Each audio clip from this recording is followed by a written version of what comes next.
Dude. You want the voices in English or Japanese? I can read the voices out if needed. But... Wait, I don't know if that's the voices or if that's gonna be... I wouldn't have thought it would put it in Japanese. I'll just put it in English, it'll be fine. Logic difficulty. Action difficulty. Oh boy. I guess I'll leave it in the middle. I assume kind is normal, so we'll go with that.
Okay, that was a interesting opening.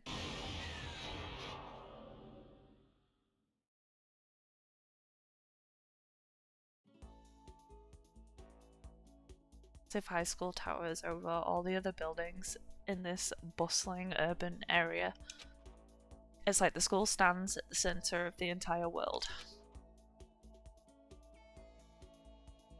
Hope's Peak Academy brings in top students from every field imaginable, a government-funded school of privilege. They say that if you come here and manage to graduate, you'll be set for life. Hell yeah. With hundreds of years of tradition, it sends the cream of the crop into the workforce every year. It was built to raise hope in the nation's future, which makes Hope's Peak a pretty fitting name. Why is that little orange like that? I wonder if that's supposed to be important later. There are two things you need to attend at this school. Sorry. One, you have to already be attending high school. Two, you have to be the very best at what you do. No ordinary student could enroll here. The only way in is if you're scouted by the school itself. Standing there at the gate of the ultimate school filled with the ultimate students. Let me guess, it's me! Oh yeah, it was me. Before we go any farther, I guess I should introduce myself. My name's Makoto Naegi. I am so glad that they pronounce the names. I'm not good at Japanese names. I may butcher a few when I read them, so forgive me for that.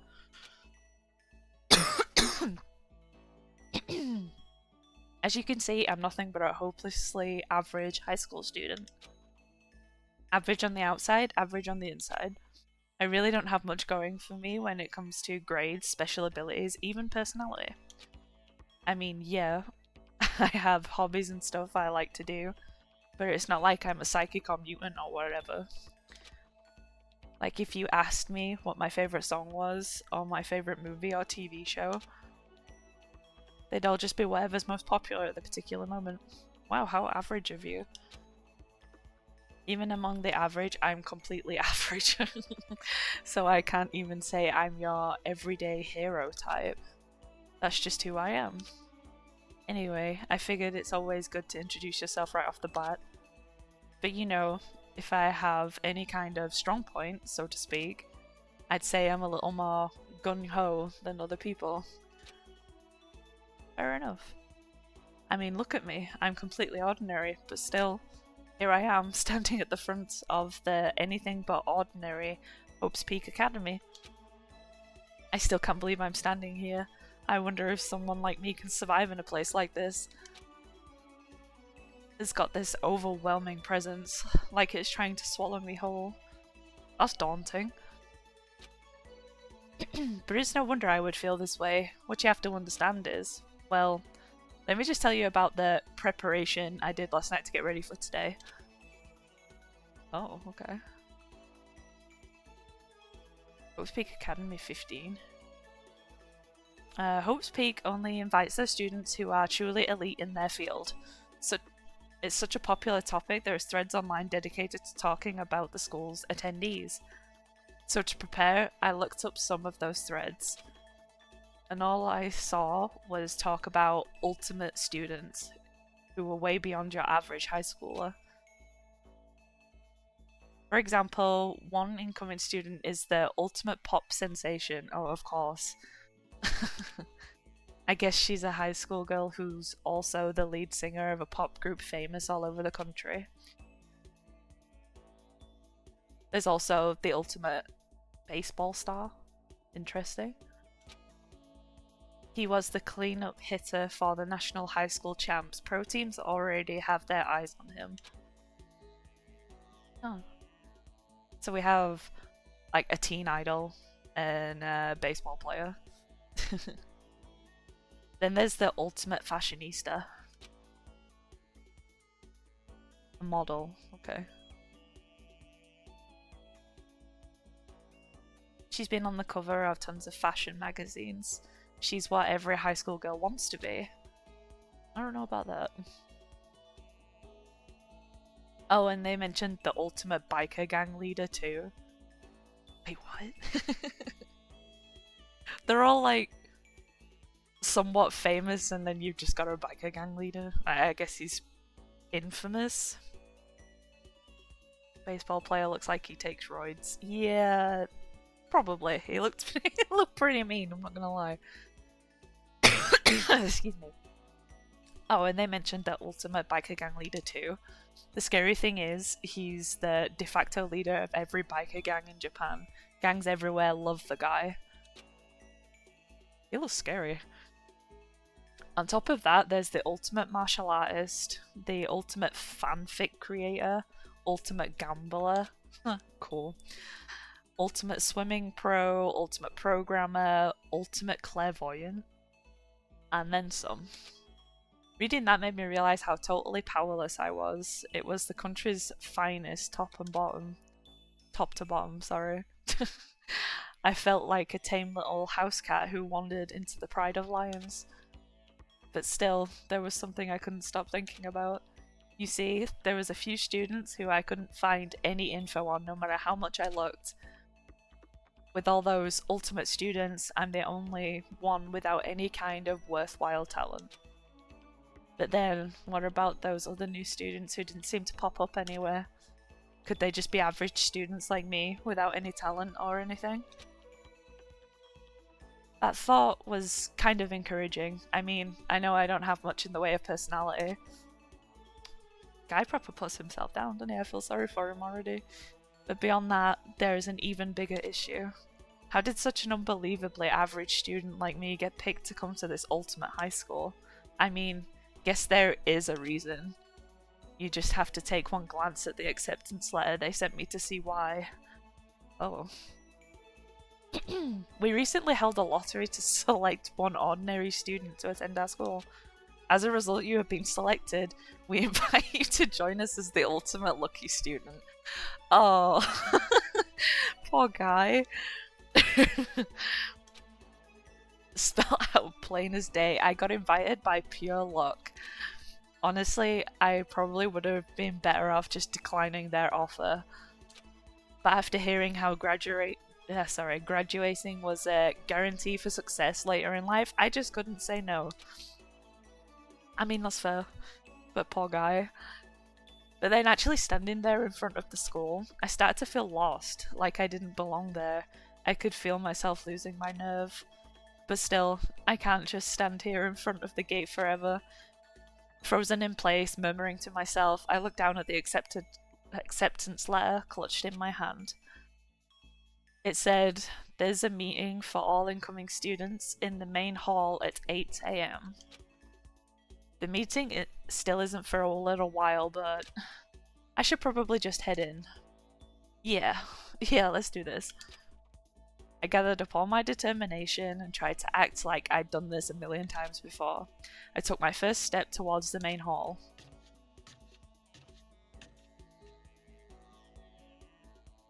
This is where we're supposed to meet, right? I guess I'm the first one here.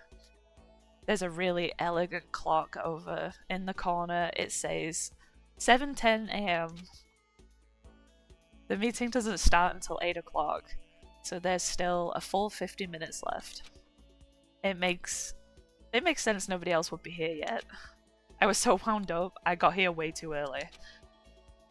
I have plenty of time before the next meeting. Just standing around waiting isn't exactly... Wait, did I even read that right? Sorry. I should take a look around the school. Maybe that'll help me calm down a little. I am a student here now, so there shouldn't be any problem with me having a look around, right? It'll help me kill some time, if nothing else. Trying to play it cool, I took my first step into Hope's Peak Academy. It was also my first step towards starting a new life at a new high school. Or a new school, sorry. At least, that's what I was hoping for.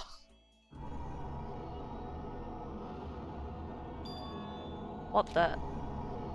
But the instant I took that first step forward, my view became warped, twisted. It was like some kind of delusion, melting away and mixing together into something else. Spinning, mixing, melting away, then spinning again. And the next moment, everything went black. That was how it all began. And how life as I knew it came to an end. At that point, I should have realized the reason I was brought to Hope Peaks Academy wasn't because I had ultimate good luck. It was so I could experience ultimate despair. Oh. Welcome to Despair, Prologue. Oh, how inviting. Yes, we'll save. Alright, yeah, that's how far I got when I first played this game, like 2 years ago, looking at that. So I haven't actually played that much. I really am going into this blind, so... I guess I'll save over that one. Yes, I'll override it. dot dot dot. I don't really know how to pronounce that. Just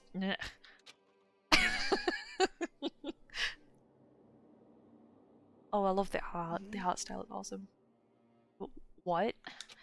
Where am I? I woke up with my head resting on top of a hard wooden desk. My body feels heavy. It's pretty normal for me to zonk off in the middle of some boring class or whatever, but what was I doing asleep here just now? This isn't a classroom I've ever been in before. What the heck is going on?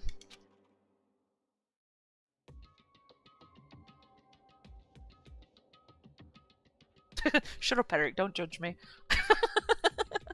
I bought the entire collection in the sale for like £10. So I plan on playing them all on stream. I will get my money's worth, don't you worry. And I'm even reading it out and everything for you. Be grateful, you little shit. Alright, welcome to Hope's Peak Academy. Firstly, we'd like to explain the basic controls. You can use the left stick to adjust your aim, okay? If you aim at an object, you can interact with, you press the A button. And presto, you'll investigate that object. Use the directional buttons or the L and R buttons to adjust your viewpoint. Why don't you try looking around the classroom? Don't tell me what to do. What is this? That's the desk I fell asleep on. I can still see a line of drool I must have left there. Nice. I'm just messing with you, Eric. I'm glad that you came to watch the stream though. Makes me happy that you guys are supporting me. I'll have to clean that up later. Hey, what's that on the desk? An orientation guide? There's some kind of cheap looking pamphlet, and there's something handwritten on it. The next semester is about to start. Starting today, the school will be your entire world.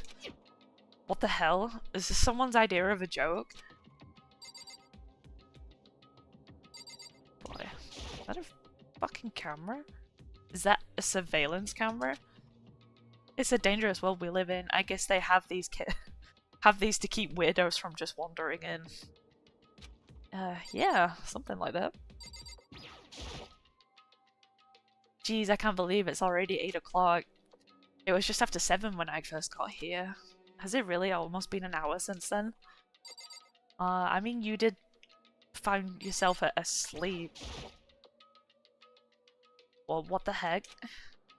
In any normal classroom, that's where the window would be. That's what I was just thinking. They, like, bolted the window shut? Jesus. Or it looks like some kind of metal plate has been bolted over it. And if I were to knock on it... Bang, bang. Yep, definitely metal. Thick too, very solid. Great observation. This guy must be a detective. Wait, that's not what matters here. More importantly, why are there metal plates all over the windows? That's a good question. That is what I'm wondering. Okay, let's see. So what might have happened is, I got myself so wound up I passed out in the main hall and someone carried me here. If that's true, it must mean this is a classroom inside Hope's Peak. But then if that's true, that just raises more questions. This is all really strange. I mean, those metal plates covering the windows, it's like a prison or something. None of this makes any sense. I should probably head back to the main hall. It's already past the meeting time. There might be other students there now. You can leave the classroom by pressing the B button. Alright, let's just see if there's anything else to look at first. This is TV. There's a TV! The school is funded by the national government, so I guess it's not that weird to have TVs in here. Something feels off. I wonder what it is. Yeah, it doesn't look like I can really look anywhere else. Leave the area? Yes. Geez, this hallway is kind of weird too. This is getting stranger by the second. I honestly have no idea what's going on. Well, for now, I'll just head to the main hall. Use the left stick to move through the hallway. Hold down the B button while moving to run. I don't like that. Why is there a run mechanic? Am I gonna have to run from something? Oh boy. Hold down the B button to run. You can also press the Y button to bring up a map. Press the Y button again to close the map. How convenient. Yeah, no way. Oh. Alright, we moving. We move. Oh, okay. Okay. Alright. Oh god. That's gonna take a bit of getting used to. It's a Despair Hotel. Yeah, Despair Hotel. I guess it's a place for people to stay overnight, but anyway, I need to get to the main hall. Alright, so it's not that way then. Big red doors. I wonder where this red door leads. I'm starting to feel sick standing here. Alright. Well,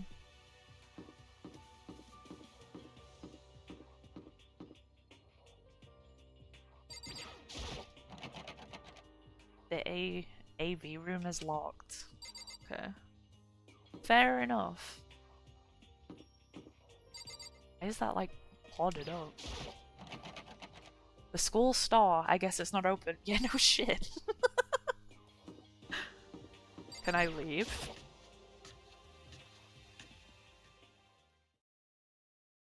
By the time I got back to the main hall, everyone else was already there. Oh, okay, so this is the main hall. Whoa, hey! Another new kid? It's cool that there is actually some places. There's a hotel in a school. Apparently so, and it's called Despair Hotel. I don't think I'd want to stay there. Well, Whoa, hey, another new kid. Huh? Then you guys are all... Oh my god, his voice. Yeah, we're all new here. Today's supposed to be our first day of class. So, counting him, that makes 15. Seems like a good cutoff point, but I wonder if this is everyone. Standing before me were the ultimate students that had been handpicked by the school. I looked around at everyone who gathered there, taking in their faces one at a time. Maybe I was just imagining it, but I swear I could feel a kind of aura coming from each one of them. Okay.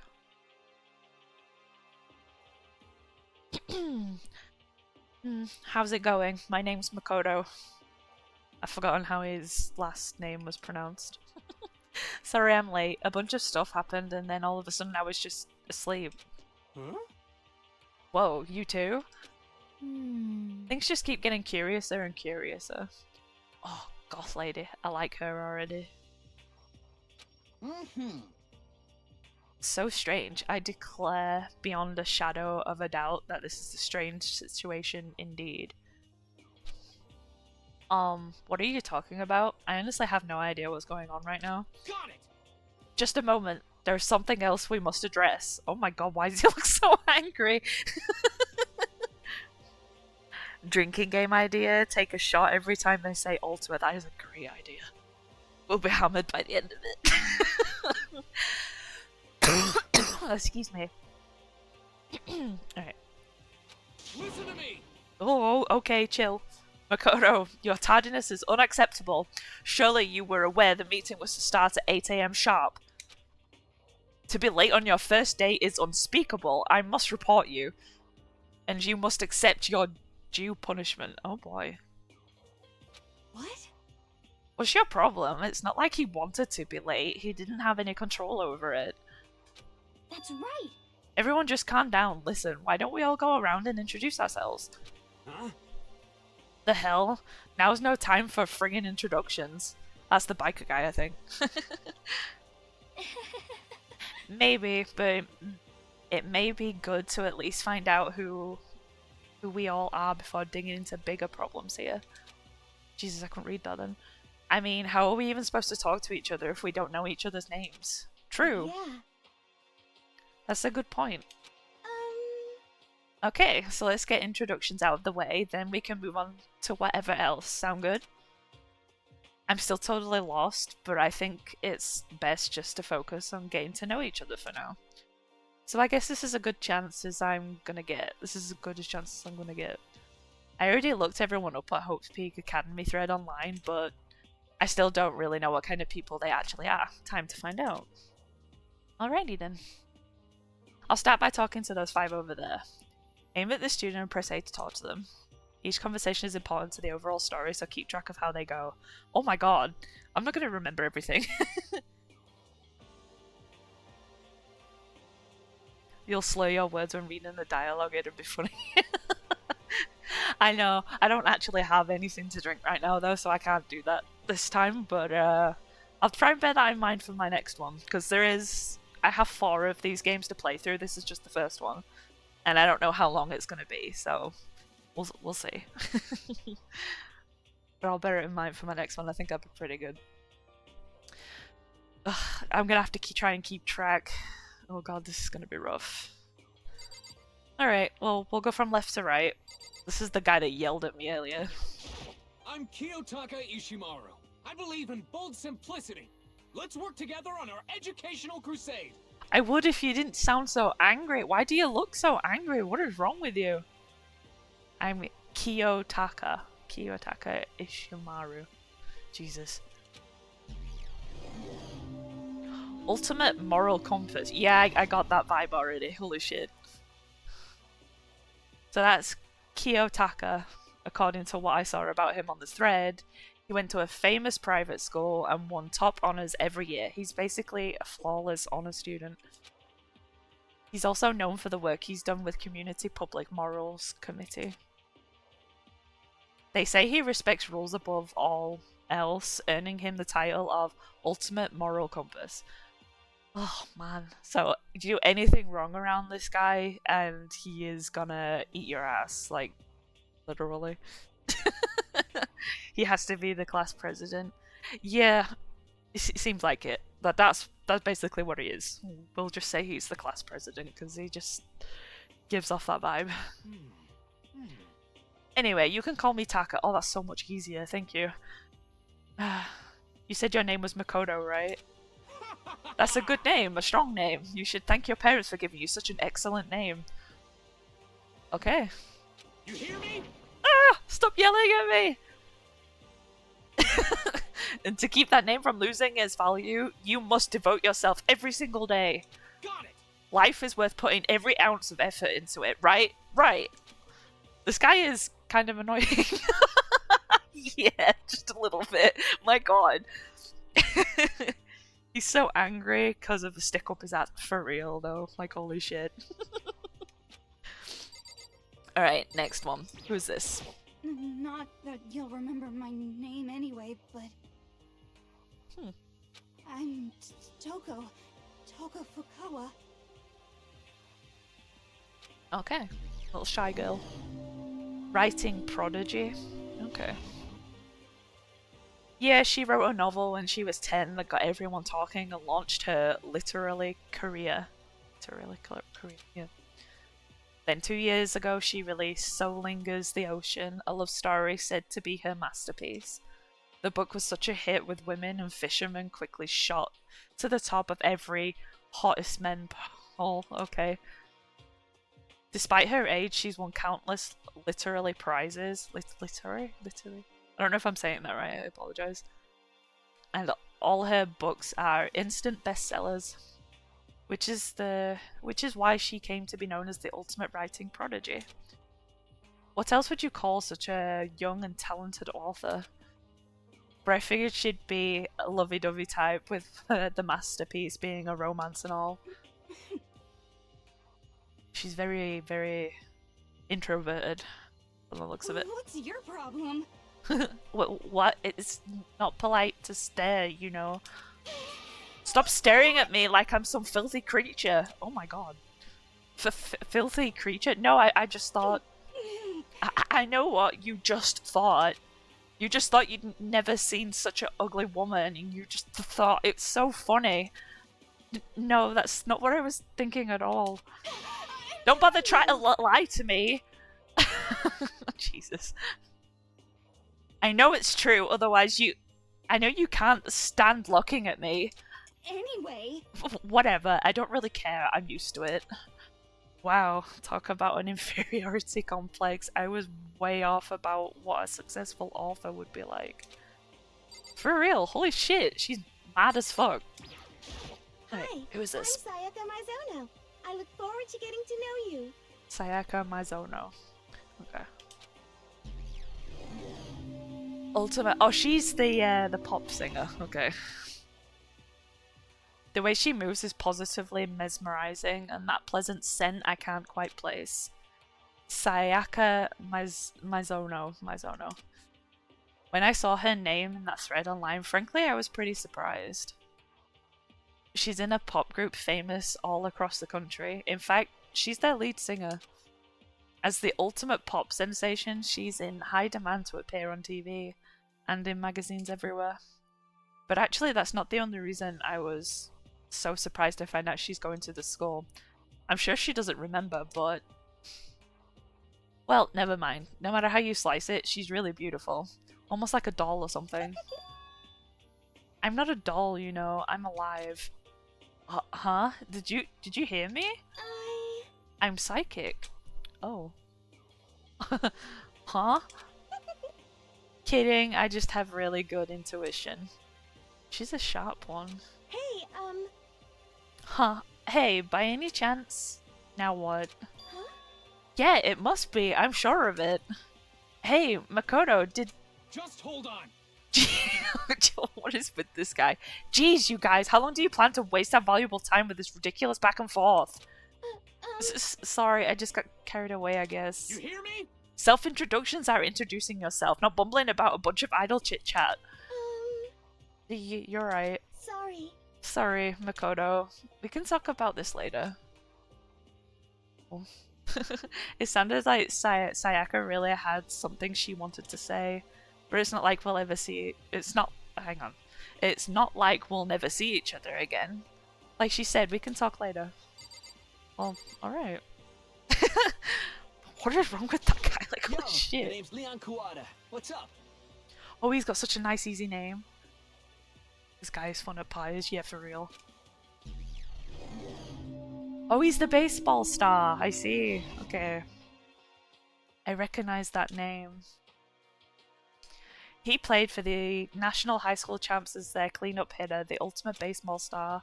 That superb athletic specimen he is. You seriously? Huh? What's wrong? Nothing. I'm just surprised. I figured with you being the ultimate baseball star and Give all. me a break. What, you were expecting some kid with a shaved head? Shaved head?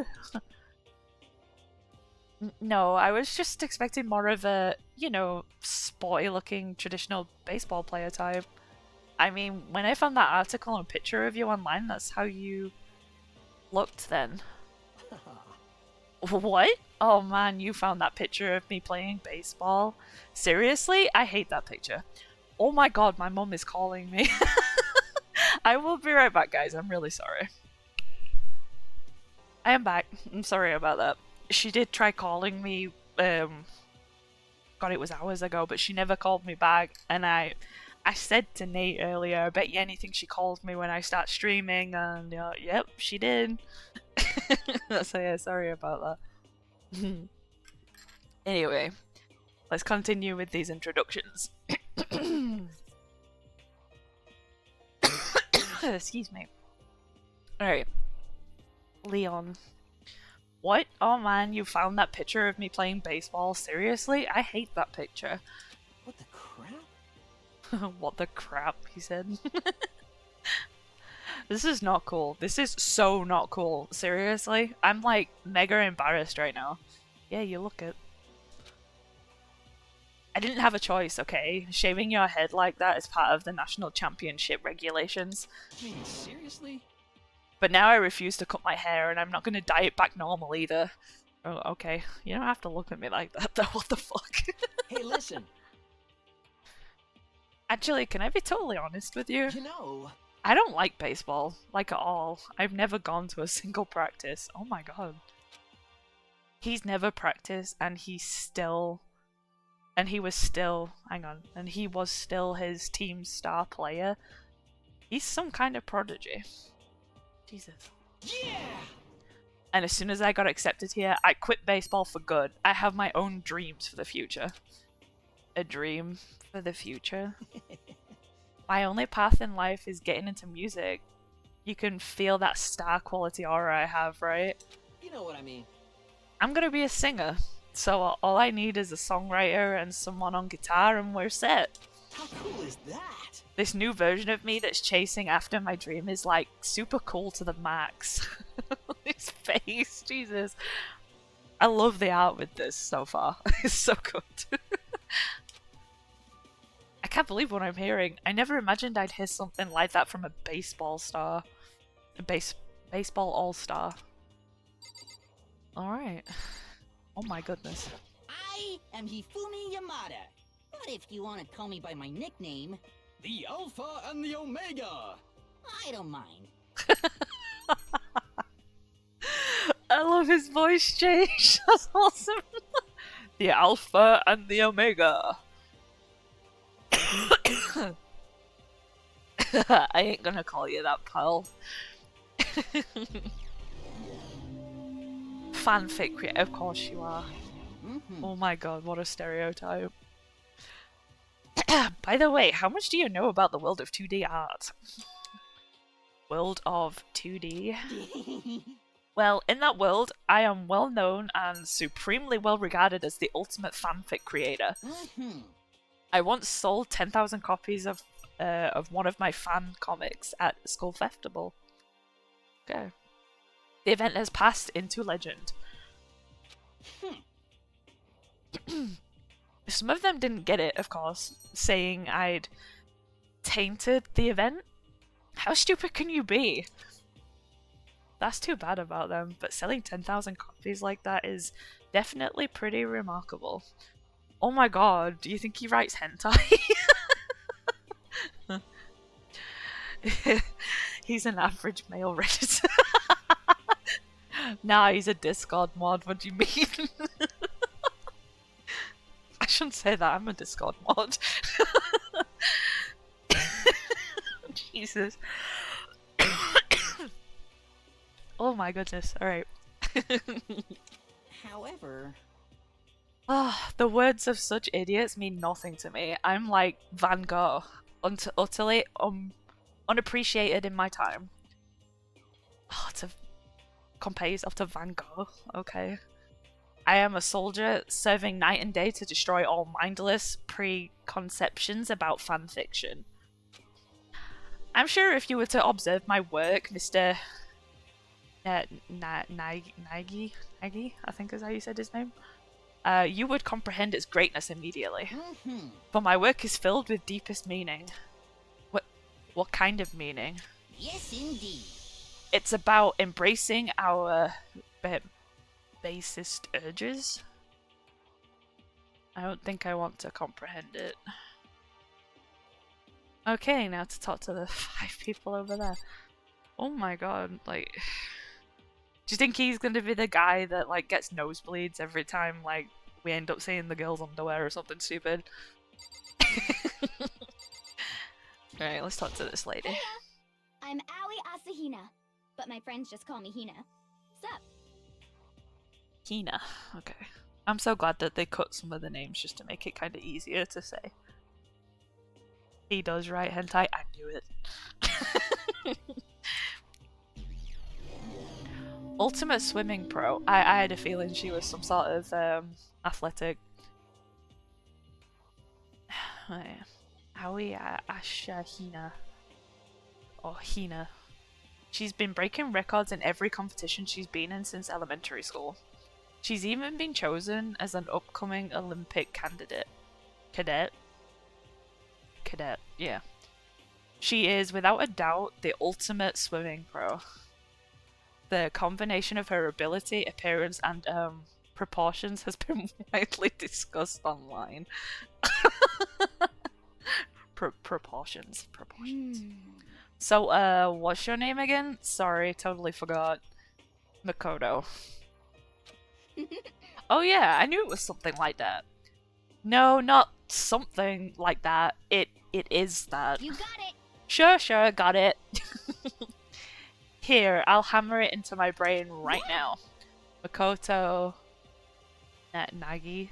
Makoto Nagi. I forgot how to say his last name. Just kept repeating my name and moving her finger across her palm like she was writing something. What are you doing? Huh? You don't know? If I want to remember someone's name, you gotta write on your hand 3 times. I've never heard that before in my life. Hey, by the way, how do you spell your last name? You spell it exactly like it sounds.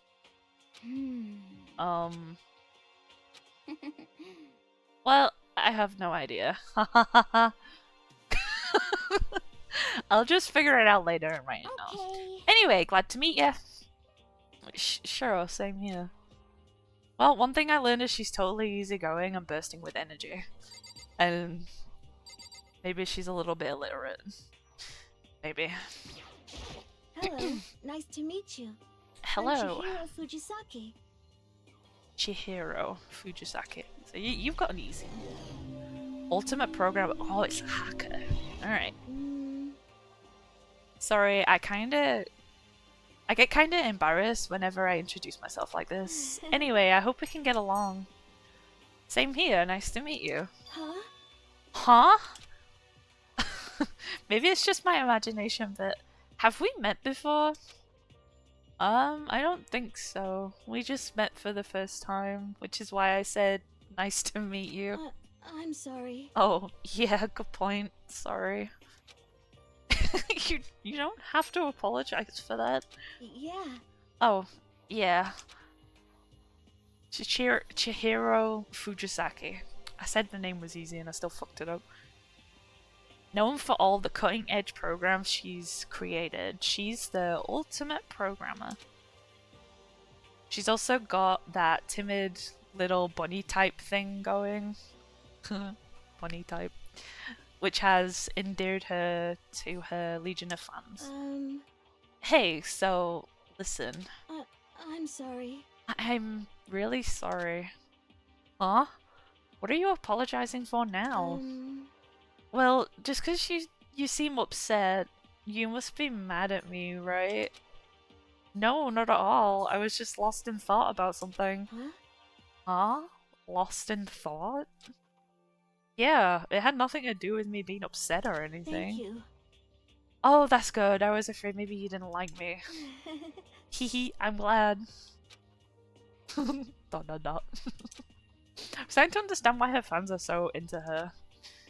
Why? Because she's like really shy.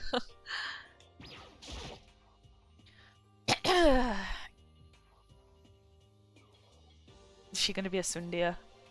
I mean, just look at her. Kyoko.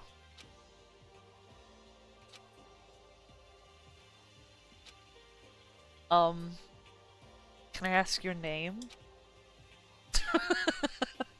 My name is Kyoko Kirigiri. Kyoko Kirigiri. Ultimate question mark. That's awesome. She is the ultimate question mark. She's pretty tight-lipped, huh? Oh, but, you know, her name didn't show up anywhere at Hope Peaks Academy thread. And I did see that there were students like me, ones that didn't have any real identity or presence. Could this girl be one of them? So, what are you doing at this school? What? What's that supposed to mean? No, I just meant getting invited here means you're some kind of ultimate something, right? So what ultimate something are you? That doesn't matter. Why should I tell you? Huh? Well, I guess you don't have to tell me. Whew. No, I don't have to tell you, so I'm not going to. What a bitch. Nothing about her turned up online, so I was thinking maybe she got picked by chance like me, but... dot dot dot. Her face is like an iron mask. If she doesn't want to tell me anything, no point in asking. Yeah, for real. What a bitch. Hi! I'm Junko Enoshima. Charmed, I'm sure. She's the model. I recognize her. Ultimate fashionista. Anybody would recognize this one. She's got more charm and presence than any high school girl in the country. She's the ultimate fashionista. I've seen her on tons of magazine covers, but I feel like that doesn't quite match up to reality. Yeah, because we all know that ultimate bitch, yes. That is what that last one was, for sure. But yeah, you can tell that her model pictures are like Photoshop. She looks different. What? Huh? Come on. Oh, are you talking about my cover photos and junk? Well, of course, they're totally photoshopped. I knew it. Photoshopped? Yeah, you know, edited to hell and back with like computers and junk. Oh, so they aren't real. What can we do? Come on, don't act so surprised. You're gonna make me all depressed. Totally. It's totally normal these days to Photoshop the crap out of cover photos. If you're surprised by that, you're totally blown away by this certain dangerous little diva of ours. They make the eyes and junk super big and tweak the skin so it looks all ceramic and porcelain. Oh. So many dreams are getting crushed today. Poor guy. He can't catch a break. Oh, this is the biker guy. Name's Mondo Owada. Nice to fucking meet you. He swears. I like him already. Mondo Owada. Mondo Owada, huh? Which means... He's the current leader of the largest biker gang in Japan. He's earned respect, even awe, from every gang in the country. He's the ultimate biker gang leader. I don't trust that smile. Yeah, me neither. She was very creepy looking, right? Nice to meet you too. Yo. Hell yeah. I'd better be careful around him. One wrong word and I could wake up at the bottom of the sea. Yeah, maybe. Those four over there are the last ones left. Alright. Start from left to right again. Sakura Okami. Martial artist for sure. I knew it. The name like Sakura? Sakura?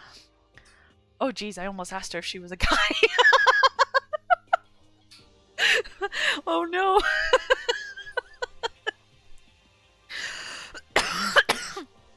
I mean, she's very, I don't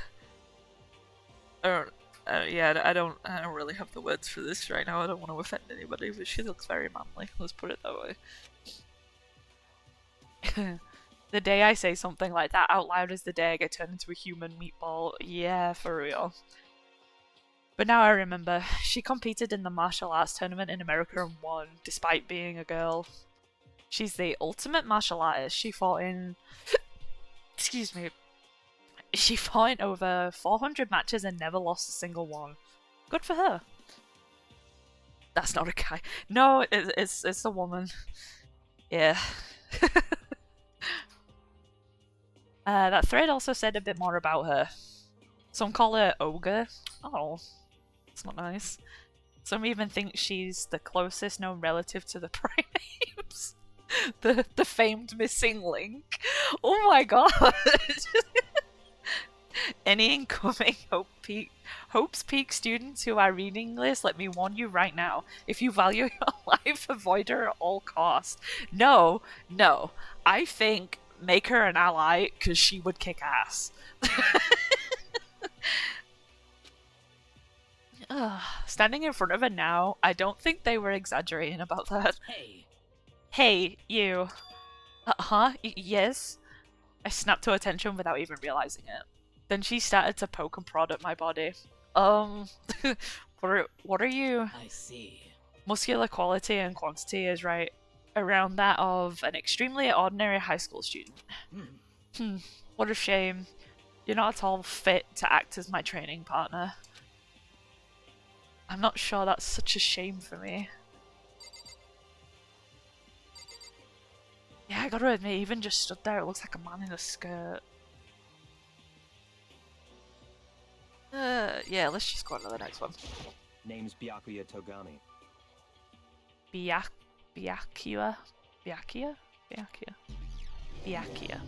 Togami. A fluent prodigy? Hi, nice to meet you. That's the most half-assed introduction I've ever heard. But there isn't really anything I can do about it. Even among the ultimate students, this one is special. Oh my god. This guy, he's the heir apparent of his family's massive financial conglomerate? Conglomerate? Yeah. He's already stated managing business operations and his own personal assets are, well, vast. He's the ultimate affluent progeny. He's completely accurate. He's the definition of exceptional. He looks like a cunt, to be fair. That's everything I learned about him from Hope's Peak Academy thread online. Come on. We're done with introductions, right? How much longer are you going to stand there? Go away, I'm sick of looking at you. Jeez. His aura says to me, you and I will never stand on the same level, like a king in training. Bitch. Oh, look at this. I'm Yasuhiro Hagakure. Hero for short. Take it easy, yeah? I know I will. Oh, I love it when they have a short name. Hero. I love his hair. Like, holy shit. Oh, he's the clairvoyant? I thought the other girl was gonna be the clairvoyant. Okay, forget the ultimate drinking game. Someone's gonna die for sure. Yeah, for real. I think I'd be fucking out of it already by now. Holy shit. Yoshiro Hagakure, known as Supernova in the psychic community, the trend-setting ultimate clairvoyant. I wonder if... Oh, the other girl's got to be the gambler then, but I thought, just from the way she dressed, that she would be clairvoyant. Did not expect this guy to be clairvoyant. Honestly, I don't really get all the fortune-telling stuff. It's pretty much beyond me. Still, I can't help but wonder if there's any truth to it. Could it be? Okay, I give up. Huh? What happened? You're serious? I saw it. I looked right at it. Seriously, I totally saw it. Saw what? A guardian angel with a crazy perm chasing after Bigfoot. Running off with a skyfish in its mouth. And that guardian angel is your guardian angel. Nah, I'm just kidding. But hey, we should grab some brewskis sometime and get real deep into Lemuria and its civilization. What? We're not allowed to drink? We're in high school. You know? Oh, I'm actually 21. I was held back a few times. Fair enough. See, and, well, it's a long story. A few times? Yeah, I bet it is a long story. I like that guy. He's very easygoing. I do not think we have been introduced. I am Celestia Ludenberg. Oh, she's not Japanese. Cool. Celestia Lundenberg. Ultimate Gambler. I like your outfit. Celestia London... Huh? Lundenberg. It is my name, but if you don't mind, I would prefer you to call me Celeste. You are Japanese, right? Huh? Of course. Why do you ask? Oh, she's not... Okay, she is Japanese. Just doesn't have a Japanese name. If you don't mind, could you tell me your real name? I don't know what you're talking about. Celestia Lundenberg is my real name. But as I mentioned, I would rather you call me Celeste. She's polite, but pretty forceful at the same time. I don't think she wants to say any more about it. I guess the rumors in that thread were right about her. The self-styled Celestia Lundenberg, she's the ultimate gambler who never lost a bet. Interesting. Other than her obvious love for gothic Lolita clothes, everything about her is wrapped in a veil of lies. They say she entered and won an underground gambling tournament, earning the title Queen of Liars. Hell yeah. She totally cleaned out the other players, taking their life savings and laughing as she did it. I look forward to getting to know you better. As a smile is beyond deceptive. I'd better watch myself around her. Yeah, I don't trust her, to be honest. And with that, all the introductions are done. Even though they're all ultimate, man, we'd be so dead right now. They each have their own individual sort of, something. Okay, time to get down to business. This is no time to stand around making friends like a bunch of delayed baboons. Oh. Speak for yourself. Oh, that's true. I think someone said something about a bigger problem or something. What was that about? Listen. Well, you see, Makoto, you said a bunch of stuff happened and then you were just asleep, right? Well, the same is true for all of us. What? Seriously? I mean, seriously? Just after each of us got to the main hall, we lost consciousness. When we came to, we were somewhere in the school. That's what happened to you, right? But that's just weird that every one of us would get knocked out like that. Piece of shit! Oh my god, piece of shit! We found the ultimate prick, yes. That guy is definitely the ultimate prick. I'm gonna have to have nicknames for him all. Exactly, that's why we're all freaking out. And that's not the only thing. You saw where all the windows in the classes and hallways were, right? Yeah, they were all bolted. Instead of normal glass windows, it was a bunch of big metal plates. What's that about? Are you for real? Plus, all my stuff is missing, even my cell phone. Yeah, you're right. I haven't seen my PDA anywhere either. And then there's the main hall here. The front exit is completely blocked by some giant metal hatch. What does this mean? But there isn't anything like that when we first got here. Or when I first got here, sorry. What the heck? What's it doing there? Aww. Maybe we got caught up in some kind of, like, you know, crime or something. Is it like... What, like a kidnapping? This guy looks like a psycho. You think maybe someone grabbed us and hauled us off when we're not actually at school? Hey, come on. Come on, don't think like that. Cheer up. I bet this is all just part of the school's orientation procedure. You know? Yeah, that's it. I'm sure of it. I just completely made up that sentence, but you get the point. So I'm just gonna take it easy for a little bit. Of course you are. Oh, so you think they wanted to do something to surprise us? What the hell? Huh. Well, if that's all it is, it's nap time for me. You know what I mean. I was up way too late last night, so I could use a little shut-eye. I could feel everyone's tension evaporating. But then, it began.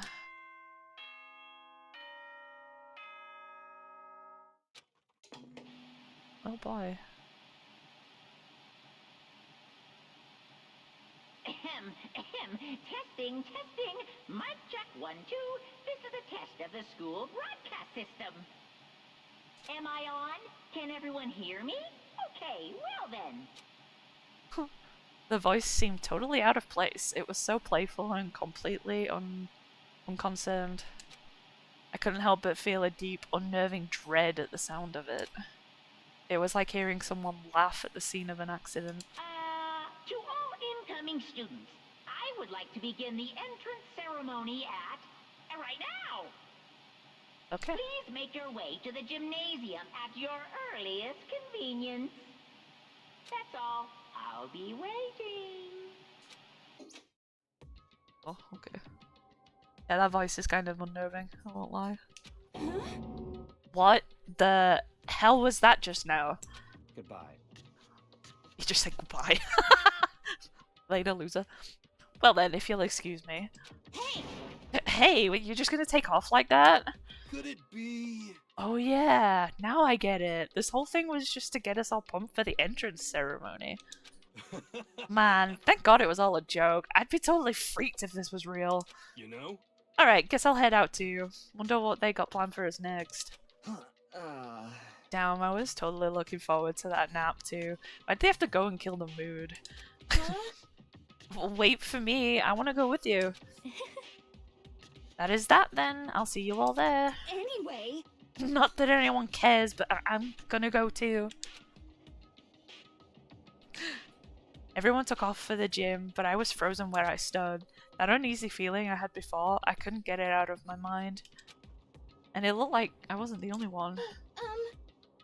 This doesn't seem right. This is bad. Yeah, that announcement was totally weird. However... Maybe, but just staying put doesn't mean we'll be safe. Besides, aren't you guys just a little bit curious to find out what's going on around here? I see.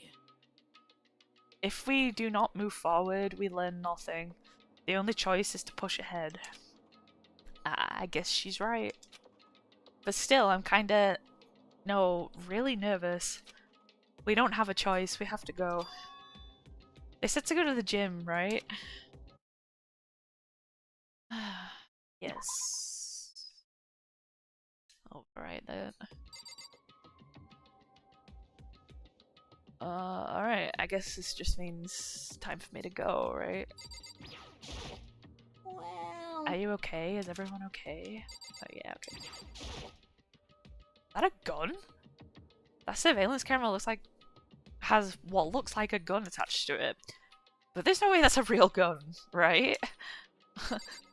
Yeah. Holy cow. What's with this huge metal hatch? It looks like some kind of thing you'd see in a secret military base or something. This is the same main hall as before, right? The door definitely wasn't here then, though. Yeah, I imagine when you were knocked out, you were probably taken somewhere else. A mailbox, there's nothing inside. Oh, okay. That's another TV. Alright, I guess we'll leave. Yep.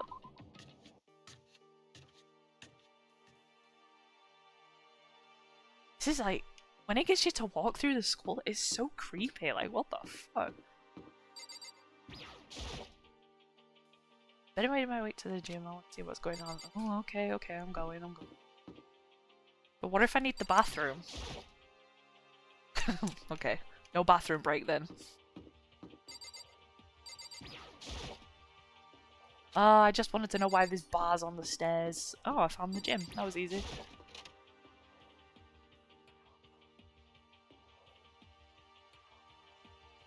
Hey, come on. God, I had no idea this Hope's Peak Academy place was going to be such a pain in my balls. It really ain't that much different from the time I spent in juvie. Hell, this place is even worse. And why isn't there anyone here walking through the halls? I didn't see a single person. This is bad. Isn't that, like, seriously not good? That they're just trying to spook us. They'll take those metal plates down later, I'm sure of it. All we can do now is hope for the best and prepare for the worst. Nothing ventured, nothing gained. Nothing phases her, though, right? Well, hell, it ain't like I'm scared or nothing. Let's get this over with. Hey, damn it. Hey! Where's... Where's whoever called us here? What are you thinking? Mondo, stop! No running! Well then. I too shall go. Why did you scream? You scared the shit out of me. What the fuck?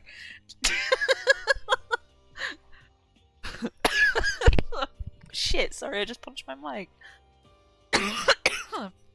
Why did he scream? Hey, wait, don't leave me here all alone.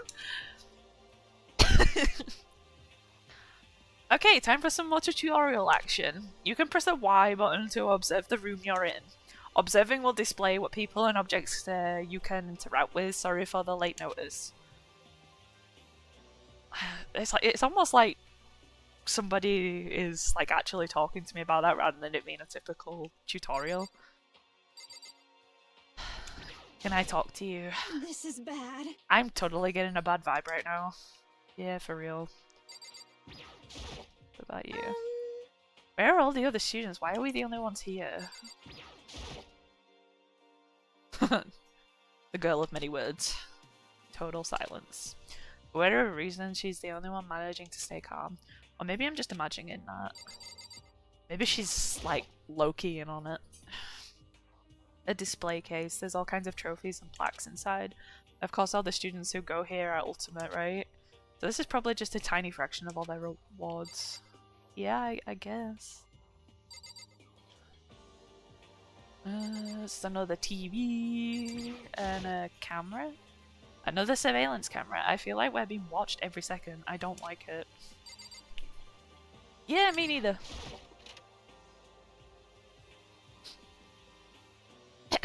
Still filled with uneasy dread, I did what the announcement said and went to the gym. What I saw was what... Hang on. And I saw what was waiting for us there. Jesus. Oh, it really does look like... it really does look like an entrance ceremony. Yo! See? Told ya. It's totally normal entrance ceremony stuff. Yeah, totally normal. Hero was right.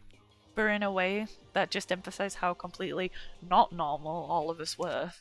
Hey there! Howdy! Hello! Is everyone here? Good! Then let's get things rolling! Boy. We got a cutscene.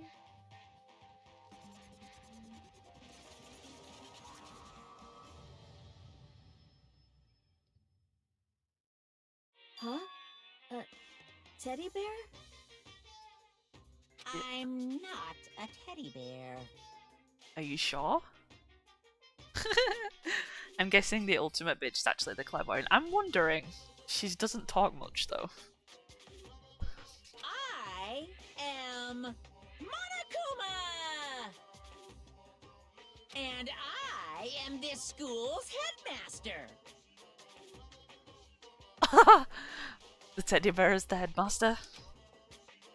It was the strangest thing I'd ever seen. Right before my eyes, it was...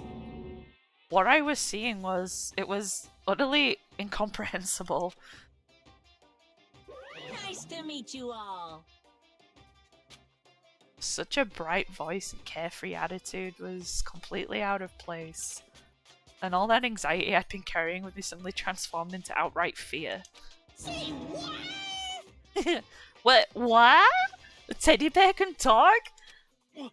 Calm down. I'm sure it's just a speaker inside of it. Hey. I told you already. I'm not a teddy bear. Headmaster. I'm Monokuma, and I'm your headmaster. Say what? What? It moved! Shit. Seriously, man? Calm down. It's probably just a remote control toy or something. How dare you compare me to a child's plaything? You've cut me deep. Deeper than the Marina Trench. I can't stay serious reading some of this. I'm sorry. My remote control system is so complex even the folks at NASA can't recreate or even comprehend it. But don't make me say stuff that might destroy NASA's dreams. I just couldn't bear that. Well... Bear? That? Really? You are unfortunate. Now then, moving on. We really must hurry and get started. Come on. Giving up already? No other stupid bear puns? Now then. Quiet down now, quiet down. Okay, so... He has abandoned the gag. Good morning. Everyone stand at attention and bow. And good morning! You hear me? This guy! What is with this guy? Good morning! What's your problem? You don't have to say it back. Now then. Now then, let us commence with the most noteworthy and memorable entrance ceremony. First, let's talk a bit about what your school life here will be like. Now, make no mistake, you few students, so full of potential, represents the hope of the world. And to protect such splendid hope, you will all live a communal life together solely within the confines of this school. Everyone will live in harmony together and adhere to the rules and regulations of the school. Huh? Now then, regarding the end date for this communal life, there isn't one. In other words, you'll all be here until the day you die. Rough. Such is the school life you've been assigned. What did you just say? Until the day we die? Yep. Oh, but fear not. We have quite the abundant budget, so you won't lack all the common conveniences. Hold on a second. That's the least of our worries right now. Yeah, what the hell? You're saying I have to live here forever? You're screwing with us, right? It's true. I am not screwing with you. I am no liar. Of that you can be 100% sure. And just for your information, you're completely cut off from the outside world. So you don't have to worry about that dirty, dirty land beyond these walls ever again. Cut off? So all those metal plates all over the school? They're there to keep us trapped here. They're there to keep us trapped in here. That's exactly what they're for. No matter how much you may yell and scream for help, help will not come. So with all that in mind, feel free to live out your life here with reckless abandon. Interesting. Hey, come on, what the hell is this? I don't care if the school or whatever else is behind all this, but this is just a really bad joke. Damn you! Yeah, cut the shit out. It isn't funny anymore. Unbelievable. You keep saying this is a lie or a joke, a bunch of skeptics, all of you. What are you gonna do? But I guess you can't help it, huh? You all grew up in an age where you're taught to doubt your neighbor. Well, you'll have plenty of time to find out whether or not what I say is true. But when that time comes, you'll see within your own eyeballs that I speak the undeniable truth. Most unfortunate. Having to live here forever would be quite the problem. What's this? Come now, what's the matter with all of you? You decided of your own free will to attend Hope's Peak Academy, didn't you? And now, before the entrance ceremony is even finished, you've already decided you want to leave? Hey, Oh, but, you know, I guess I did forget to mention one thing. There is one way for you to leave the school. Really? Actually... As headmaster, I've crafted a special clause for those of you who would like to leave. I call it the graduation clause. Now then. Now, let me tell you about this fun little rule. As I mentioned, in order to maintain an environment of harmony here, we rely on a communal lifestyle. And if someone were to disrupt that harmony, Jesus, they and they alone would be allowed to leave the school. Wait, what? That, my students, is the graduation clause. What? What do you mean by disrupt the harmony? Well, you know, if one person were to murder another... murder? Yes, indeed. Stabbing, strangling, bludgeoning, crushing, hacking, drowning, igniting, how you do it doesn't matter. You must kill someone if you want to leave. It's as simple as that. The rest is up to you. Give it your all to achieve the best outcome in the worst way possible. A chill shot down my spine. You must kill someone if you want to leave. As soon as I heard those words, my blood went cold. I bet that got your brain juices flowing. Beats the heck out of human catching a salmon, huh? What the fuck? Like I said before, you guys are the hope of the world, but you know, taking that hope and seeing it get murdered creates a darkened shadow of despair. Extreme! And I find that so darn exciting. What the hell? What the hell are you talking about? To kill each other, it's... Huh? To kill each other is to kill each other. I'm sure there's a dictionary here somewhere if you need it. Oh my goodness. We know what it means. That's not the problem. Why do we have to kill each other? Say what? This guy. Yeah, stop blabbering on with this nonsense. Just let us go home already. Blabbering. Don't piss him off. Blabbering, blabbering. What do you mean blabbering? Stop blabbering on about blabbering on. How strange. You guys just don't get it, do you? Let us go, let us go. You keep saying the same thing over and over and over and over. Listen, from this moment on, the school is your home, your life, your world. Got it? Yahoo! And you can kill as much as you want to kill. So go ahead, go on and kill. Killing spree. Jesus. Oh. Hello, and welcome for the follow.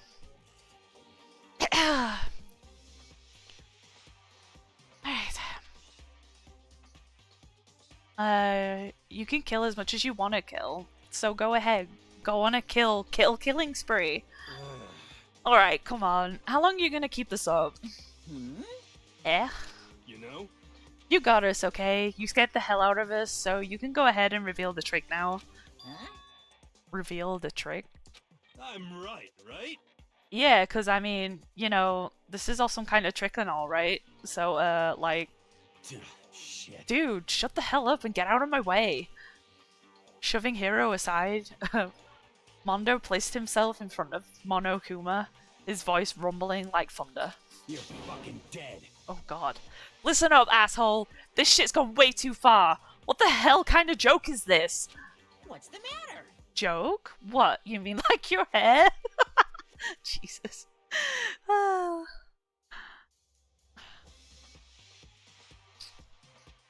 That's interesting fact there. I didn't know that. I'm going in blind in this playthrough, so I have no idea what's going on.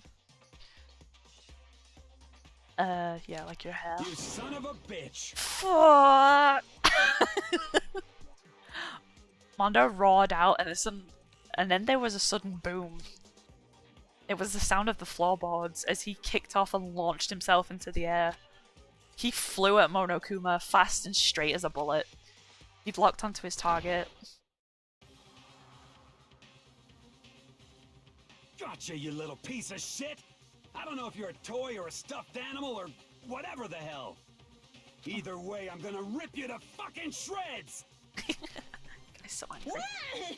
Violence against the headmaster is in violation of school regulations! I don't think he gives a fuck. Shut the fuck up! Let me out of here, I swear to Christ!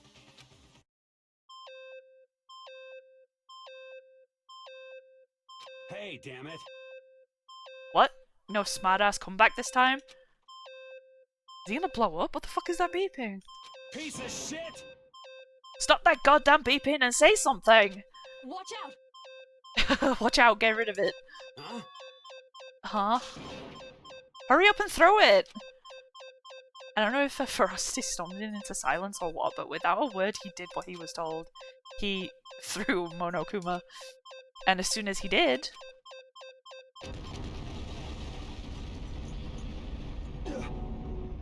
The hell? What the? that sure as shit wasn't a joke. It blew the hell up!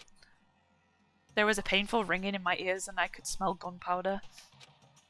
Explosions might happen all the time in movies or whatever, but when it's in real life, I'd never seen anything like it. But... But you know, this means that the teddy bear's been destroyed, right? Hey! I told you, I'm not a teddy bear, I'm Monokuma. What? There's another one? Damn you! You son of a bitch, you seriously tried to kill me just now? Of course! Well, yes. I was serious about trying to kill you. You did violate one of the school regulations after all. I'll let you off with a warning this time, but you better be careful from now on. Any naughty boy or girl who violates my rules won't get off with just a little swat on the butt. Fair enough. This is bad. Hey, does this mean there's like a bunch more of you around somewhere? Yep. Monokumas have been placed all throughout the school, yes. Plus, don't forget the surveillance cameras installed everywhere. And if you're caught breaking any rules, well, you all just saw what happened, right? And I won't be forgiving with my punishment next time. So don't let it happen again. That's not even a punishment, that's just wrong. Well? Now then, lastly, to commemorate your joyous entry into our school, I have a little something for you. This is our official student handbook. Pretty cool, huh? As you can see, it's fully digital. So naturally, we call it the e-handbook. Yes, well, moving on. This handbook is absolutely vital to their healthy school life, so don't lose it. When you start it up, it'll display your name. Always make sure you have the right one. Now, this is not your everyday notebook. It has so many more uses than that. Also, it's completely oh my god, I can't talk, sorry. It's completely waterproof. Splash it, wash it, drown it, it'll keep on ticking. And thanks to its space-age design, it can withstand an impact force of up to 10 tons. Very resistant. It contains all of our school regulations, so make sure you review them thoroughly. You guys... You'll hear me say this a lot, but any violation of school regulations will not be tolerated. Shing! Rules restrict, yes, but they also protect. Society, for example, would be utter chaos without laws. Yes, indeed! And same thing applies here, which is why it's crucial that we have strict punishments in place for violators. Okay, well, that brings our entrance ceremony to a close. Bye! Please enjoy your abundantly dreary school life, and see ya!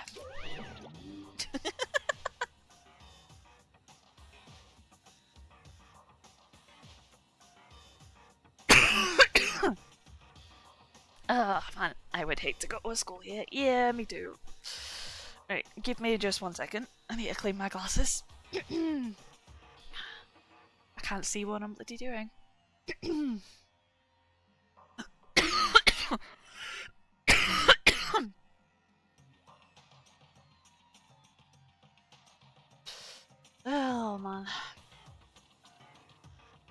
Yeah, forgive me when I'm reading and I fuck up some of the words, because, like, I swear I'm, like, a little bit dyslexic.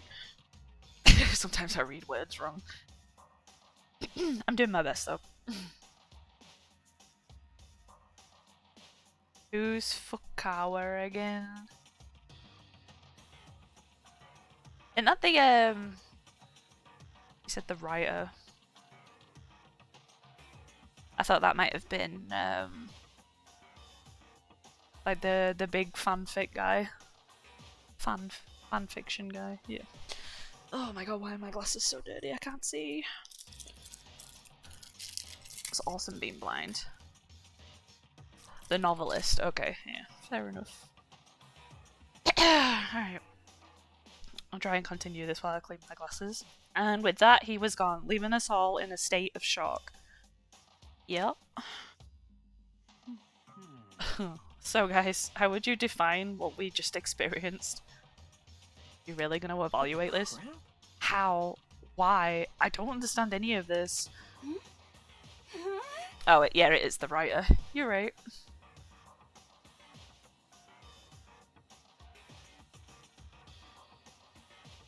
Yeah, Fukawa's the romance writer that's, like, seems to be extremely introverted. Not hentai man. Right. We have to live here forever or kill?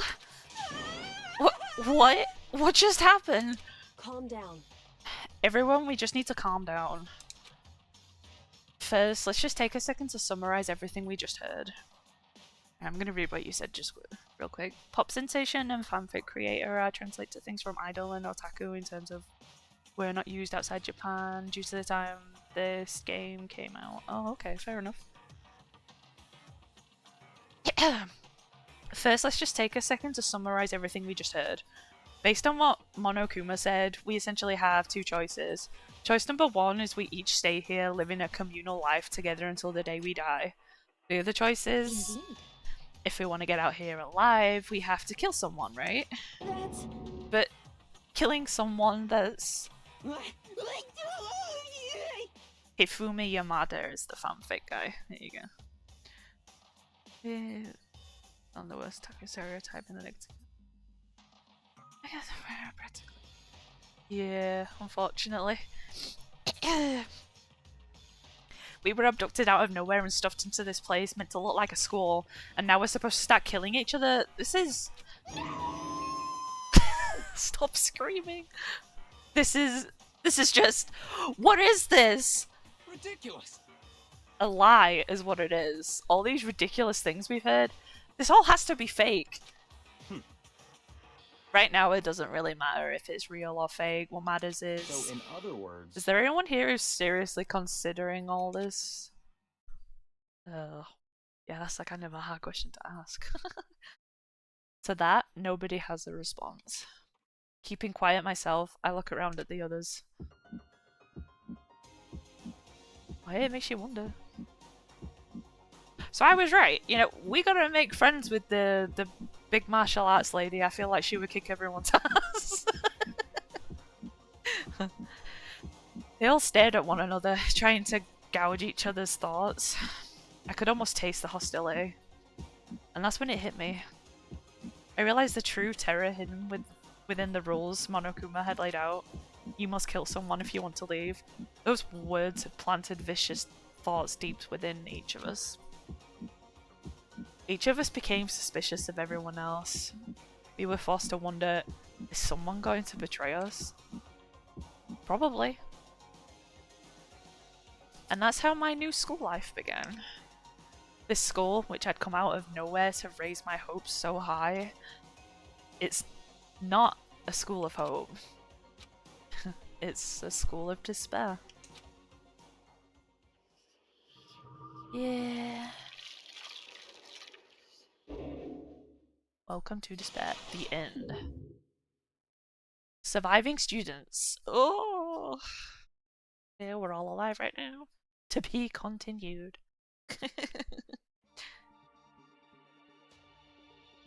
have an idea, pick one person and stab him.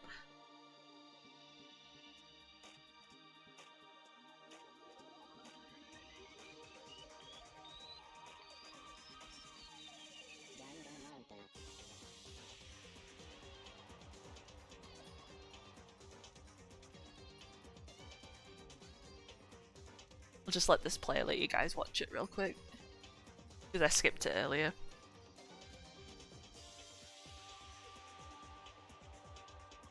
I'm gonna assume it's not gonna be as easy as just killing someone and walking out the front door though. I assume we'll find that out in the next chapter. Alright, while this is playing though, I'm gonna take a quick bathroom break. I will be right back.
Alright, made it back just in time from looks of it. You received the school crest present. You want to save the data? Yes.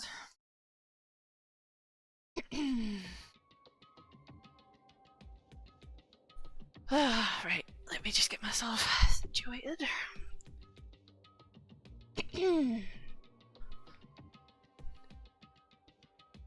You must kill someone if you want to leave.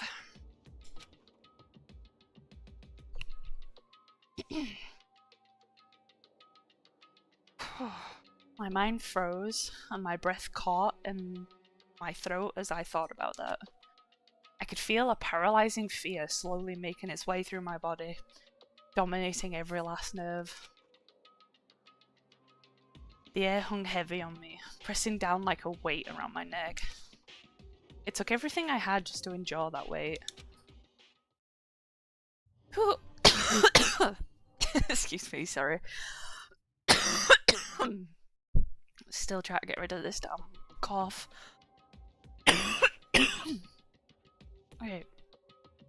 But for as heavy as the air felt, all it took to pierce it was was her sharp words. And? And? So, what are you gonna do now? Hey. Ultimate bitch speaks first. Just stand around glaring at each other. Her pointed comment was directed at everyone in the room. It helped pull us back to reality. Right, she's right. Mr. Ultimate Stick Up My Ass. Listen to me!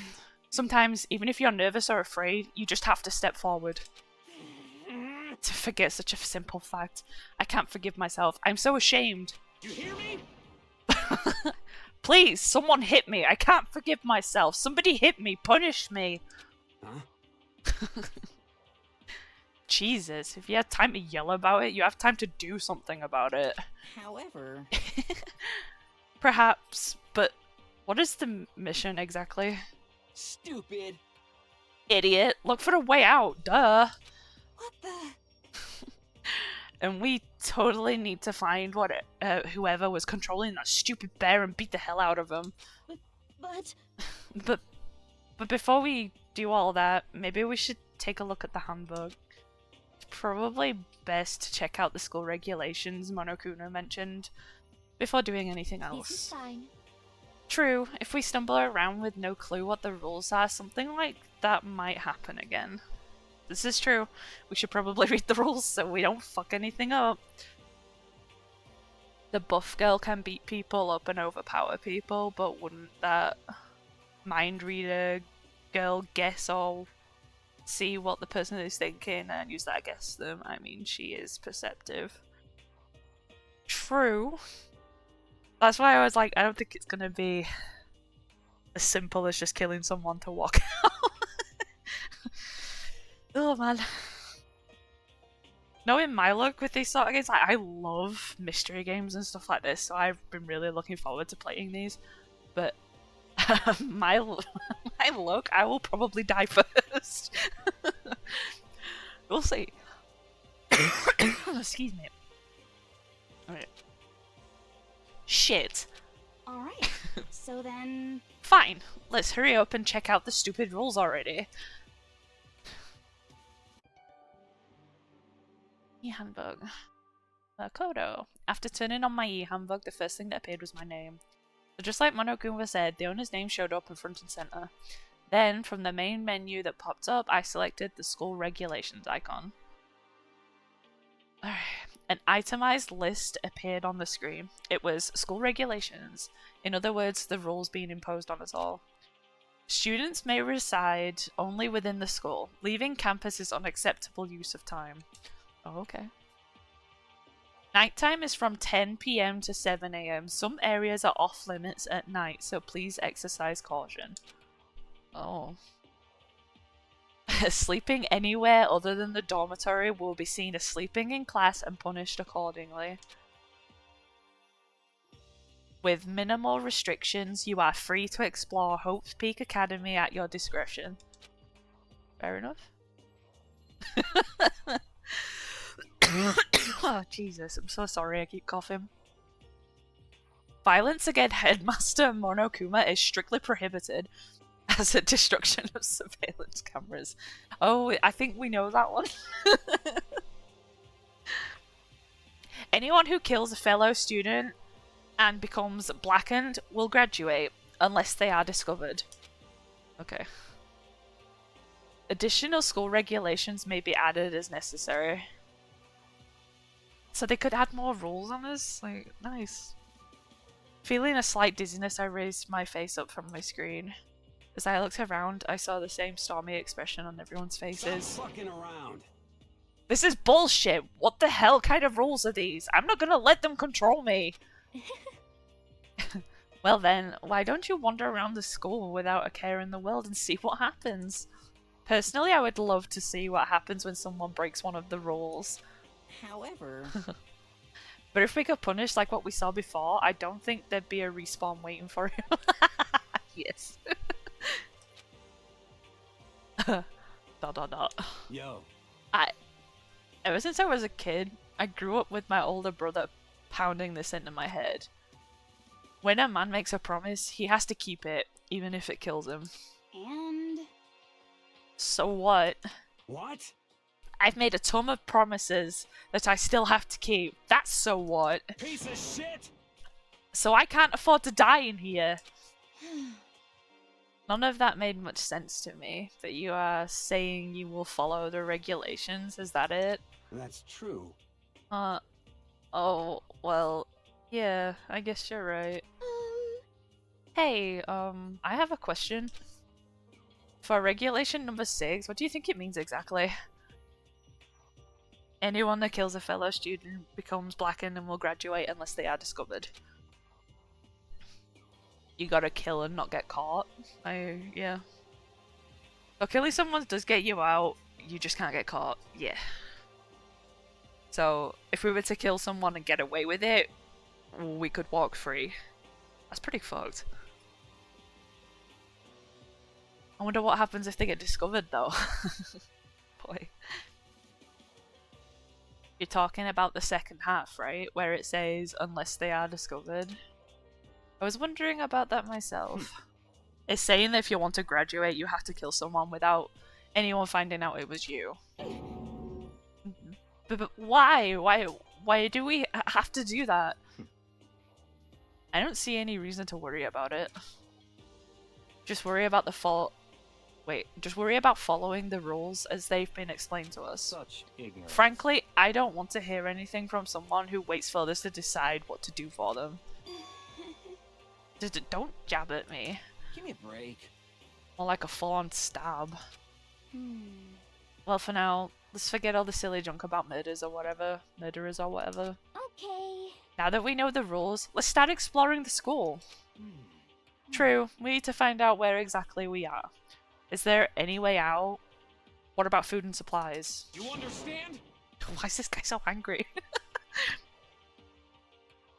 There are tons of questions we need to answer. Let's do it! Damn straight. Okay, let's let's all start looking around. I'll be going alone. What? What? Why? That's a pretty stupid idea, don't you think? Someone here might have already started thinking about murdering one of us. Are you saying we should stand around with them in our midst and make it much easier for them? Hold on a second. Wait, hold on a second. That would never... What? Don't bother saying it couldn't happen. You can't deny the possibility. That's why you all seized up with fear when that graduation rule was made clear to you. Am I wrong? But... that guy's such a dick. So, I'm simply acting in accordance with what I think is best for me. Just hold on. Hold on! Like hell, I'm gonna let you run off and do whatever you want. What? Out of my way, Plankton. What? What? The fuck's that supposed to mean? Such ignorance. One tiny bit of plankton drifting across the sea. So minuscule, so insignificant, they couldn't possibly have any kind of influence on the boundless ocean. You're fucking dead. I'm gonna kick your ass. I like this guy. So stop it. We shouldn't fight. What? The fuck you just say? You some kind of goody-goody little bitch? You want to throw down? Who do you think you are talking to me like that? You think you're my fucking dad or something? No, I wasn't. You son of a bitch. Fuck you. I just got punched. He punched me. Damn, and I flew back in a heap. It was like something straight out of a comic book. I didn't even see the punch coming, it was just suddenly right there in my face. One second I was standing there, the next I was soaring through the air. Now that I think about it, maybe I'd kind of forgotten. The kind of people I'd be trapped here with. My common sense has just stopped functioning. Being around these ultimates has blown my fuses. So I guess I shouldn't be surprised it led to something as absurd as this. But I'd just lost track of that sense of reality. That was my last thought as my consciousness started to fade. Before it finally cut out completely. Fucking punched me. And when I finally opened my eyes again, what I saw was... a bedroom? Huh? Where am I? As if it had become part of my daily routine, I woke up in yet another room I'd never seen before. Okay, so where am I now? You now have access to the handbook menu. You can use this to check a variety of information as you play. Open the handbook menu by pressing the X button. You can use this menu to check the school regulations, the character info in the report card section. At certain points, map and truth bullets may not be available. The truth bullets. You can also save and load your game data under the system section. Finally, press back button to review the transcript. Oh, so if I accidentally skip any dialogue, I can look at it. That's good. This records all pertinent? Yeah, that one. Info. So use this to review comments from everyone involved. Alright. Well, firstly I see a key. This must be the key to the room. My name's written on the keychain. Which means it must be mine, right? I'd better hang on to it for now. Yeah, a good idea. What is this? Some kind of lint roller. I guess we're supposed to clean up after ourselves. There's nobody else fucking here. Like, what do you expect? You gonna have a maid clean up after you? There doesn't seem to be anything particularly strange about this bed. Okay. There's a camera in my room. I hate the idea that somebody might be watching me right now. We're not allowed to mess with the camera, so I better make sure I don't touch it. There's no privacy here, like, at all. What the fuck? There's the boarded up windows again. Yeah. Can I click on this? It's like there's something in the drawer. It's a toolkit. It must be brand new. It's still in the shrink route. I don't really need it right now, so I'll just leave it here. It's a notepad. I guess the school must have given one to each of us. Yeah, I would guess so. What is that? There's a piece of paper hanging on the wall which says, "Announcement from Headmaster Monokuma. Each room's lock has been designed to completely protect against tampering or lockpicking." Okay. Remaking an individual room key is quite troublesome, so please make sure not to lose yours. Your room comes furnished with a shower, but please note that the water is turned off at night time. Also, the bathrooms in the girls' rooms include a lock of their own. Finally, we've prepared a small gift for each of you. For the girls, a sewing kit. For the boys, a toolkit. The sewing kit includes a map of the body's vital organs. Oh my god, what the fuck? No privacy, man, that says. Makes you wonder if there's cameras in... Yeah, I was actually kind of wondering that. I was wondering if there's cameras in the fucking bathrooms. That's fucked up, though. The sewing kit includes a map of the body's vital organs. One step will do the job, girls. Ugh, okay. For the boys, we believe a strong blow to the head with any of the tools should be ample. Oh my god. Don't think, just feel. Let's all enjoy ourselves. What the fuck? I crumpled the sheet of paper and threw it in the trash. Yeah, I'd probably do the same. Just an everyday trash can. I don't see any kind of trapdoor or hidden compartments or anything. That's all. Trash is the wrapped up paper I threw away. The fuck? Oh, I just found a coin? Like, what was that? This would appear to be the bathroom. Huh? It's not opening. I guess it's locked. How is it locked? This is the guy's room. They said only the girls' bathrooms have locks, so this shouldn't be locked, right? Oops, I didn't mean to click on it again. I guess it's locked. No, I don't think so. This is another TV. I got a TV in my room.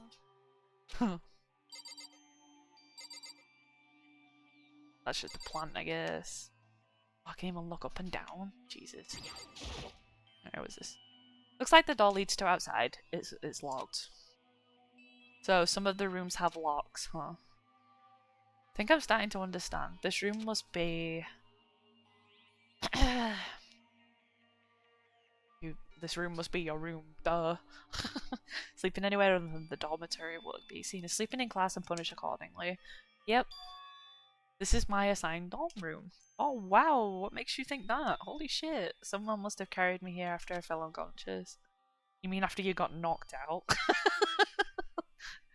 That answers that question. Next question is, what's everyone else up to right now? There's only one way to find out, and that's to get out of here. Yeah, I have a key. Open the fucking door. Yes, there you go. I rushed out of my room to meet up with all the others, but there was something waiting for me there. It's like something out of an old TV show. Wow. Ah!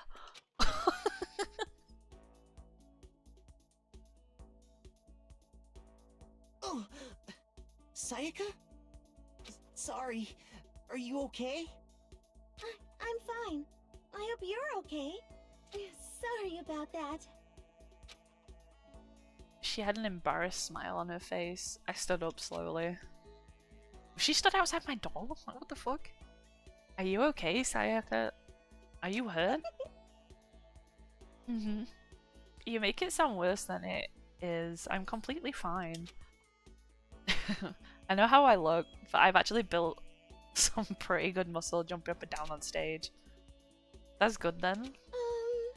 But are you okay? You know, from when Mondo hit you? That's true. I got knocked out right in front of everyone. I guess I revealed my lack of cool right from the beginning. Makoto. Oh, I'm fine. Nothing wrong here. That's good. Oh, that's good. I was kind of worried. Thanks. By the way, what are you doing here? Actually, I came to get you. You came to get me? Listen. Well, if you really are feeling better, I was hoping you could come to the dining hall. The dining hall? You see. After you got knocked out, everyone decided to go and do their own thing. We decided it would be more effective if we split up to investigate. So we agreed to get together later on and talk about what we'd each found out. So does that mean it's almost time to get back together?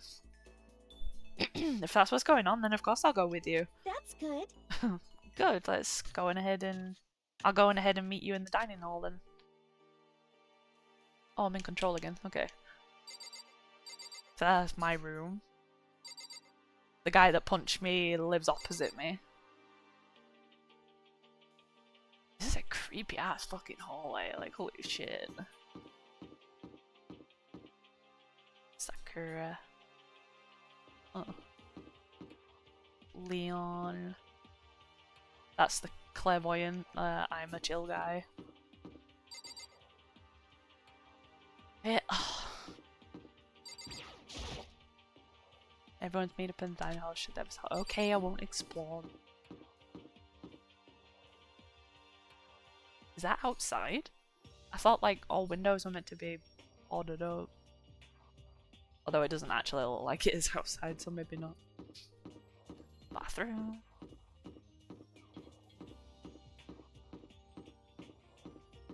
Room is this. The door won't budge, it must be locked. No shit, it says keep out all over it. Laundry. Bath. Okay. Hopes Peak Academy. Like, why is it like that? This is where the classrooms and stuff are. I don't have any reason to go that way right now. Okay. Fine then. Oh. Okay, I gotta click on it. Something told me that was the dining room. This must be the dormitory dining hall. It looks pretty clean, so that's good. I guess that's not really important right now, with us being prisoners here and all. Yeah, that's true. Nobody was there waiting for us. We don't really have much choice. I guess we should just wait here for now. Okay, let's just wait here. Huh? You heard that? Like I said, I'm psychic. No, you're not. Stop lying to me. What the fuck? Come on, I'm just kidding. Seriously, I just have amazing intuition. Oh, she's weird. Is it really just intuition? It's kind of sudden, I know, but here comes a tutorial. Right now, I'd like to talk about reactions. You're gonna be talking to Sayaka, right? Well, while you're talking to her, some purple words are going to appear. Here's how they work. Assume I gotta press Y, look at it. Reaction. Oh, I did that and then press A, okay. Oh, you are familiar with reaction? No, but... Well, just in case, let me explain. When purple words show up, if you press Y, go reaction mode. At this point, you can use directional buttons to make a selection, press A button to confirm it. Also, when it comes to that dialogue, you can review whatever you talked about to look for more info. Talking to someone about things like this is called a reaction. Okay, do your best to enjoy your ever important school life. Ah, you've gone ahead and used it already. Well, that's just wonderful. Make sure you keep it in mind as the story keeps on moving forward. Okay. Hey, By the way, Makoto, what is it? Well, it's just, I know this is kind of continuing the self-introduction thing, but I just wanted to ask you something.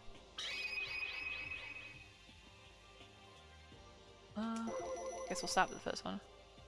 Continuing our self-introductions. We kind of got cut off before, but I had a question I wanted to ask you. Okay? Excuse me. I wonder what it is. Now I'm really curious. What? Get good. Talk, woman. Hey,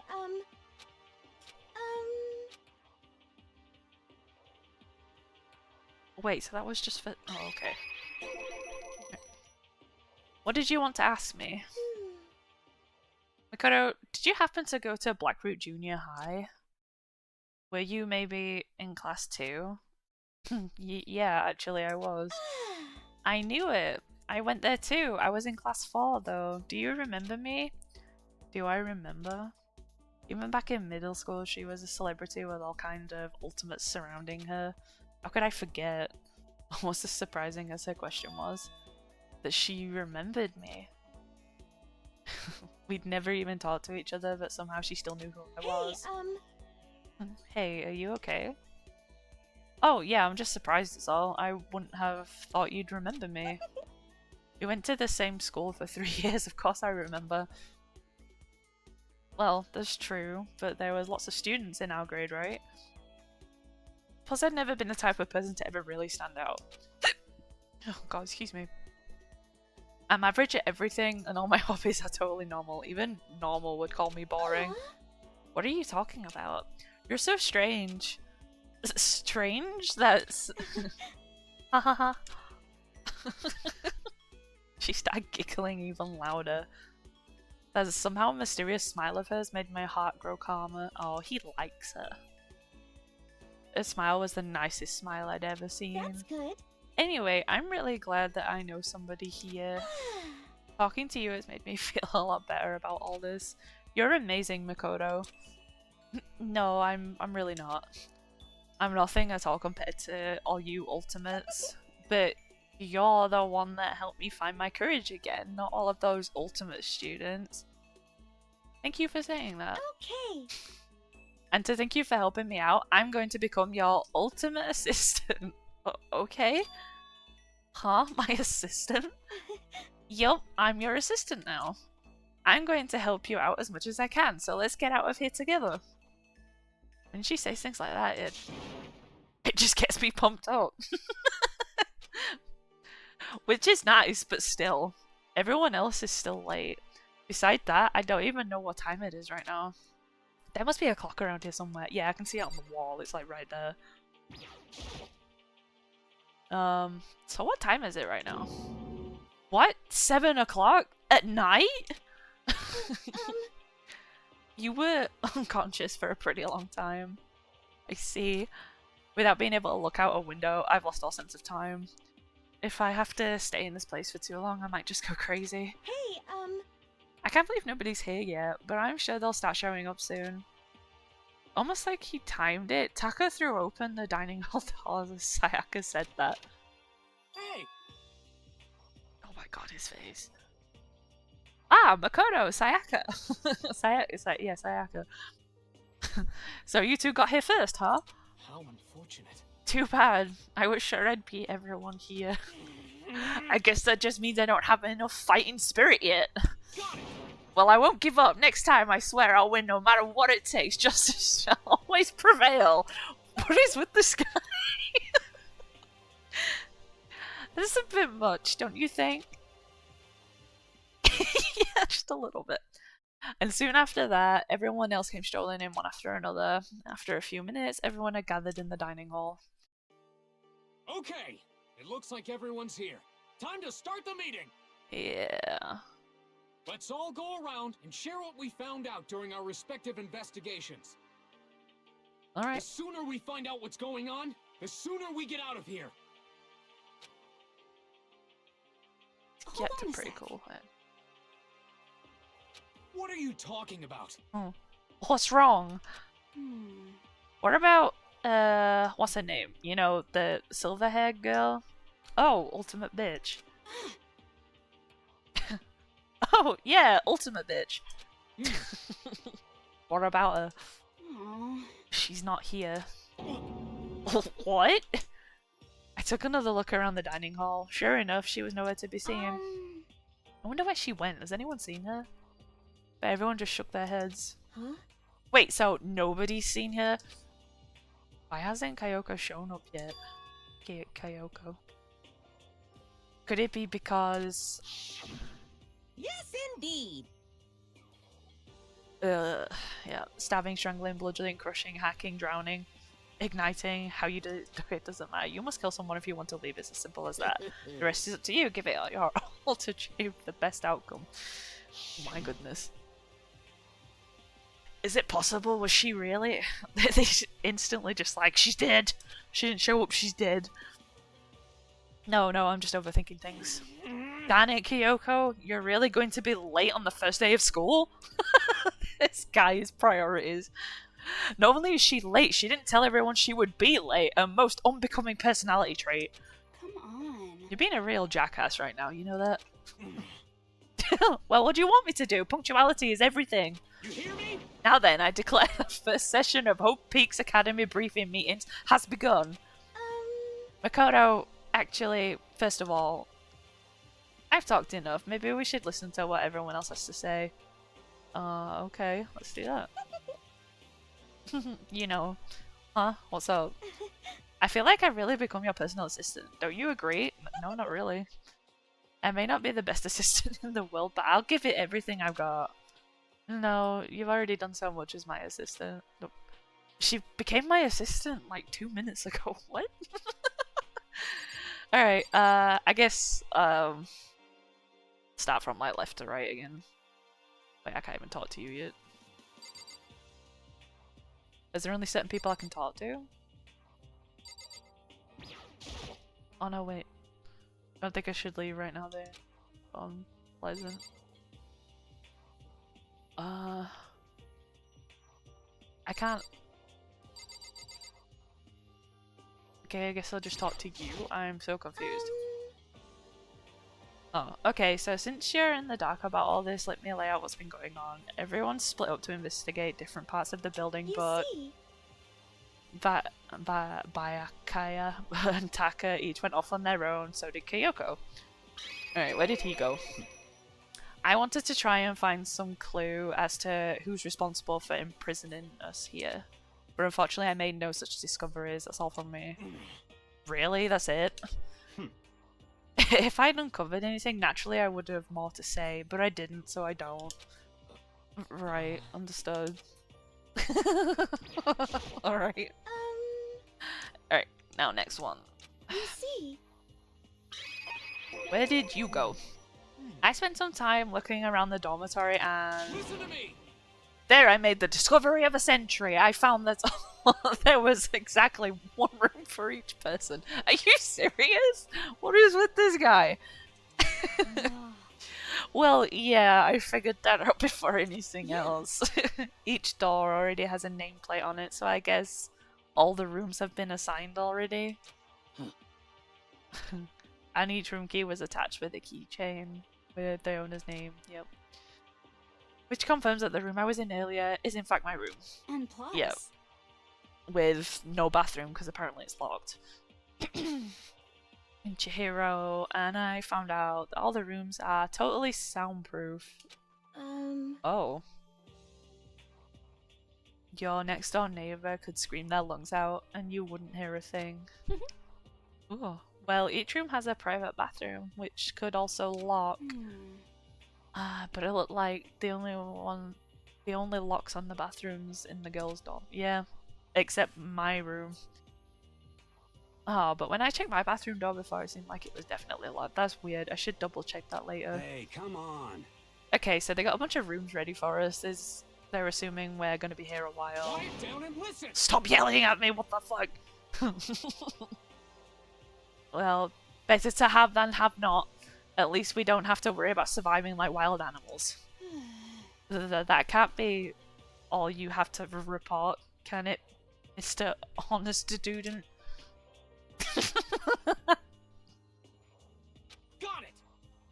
That's all for my report. Let's move on to whoever's next. This guy. Alright, so You see, we did those. So did Kyoko. Kyoko's not here. It looks like Leon, Hiro, Junko, and Chihiro all grouped up together. Alright. We went all up and down the school, double checking the windows and the hallways and classes. We wanted to see if we could get any of those metal plates to come off. What happened was nothing. Not a damn thing. We couldn't get a single one to budge even a little bit. what should I do? There wasn't any hope of escape anywhere. The school really has been totally cut off. This is bad. This sucks. Bad. It really sucks. It sucks. What the hell are we gonna do? Hey, come on. God damn, calm down. You're starting to make me nervous. Yeah, she's a little bit psycho. Okay, so since you're in the dark, oh yeah, I've already read this bit, sorry. All grouped up together. The same goes for Hina, Sakura, and Mondo. Where did you guys go? We thought maybe we could find some way to communicate with the outside, so we went looking all over. Sorry. But we didn't find a thing. Sorry. Yo. I went back to the main hall thinking we could do something about that giant hunk of metal. What? But even with Sakura and me both, it wouldn't budge. We hit it with desks and chairs and nothing. Dude, shit. It was hard. It was hard as, like, metal. Yes, indeed. Well, yes, it is metal. Anyway, if we're gonna get out of here, it's not gonna be through there. I feel like I could just cry, but no, I have to hold on to it. I have to manage my hydration. So then. I should tell you what happened next. It has nothing to do with communicating with the outside world, but it's still worth worrying about. In both the school and dorm areas, there was a set of stairs leading up to another floor. But there were gates there and we couldn't find any way to open them, so we couldn't check it out. In other words, at this point, we're only able to search the first floor. However, We can further assume that there is potentially something above the second floor as well. And if that's the case, there is at least a chance it may lead to a way out. I doubt it. Maybe. Yes. Alright, skip this bit again. Yep. Celeste, Toko, and Hifumi were left over, so they joined up. Oh, okay. Let's see. If I'm being honest, I can't quite say we acted as one. Rather, we did nothing as one. We spent the entire time in the gym. Most unfortunate. Honestly, we're not exactly the types to go running around the school like a gaggle of junior detectives. What the hell's wrong with you? What the hell were you thinking, just sitting around the gym the whole time? Well, it's not like any of you invited me along. Nobody said, hey, come with us. I blame you for leaving me out. It's just your fault. What the? If you wanted to go with someone, you should have just said something. Forget it. It's like... like I'd want to go anywhere with a dirty slut like you. Oh, what a bitch. Slut? Your mind is as thin as your body. You make me sick to my stomach. Are you for real? I don't even know how to react. How can you say something so awful to someone you just met? Hey, come on. Alright guys, everyone just calm down, okay? All this stress is bad for your skin, you know? Yeah, it sounds like you two are so close now you're fighting like sisters. I don't think that's what's going on. Hey, So that's what they have to say, huh? Then I guess I'm the only one left. Yeah. I went and had a look around the dining hall. I found a fridge in the back of the kitchen. It was overflowing with all kinds of stuff. Good. I guess we don't have to worry about food at least. What? Sure, for now. But with all that, there are 15 of us. How long could the food last? You can just eat sesame seeds or something. Huh? What am I, a parakeet? I don't think we have to worry about it. All the food gets restocked automatically each day. At least, that's what Monokuma said. You saw him? Okay. Yeah, he came out of nowhere when I was checking the fridge, told me that, then disappeared again. He was so fast I could believe someone had been moving him around with a remote control. That's... A weaponized toy can just appear from nowhere. I can't tell if it's supposed to be afraid or not. But was everything okay? He didn't try to, like, eat you or anything? Eat her? What do you mean by that? I mean, when you say eat, what kind of eating are we talking about? Oh god. Come on, man. Hey, you bastard! What the hell, fatty? You acting like some kind of sleazy drunk dude. Actually... Not like there's a good kind of drunk dude. Hey, stop screwing around, all of you. Are you still asleep or something? We're prisoners here. You could all just die any second. Shit. She's right. We can't be making stupid jokes right now or we gotta do something or... A voice cut through the noise, interrupting Mondo. You're all spending an awful lot of time yelling and carrying on. Do you really think you can afford to do so? Have none of you accepted the reality of the situation? No! Excuse me. Well, I guess she's not dead. Kyoko, where the heck have you been? We already started the meeting without you! She didn't say a word. Instead, she just dropped a piece of paper on the table. Ah, what's this? It appears to be a map of Hope's Peak Academy. A map? What? Where did you find this? Well... It doesn't matter where I found it. What the heck? It does matter! You're really freaking us out right now! But more important... Never mind that. What's it mean? It would seem... Just look at it. The building we're in right now is laid out in precisely the same way as Hope Peak's Academy. So what you're saying is this really is Hope Peak Academy? It's true. Well, in terms of its construction, yes. But it looks like it had a number of strange renovations done to it. Renovations? However... I don't know the details yet. All I found was details about the first floor. But then, this really is Hope's Peak. We didn't get kidnapped and taken to some other place. So stupid, it's not even possible. This is where the country's future elite is supposed to come and learn? But... But if this really is Hope's Peak, where are all the other students?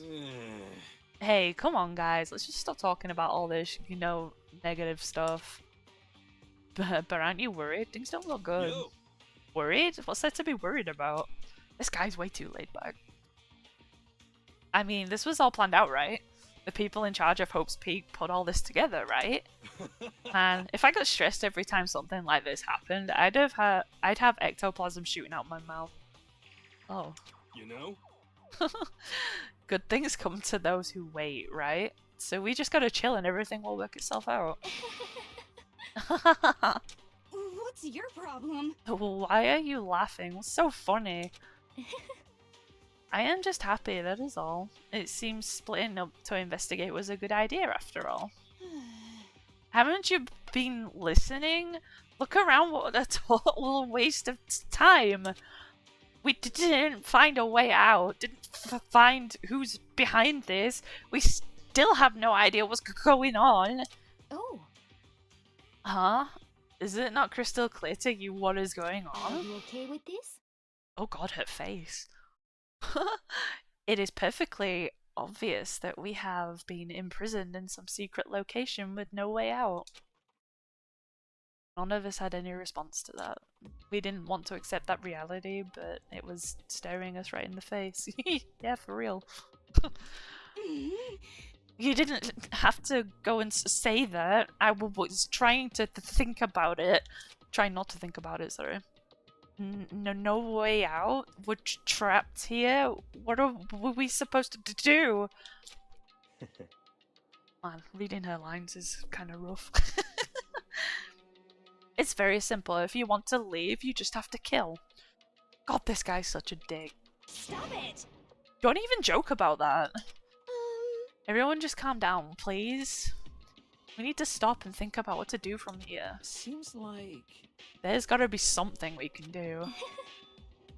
All we can do is adapt. Adapt to living our lives here from now on. That's... live here? Are you saying we should just accept it? Do you understand? A lack of adaptability is the lack of survivability.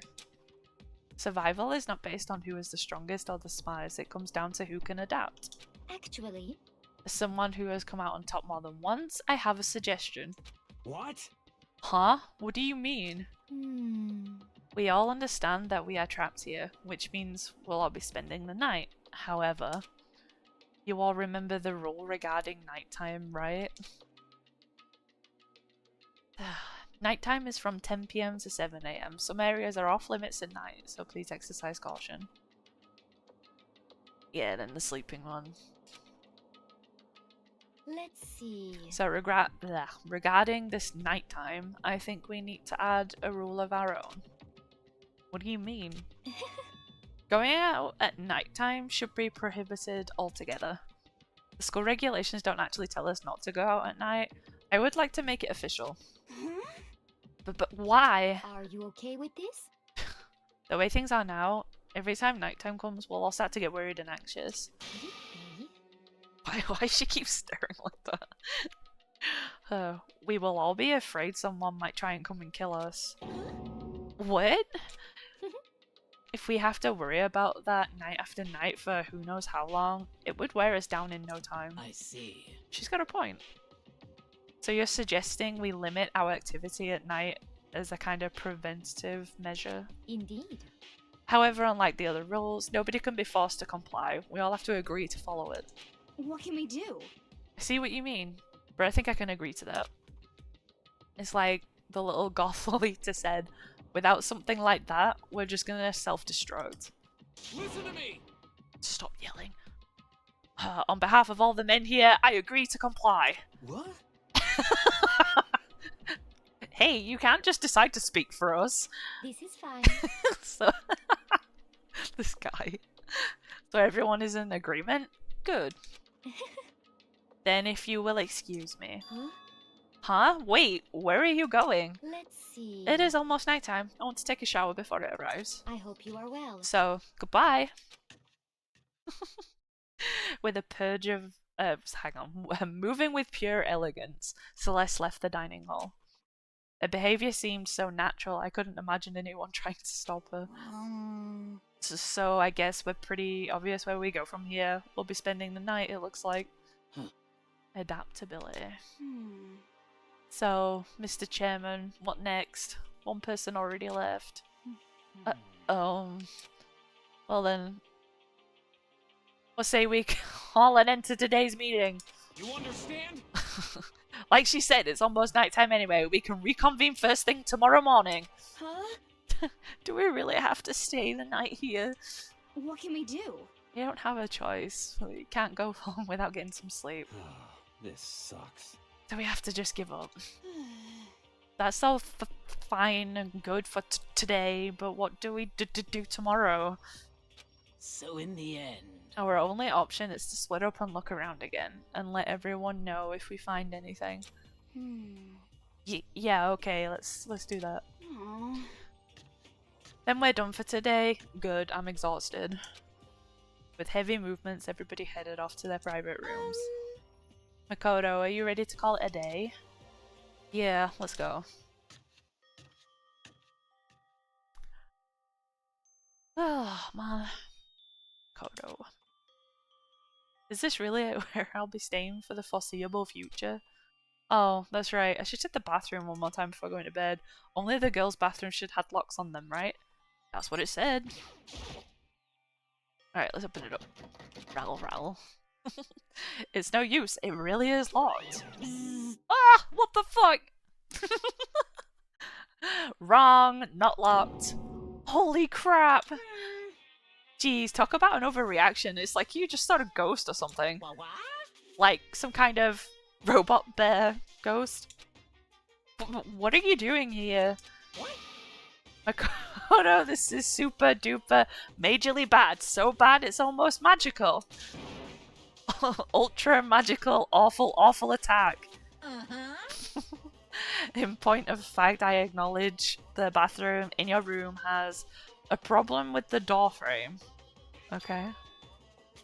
Wait, so the reason it won't open is because it's locked? Oh, hang on. The reason it won't open isn't because it's locked. The door just doesn't fit. Hey, Didn't you see the notice? What? Can't you read?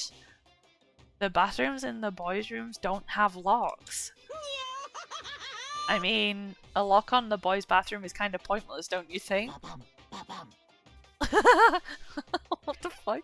Well, it's not that it's pointless, I guess, but I'm no expert with the birds and the bees and all that. Listen up!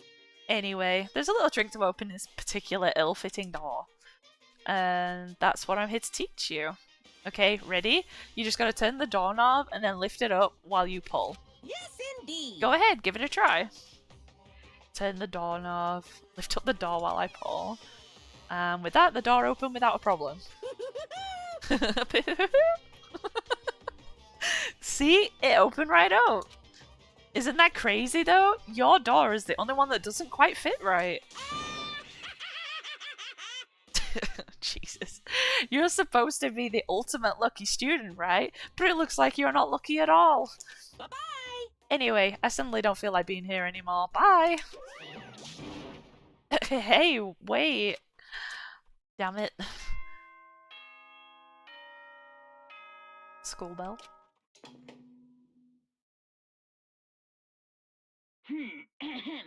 This is a school announcement. It is now 10 p.m. Okay. As such, it is officially nighttime. Soon the doors to the dining hall will be locked, and entry at that point is strictly prohibited. Okay then. Sweet dreams, everyone. Good night. Sleep tight. Don't let the bed bugs bite. Uh-huh. Okay. Looks like it's nighttime. We all promised we wouldn't leave our rooms now. All we can do is try and get some sleep. While still mumbling to myself, I collapsed onto the bed. My eyes closed almost immediately. It's not that I was ready for bed exactly, I was just utterly exhausted. It was as if I'd spent the entire day staring at the TV watching movies, or like some kind of illusion where I'd been tossed into a made-up fantastical world. Yeah, that feels about right. There's no easy way to just accept the situation we've suddenly been dropped into. No, not really. So this is how the curtain closed on my first day at Hope's Peak Academy. Soon enough, I was asleep. Would it be too much to hope that when I woke and realised it was all a dream? It's kind of lame as far as endings go, but I'd be fine with that. Actually, that'd be the best. Yeah. Konumathea. In any normal school, Mr. Monokuma would be a kind teacher, but when I think about what's coming up, I'm just so full of pride and joy. Our ceremony earlier today was absolutely splendid. Thank you all very much. Remember that you're all students of Hope's Peak Academy and strive to refine your ideals. I swear to you, I will send you all off into a new tomorrow! Alright. Okay, fair enough. Ding dong. Good morning, everyone! It is now 7 a.m. and nighttime is officially over. Time to rise and shine! Get ready to greet another beautiful day! We don't know if it's a beautiful day, though. You boarded up the windows.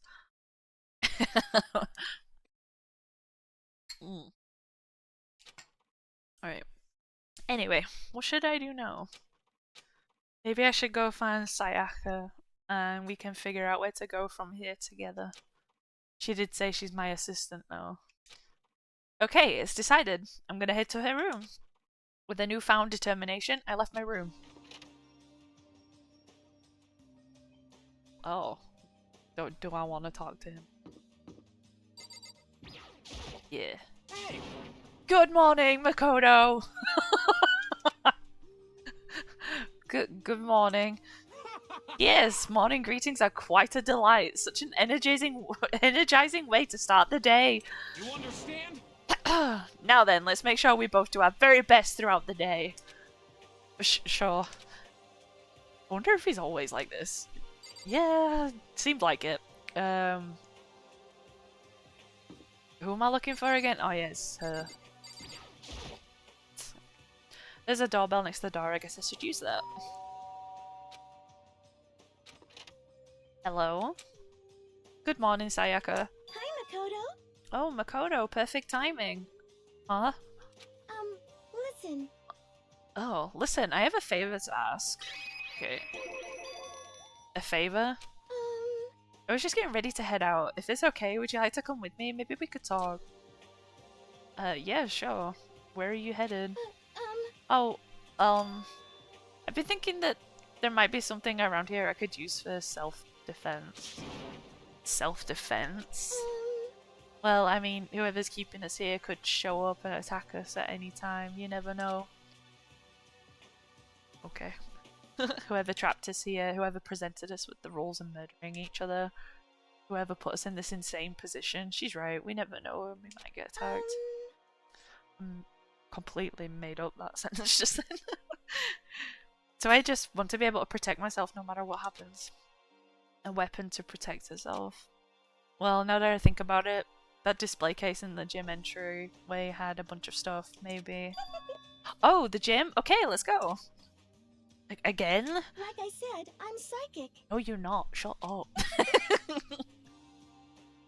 Come on, I'm just kidding. Seriously, I just have amazing intuition. Am I really so easy to predict? Anyway, we should head to the gym. For anyone who just hates walking around the school, we've got some good news. You can now teleport using the map. Oh my god. It's as simple as opening the map menu and choosing where you want to go. However, you can only teleport to hallways and marked waypoints. Plus, you can't teleport to places you haven't been or places that are blocked off. And depending on certain story moments, there will be times where you won't be able to teleport at all. Oh, I bet that's when they make me run. Finally, try not to teleport inside any walls. There's a chance you could get lost forever. Hell yeah. Well then, good luck and have fun. Yeah, alright. Not that. That's the thing. Alright. Up. Oh, wait. You know, I'm gonna be completely honest, I'm not entirely sure how to... Alright. Handbook menu. There we go.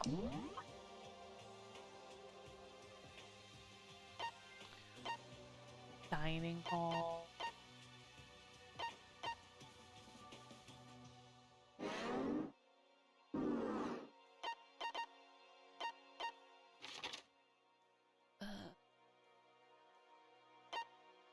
Nurse's office. Where did we go? The gym, I think it said, right?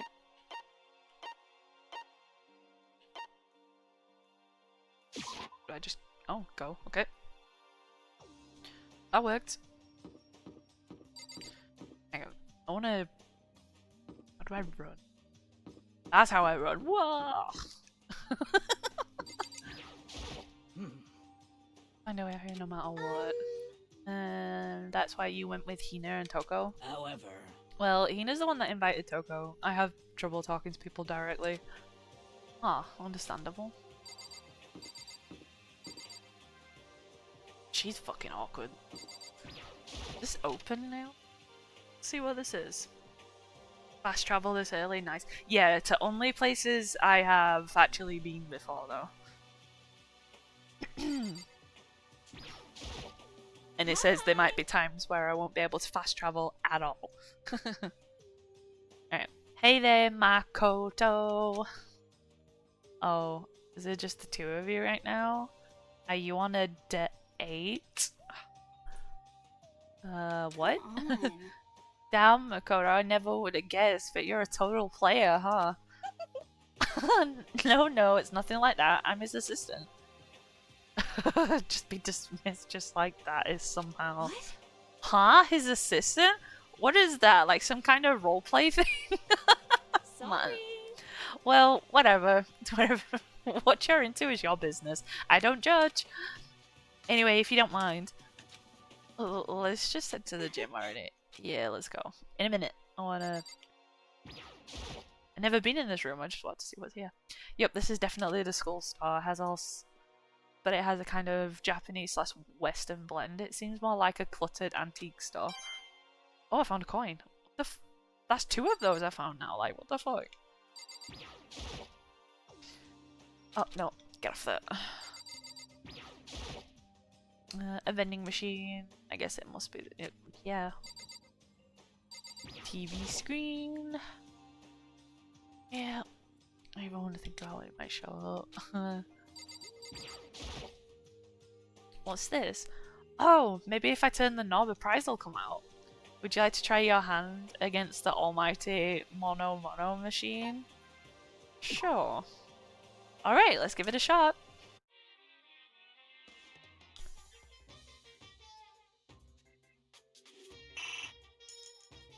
Oh.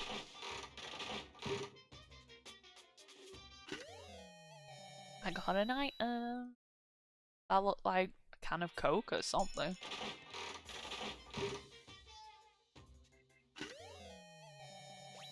And a sword? Like, what the f- Okay. I don't know what they're for, but I should probably get going. Yeah. Yes. Fucking, like, gacha machine.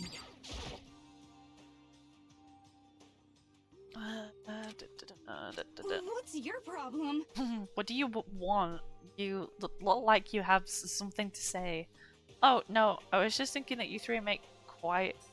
Wait, you three make a pretty unique team. Let me make this perfectly clear. Me hanging out with the 2 people who have muscles where their brains should be is not my choice. Oh my god. Wow, that's super mean. Yesterday you complained how nobody invited you. That's the only reason I asked you to come with us. I never asked you to do that. Stop trying to drag me farther into your meat dimension. Jeez, I can't believe she just ran off. Do you think we should go after her? Wait. Nah, let her go. She's weird. We shouldn't pressure her any further. Well... Oh yeah, good point. They're like water and oil anyway. It'd be weird if they did get along. Yeah, just a little bit. Alright, to the gym. Let's go to the gym.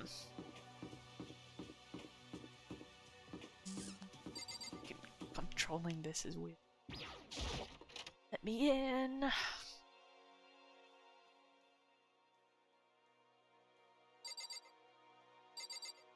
See a sword right there. Let's see what this is first. It's a helmet of some sort. Why is something like that on display? Coin!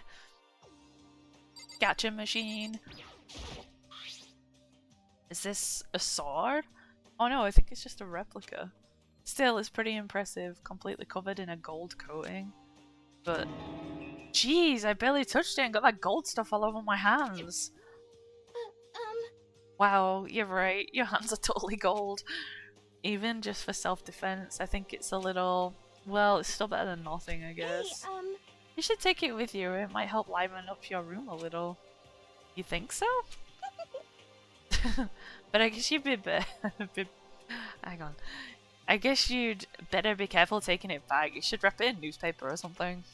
And just like that, it's been decided. I don't see anything I could really use for self-defense. Hey, don't worry about it. It's not like you'll need it right away. Hang on. It's like you'll need it right away, right? Yeah, there we go. Plus, if anything were to happen, when the time comes, I'll protect you. Gay. You'll protect me? Thank you for saying that. If I've got you on my side, I guess I don't need a weapon after all. Sayaka giggled as she said that. That mysterious smile. I can't tell if it comes from the heart. It makes me feel at ease. I can tell it comes from the heart, sorry. It makes me feel at ease. When I look at her, I honestly feel like I can do anything. Okay, we can start looking for a weapon then. But as long as we're here, let's hang out a bit more. Sure. I feel like she's cozying up to me a bit too much. A plaque.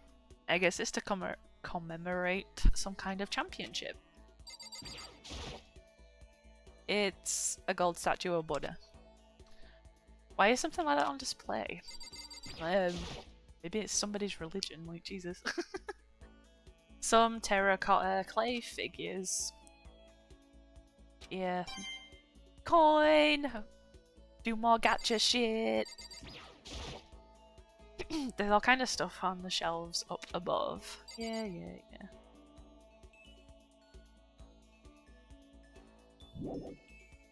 Back out of that. Guess we'll talk to her. She wanted to hang out. I know I said I wanted to talk to you, but now that we're here, I don't really know what to talk about. Sorry. And I said the one who invited... hang on. And I was the one who invited you to come with me too. Sorry. It's okay. I mean, if there's nothing to talk about, we can just not talk, right? Huh? That seems a bit awkward. Huh? You don't have to force yourself to talk. We can just, I don't know, stare off into space or something. Stare off into space? Oh, but you're probably super bored just standing around doing nothing. No, it's not that it's boring, it's just... Never really done it before. I don't have a lot of time to just do nothing. I guess that makes sense. You're not a normal high school student like me. You've got tons of stuff to do every day. Listen. Hey, this is kind of out of nowhere, but... Makoto, do you have a dream? A dream? Well, what about you? What's your dream? I'd love to hear. My dream is... I've always wanted to be a star, as long as I can remember. I grew up without a mother, you know, and my dad worked really hard every night. Wait, hang on. Worked really late every night. I was always home alone. I was just a kid, you know, so it was really lonely. But that changed when I saw a pop star on TV for the first time. She was so pretty, like a princess, and she could sing and dance. And more than anything else, there was her smile. Looking at her smile, I could feel my loneliness melting away. I decided that's what I wanted to be someday. I wanted to give that kind of encouragement to others. Eventually, that became my dream. That's so amazing, though. Oh, this is so gay. you were able to actually fulfill your lifelong dream. Honestly, it's really incredible. ... I did whatever it took to reach that dream. I mean it. Even some things that weren't so pleasant. Huh? You see. I honestly believe that as long as you kept chasing your dreams, someday they had to come true. But to do that, you can't take your eyes off your dream, not even for a second. She looks way too serious now. Even if sometimes it's a bad dream, whether you're awake, whether you're asleep, to make your dream a reality, you have to keep your gaze fixed on it, no matter what. In that world, if you lose focus, even for a split second, you get left behind. You have to keep on swimming against the current. I was saying that, I instantly got like Dory the fish in my head then for a second. You have to keep on swimming against the current, without even taking time to breathe. That's the kind of world my dream lives in. Is it really that tough? Is it not fun at all? Oh no! Oh no, don't get the wrong idea. It's super fun. But that's exactly what scares me. Huh? I enjoy every single day I wake up and get to do what I do. Everyone in our group is amazing. We're rivals in a way, but they all mean so much to me. We've been performing together since we were young, so they're all like family to me. Without them, I would have given up on my dream a long time ago. Fair enough. To work together and fulfill our dreams together has brought me so much happiness. But that's why... But that's the thing that scares me the most. If the world gets tired of us, then what happens? What happens to us? When the dream dies, those wonderful days come to an end, and everyone goes their separate ways. It's kind of dark to think. She's trembling. She must be terrified. She worked so hard, sacrificed so much to get where she is. She must be terrified of losing it. But that's the reason I decided to come to Hope's Peak. Huh? What do you mean? Well, they say that if you graduate from here, success is basically guaranteed. which means I could keep on performing with my best friends forever and ever. At least that's what I thought. I really did believe that, but now we're trapped here with no way out. They're probably waiting for me. While, oh god, her face. While I'm in here, the world out there is forgetting about me. Minute by minute, we're all disappearing. But still, Sayaka? Why? I can't afford to be stuck in here. Wow, that was the first time I heard her cry out deep within herself. She sounds desperate, but I can't understand why she'd feel that way. Trapped here this way, the dream she put so much effort in is on the verge of disappearing forever. That isn't something that can be fixed with a few kind words. The weight she's carrying, I can't even imagine it. Sorry. Oh, I'm sorry. I didn't mean to complain. Kinda killed the mood, huh? No, not at all. Sorry. I'm really sorry. No. Sayaka. Sayaka, yep. Actually, are you hungry? Before we head back, why don't we go to the dining hall and get some food? So... Okay.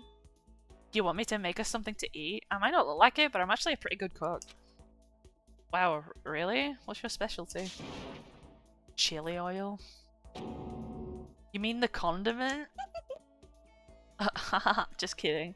She burst out laughing. Her earlier mood disappeared, replaced by the bright smile I'd quickly grown used to. But how'd that happen so fast? It was almost like a mask, like some kind of neutral expression. Yeah, that was kind of weird. She had like this dead look in her eyes for a second. Anyway, we head to the dining hall to get something to eat before returning to our rooms. Back in my room again, and I have a sword now. The only thing in my room is a fake sword covered in gold. All it does is make me feel that much more uncomfortable. Anyway, there's still plenty of time in the day left. I really don't feel like just sitting here. Maybe I'll take a look around. You're about to have your first experience with free time. Would you like to hear more? Not at all. Sure, absolutely. As you live out your school life here, you will be given free time at certain points. Shut up, Grace. During your free time, you can spend time with your fellow classmates to deepen your friendship. You can also give them presents, which can potentially give them an even better impression of you. Wait, so you can hang out with your friends every now and again? You can get these presents from the Mono machine. Oh, that's what they were. Okay. The gacha machine is gifts for people. Right, you can get these presents from the Mono machine in the school store. Come by early and often. At certain points, you'll witness intimate events. Oh god. And new info will be added to each person's report card. These events can also open up new skills, which will prove useful as everything plays out. We strongly encourage you to develop and deepen as many friendships as you can. Also, keep in mind when you talk with a classmate, time will pass. I'm sorry if you can hear my mum's parrot. She's playing with the fucking bell. When you're finished, you will automatically return to your room. After a certain amount of time passes, your free time will come to an end and the story will progress. Alright. If you prefer not to engage in free time, you can always choose to simply go to sleep and skip it. I wouldn't recommend this approach, but if you absolutely must press forward with the story, then... Anyway, why don't you try it out by spending some time with Miss Sayaka? Okay. She's the ideal partner to begin with, don't you think? Sure. Leave the area, yes.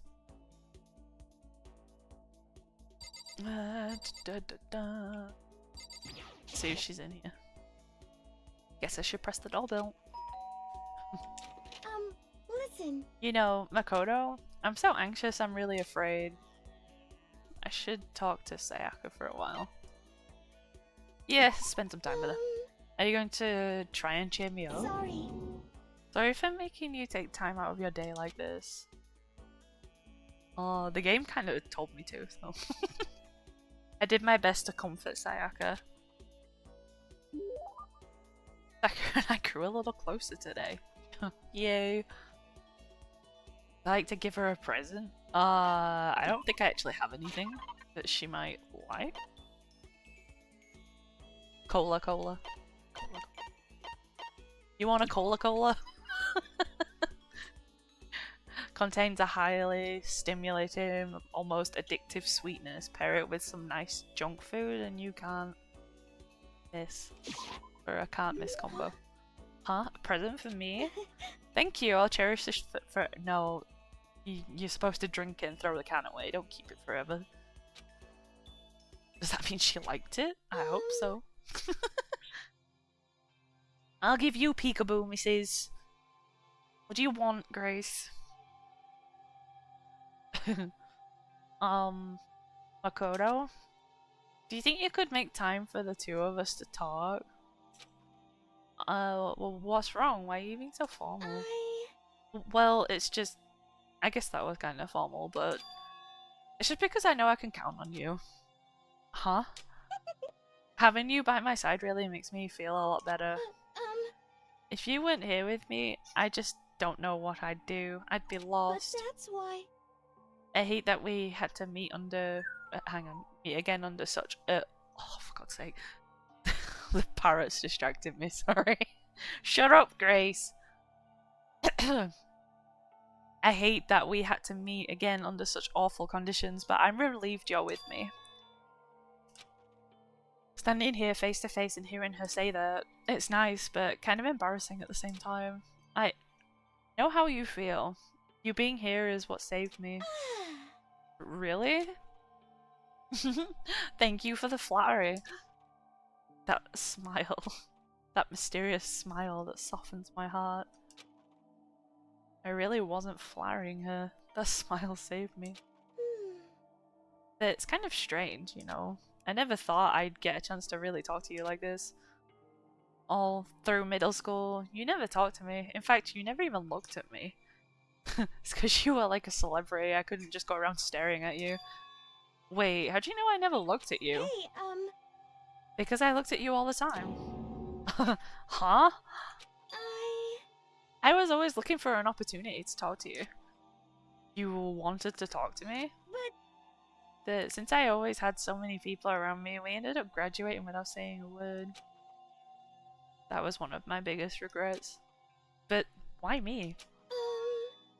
Do you remember during our first year of high school, or junior high, sorry, that huge bird wandered into the school pond? Actually, now that I think about it, I do sort of remember something like that. It was like out of a fairy tale. Turtle once every million years, that bird once every 1,000. A huge bird wandered into the school pond during our first year of junior high. I think it might have been... How am I supposed to know this? Ugh, I guess I'll go for the middle option. A heron? It was a heron, wasn't it? Oh no! No, not quite. It was similar, but even bigger than that. Like a heron, but bigger. A crane? It was a crane. It just walked right into the pond. Okay. That's right. That's what it was. How am I supposed to know? Alright. It was so big, the teacher had no idea what to do. But you led it to the forest behind the school. You helped it find its way out. Well, only because I was already in charge of taking care of the animals at school. They made me do it. You see? Fair enough. I should have said thank you then, but... Is it okay if I do it now? Thank me? I'm that crane, you see. I've come to return the favor. Here, let me make you a cloak. Hehe, just kidding. She's so weird. Yeah, I kind of figured. Honestly though, I was so impressed. That's why I always wanted to talk to you, even just once. Never imagined this would be how I got my chance. Yeah, if we met again at the train station somewhere downtown, that'd make for a nice dramatic reunion. But instead, it's this weird school. Maybe, but still. I'm sure you'd help me find my way out, just like that crane. You'll save me. You see? It's just intuition, I know, but I still believe it. I'm going to save it. I'll do my best, I promise that. I'll make sure it's more than just intuition. If there's anything I can do, I'm going to do it. I believe in you. Besides, my intuition always turns out to be right. Like I said, I'm psychic. 'Cause I'm psychic. She's so weird. No. Excuse me, sorry. She laughed out loud as she said it. The closer we get, the stronger that smile of hers makes me. I was glad to feel that way. Sayaka's report card has been updated based on your experience with her. Okay. You just unlocked the skill, melodious voice. Give yourself a pat on the back, you earned it. Sure. Once we're all done, I headed back to my room for a little while. Yeah. It's nighttime.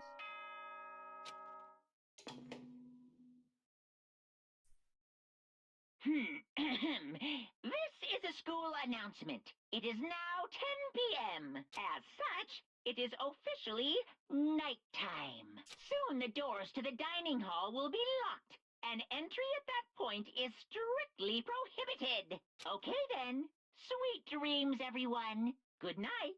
Sleep tight. Don't let the bed bugs bite. Excuse me. Today already came to an end. Today's already come to an end, sorry. But I swear, tomorrow I'm going to find some kind of clue. I swear. Yeah, we'll see about that. As my eyelids began to slide close, the conversation I had with Sayaka that morning began to replay. In a way, it's almost frustrating. Even if I understand where her desperation is coming from, I can't share in it. The pressure she's under is way different from anything a normal high schooler like me goes through. She didn't just stumble into school the way I did. So I can't say I feel things the way she does. Compared to her, no. Compared to everyone else here, there's no doubt I just don't match up. I guess that might explain my own frustration. It's kind of weird that he's there compared to the rest of them though, to be fair.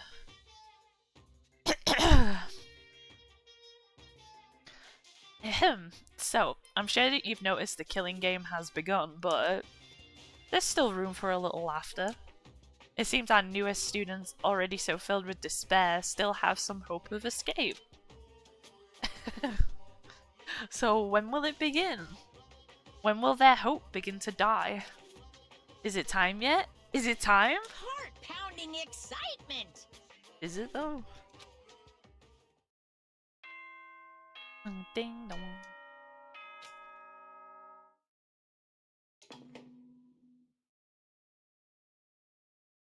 Good morning, everyone! It is now 7 a.m.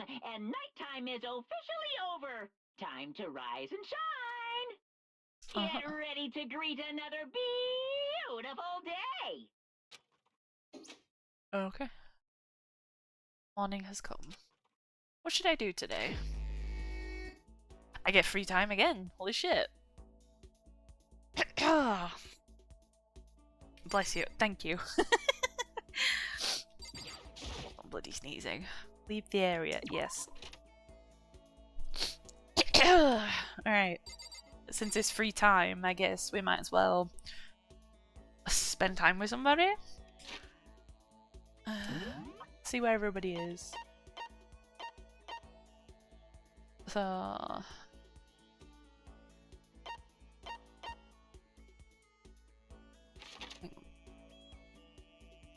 Where's the store here again? Oh, we'll go here.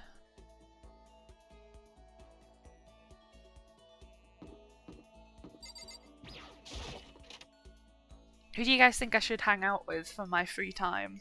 I'm gonna use these coins in the machine again, just since I can use these as gifts. Might as well go every time I can.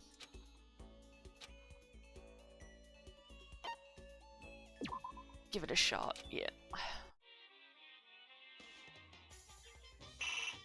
Wrong way.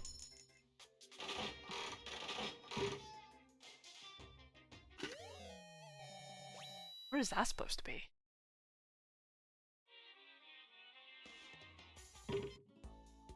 I used both coins at the same time just then. I don't know what that did, to be honest, but... Excuse me. Well, I could talk to her since she's here. I wonder how that teddy bear actually operates. Could it be a robot with an AI installed in it? No, we don't have the technology yet. Maybe it's some kind of bear-shaped cyborg from the future. Should I hang out with Chihiro for a while? Yeah, sure, why not? Oh, ultimate bitch or ultimate rides down. I should have done that, but never mind. I'll see if I can find them after, if I've got free time again after this. Do you like to give Chihiro a present? Sure. I don't have any Coca-Cola. I mean Cola-Cola. Oh god, does it have to make that noise for real? What is this? Somehow I don't think she'd want a sword. I don't know what the other thing was that I got. A water flute? Water flute.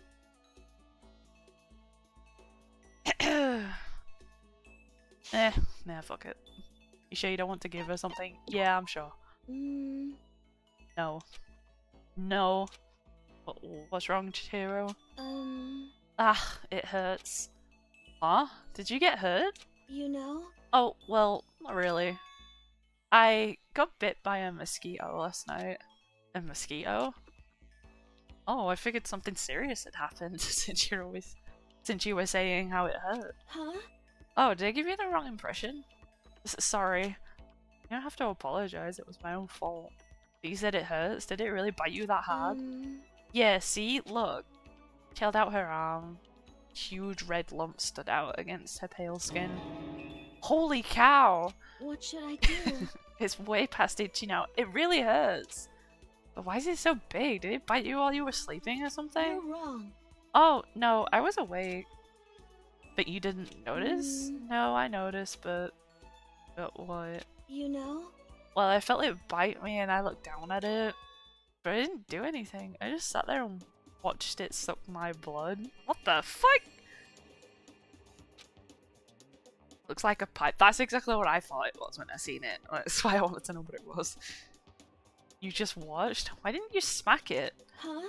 Because that would have killed it, right? Well, yeah, but... You know? It must have been really hungry to suck that much blood. If it was that hungry, it would have been really sad not to let it have anything. What the fuck? But it's just a mosquito. Mosquitoes are living things too, though. It might have its own mosquito family.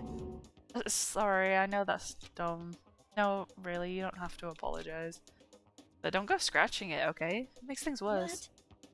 But if it gets so itchy and I can't take it, well, in that case, just take the tip of your fingernail and push it into the bump. That'll help. Huh? Wow, I had no idea. What? You're so smart, Makoto. As she said that, she smiled like a tiny cute little animal. I wonder if she does that on purpose. If so, that's a whole other level of scary. But anyway, don't you think it's kind of strange? What is? You know? Well, the school is completely sealed off, right? So how did Mosquito get in? I was actually kind of wondering that when she mentioned it. Maybe there's somewhere in the school where bugs can live and grow, some kind of nature-y spot. Nature-y place in the school. Well, I can't say for sure that there's not. Or maybe there's a secret passage somewhere that leads out of the school. A secret passage. Well, even if there's not, I'm sure we'll get out of here somehow. As long as we all work together, I'm sure we'll be out of here in no time. You're right, working together is super important. Of course, I don't know how I can be useful. I'll probably just weigh you all down. That's not true. It makes me feel way better knowing you're here to help. Huh? It does? Really? Yep. So let's all do our best, okay? Thank you. Okay. Thank you, Makoto. Yeah, your maximum number of skill points has increased. Hey, look at you go. I have skill points? What the fuck? Once we're all done, I headed back to my room for a little while. Yeah. Let's go.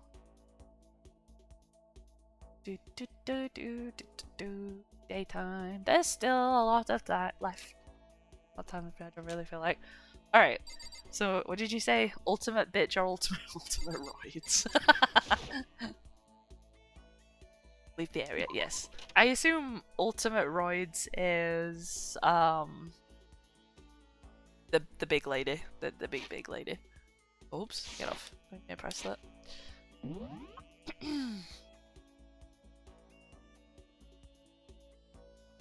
Who's apparently around here somewhere.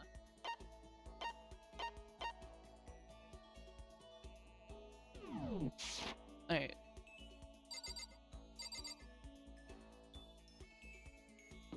Let's see if she's in her room. Sakura. I don't really have anything to talk to her about right now. What do you mean? Oh, hello. Hey. Makoto, Oh, the baseball guy. Okay. Actually, never mind. So what did you want? No. Sorry. Wrong person. Later. Baseball guy. Baseball guy. Nope. Nope. Jiro's room. Kyoko's. She's in her room, so I could talk to her. He's in the bathroom. I should probably not bother him in the bathroom. Alright. Kyoko's room.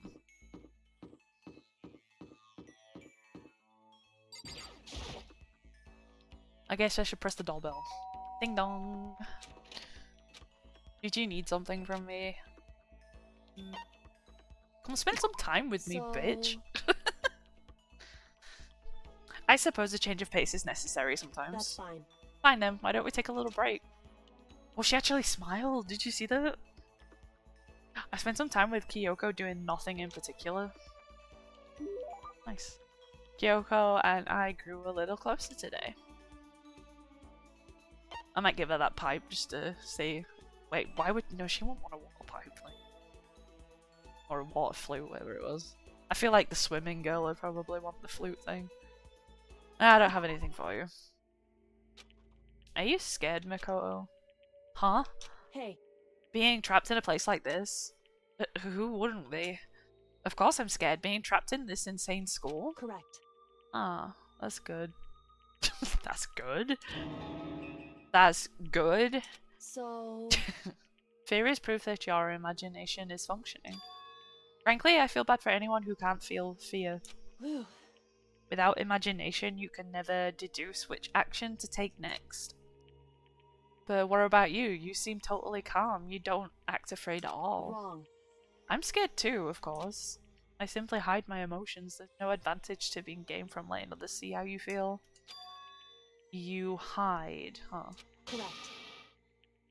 What I mean is, I'm not as foolishly open as you are. Okay, yeah, well, we get that. Foolishly open. Listen. Also, the fear I experience is a little different from yours, I imagine. What do you mean? So... You're afraid of what might lose. You're afraid of what you might lose, right? Correct. But I'm afraid of what I've already lost. I'm sorry, I don't understand. I know. Didn't bother answering any further, she just turned Goodbye. and... Goodbye. With that, she was gone.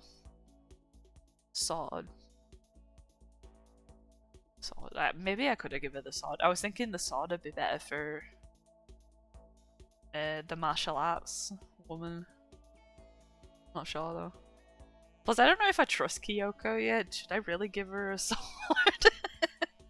I'm not sure on that. We're still getting to know each other. Maybe we'll talk more next time. I don't think I understand her at all yet. Yeah, me neither.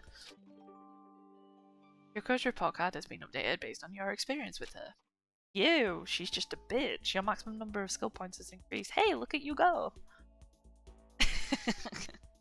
Once we're all done, I head back to my room for a little while. Yeah. It was still morning when I did that, so... It is now nighttime. We spent all day with her. Jesus. This is a school announcement. It is now 10 p.m. As such, it is officially nighttime. Soon the doors to the dining hall will be locked, and entry at that point is strictly prohibited. Okay then. Sweet dreams, everyone. Good night. Sleep tight. Don't let the bed bugs bite. Alright. The third day here has already come to an end. When will I know when are we gonna get out of here? Never. Don't you get it? I laid on my bed and stared blankly at the ceiling. Before I knew it, I'd fallen into an uneasy sleep. Oh no, a theater. I need an immediate, fast-acting pick-me-up. If it doesn't act now, it's the same as giving in to regret. What do you think guides the world? Speed, of course. That's why Formula 1 drivers are so popular. Are they though? Any idiot can accomplish something if they take it slow. Even a human piece of excrement could create a masterpiece if they spent their entire life on it. Okay. Someone who does things in a timely fashion is both wise and admirable. Straight is better than a curve for an angle. Freestyle is better than the backstroke or breaststroke. Drive-through is better than sit down. A Sunday comic artist is smarter than a graphic novelist. What I'm saying is, speed is the gold standard of the standard world. Which is why I said I need that pick-me-up. Kyle. That made no sense to me whatsoever. Good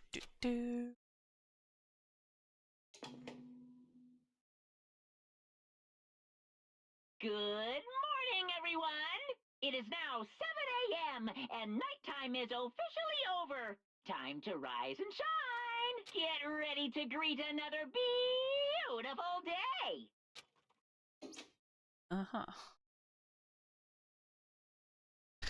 I woke up to the irritating sound of Monokuma's voice and slowly pulled myself out of bed. Ugh. Another night of restless sleep, day after day. I can feel the fatigue piling up. As soon as the thought had crossed my mind... Ding dong! The sound of the doorbell forced its way into my room. Alright. So, there's somebody at my door. Let's see. Who is it? Oh god, why? A fantastic morning, isn't it? Taka? Now then, if you'll pardon the interruption. Without waiting for a reply, Taka barged into my room. Oh god, what do you want, man? Well, what's up, Taka? No matter how intensely the stormy seas may batter me, I will not fall as long as my feet are firmly planted. You agree, right? I'm not sure I understand. Without a doubt. And if you can't do it alone, just find someone to support you and you can support them back. You hear me? That's how you can overcome any storm. Yeah, yell again. Dot dot dot. I was thinking about it last night and I decided we all need to really come together. And that's when I realized Every morning from now on, after the morning announcement, everyone should have breakfast together. Quiet down and listen! Oh my god. And now is the beginning of that fateful day. Please head to the dining hall at your earliest convenience. Got it! That's all for now. I have to let everyone else know the good news. Jesus. Taka didn't even wait for a reply. He just turned and left before I could say anything. Well, I guess I'd better head to the dining hall. Jesus, that guy. Leave the area. Yes. We're gonna go to the dining hall. Yum. I don't like this girl. She's weird. Taco? What's your problem? Taco? Whatever your name is. What? Oh, I was just wondering what you were doing here. You should probably head to the dining hall, right? I know. I just need to prepare myself mentally. Prepare herself? What is she talking about? Oh, I'm so nervous. What's she so nervous about? She's fucking weird. That's what.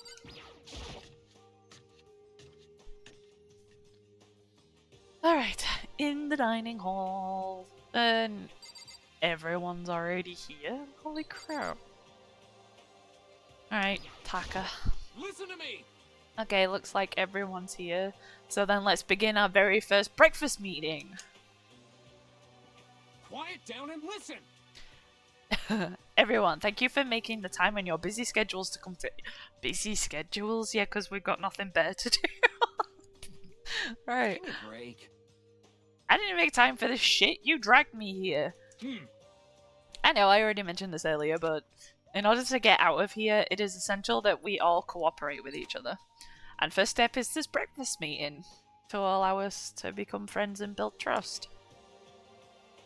It's not a bad idea. The guy might be like fucking, you know, have a stick up his ass, but he's not wrong. So from now on, let's all meet here in the dining hall every morning after the morning announcement. Now then, let's eat. Hell yeah. Breakfast time. You will want me to eat breakfast with other people? I've never done that before. I'm not sure. I mean, seriously? Yeah, it's been a while for me too. But more important. Well, anyway, did anyone happen to come up with any clues? Silence echoed throughout the dining hall. Seriously? Seriously? Nothing at all? Hey! Anything. It could be about how to get out or who's doing this. Nobody has anything? Are you okay with this? This woman. You are going to die. Jesus. Huh? Do you understand? If you can't stop yourself from showing weakness in front of others, you will die. She's fucking crazy. What the fuck? What the hell? Don't even freaking joke about that. I'm not joking. Adaptability is survivability. Did I not say so? So you'd better hurry up and adapt to your new life here. What the hell is this? Have you gone completely insane? Adapt to my new life here? Do you have any idea what you're saying? What? Yeah, sounds like the girl wants to live here and hell, more power to her. But shit. Piece of shit! No way in hell I'm living here. I'm getting out of here. I don't give a shit. Sure, feel free. Okay, so nobody has any clues. What the heck? One thing I can tell you is who's behind all this. Someone who's totally weird and messed up. Why else would we be trapped in here in the first place? Hey, listen. Well, sure, it could be something like that, but for right now, actual clues are... What's up? If you think in terms of people who are really abnormal or bizarre, do you think maybe the person responsible for all this could be a certain murderous fiend? A murderous fiend? Chihiro, do you have some idea who might be behind all this? Well, maybe. I mean, I can't really be certain, but... Certainty is not a concern right now. I'll allow whatever remarks you may have. What is wrong with this guy? You know, Oh, okay, well, have you guys heard of Genocide Jack? You mean that serial killer that's been in the news and all over the internet? That monstrous villain who's murdered scores of victims in brutally bizarre fashion. The word bloodlust was left in each murder scene, written in the victim's own blood. Whoever it is, he's like a ghost. He strikes without warning and disappears without a trace. And on the internet, they started calling him Genocide Jack. That about covers it, I think. They say he's claimed over 1,000 victims. That's just an urban legend though, right? I mean, even like 10 people would be totally insane.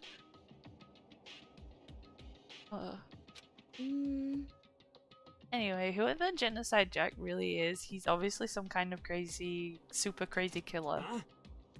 And if he really is this ultimate psycho, for real, I wouldn't be surprised if he put together something like this. But like I said, I can't be certain. I don't have any evidence or anything, it's just a thought. Hey, hold on. But if they're the killer, isn't that like a killer of a problem for us? Is that a pun? Yeah. It's okay, everything's absolutely positively 100% without a doubt gonna be okay. Cause help's gonna be here soon, I'm sure of it. Help? Cause, I mean... We've been stuck here for a few days already, right? Nobody's been able to contact us, so I'm sure they're getting worried. I bet they called the police already. Jesus Christ. What's this? The police? You're putting your faith in the police? Bastard! What are you doing here? You guys? You guys, seriously? Do you understand what role the police exist to fill? All they're good for is being a foil playing against a villain or anti-hero or evil organization. The bad guys come along and destroy them, and that shows just how badass they really are. Are you sure you want to rely on such an unreliable group of losers? Oh wow. I mean, come on. If you really, really want to get out of here, all you gotta do is kill. Why is he laughing? What the hell? Why the hell are you laughing? You know? I'm just impressed at the total commitment to this whole life. He still doesn't think this is real. Come on. You're still going on about that? You're fucking dead. So, Mr. Serial Killer Psycho Freak Bastard, what the hell do you want? Huh? Mr. Serial Killer Psycho Freak Bastard, huh? That's a pretty long name. German, maybe? Hey, come on. We know who you really are. Maybe if I ignore him, he'll just go away. You son of a bitch.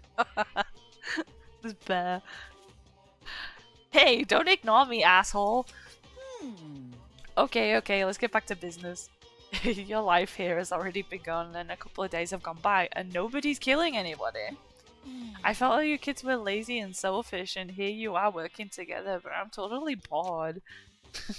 There's nothing you can say that'll make us start killing each other. I got it! Wait, I think... Yes! Ding ding ding! I figured it out! In other words...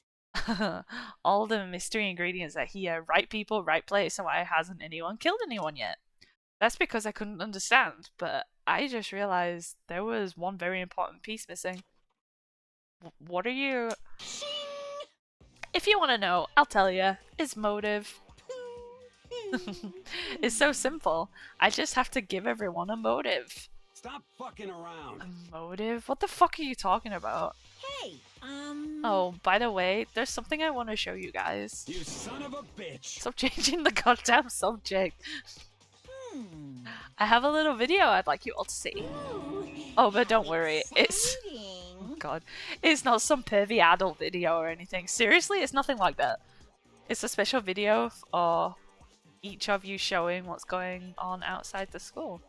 Outside the school? What are you talking about? Hello. Oh, Master's so impatient today. Why don't you just watch it and find out? Here in the school there's a specific place you can go that has everything you need to watch the video. Correct. Good, we can go watch the video right now. But before we do that, I'd like to know... What are you? Why would you do something like this? What do you want from us? What do I want from you? Well, if you must know. Despair. That's all. Okay. Interesting. Well now. If you want to know more than that, you'll have to figure it out for yourselves.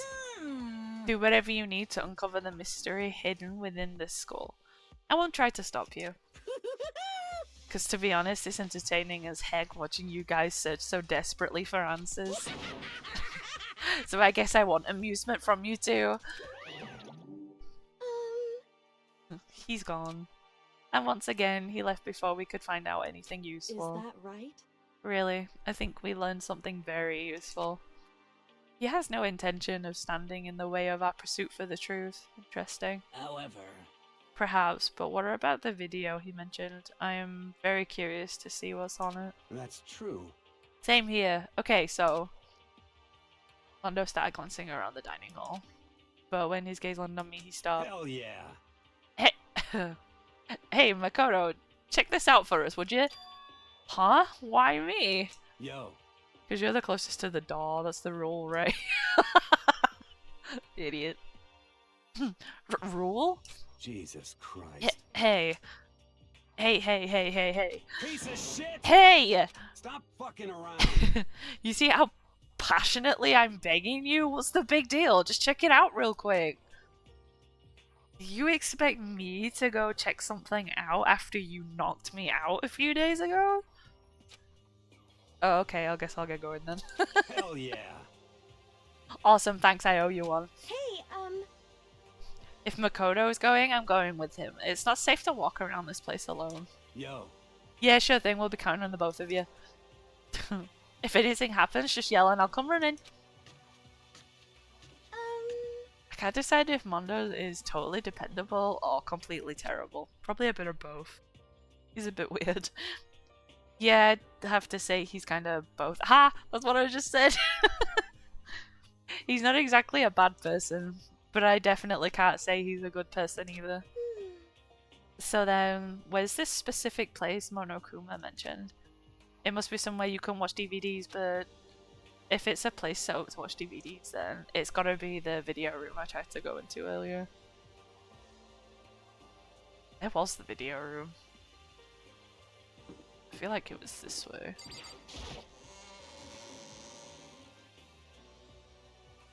God, these hallways are creepy as fuck, like... Yeah, there it is. Let me in! I tried to go in here earlier and it was locked. Right, let's see if I can find some coins in here. Would even make this kind of thing. It has Monokumako written across it. I guess that would have covered it. Yeah. A giant boombox on.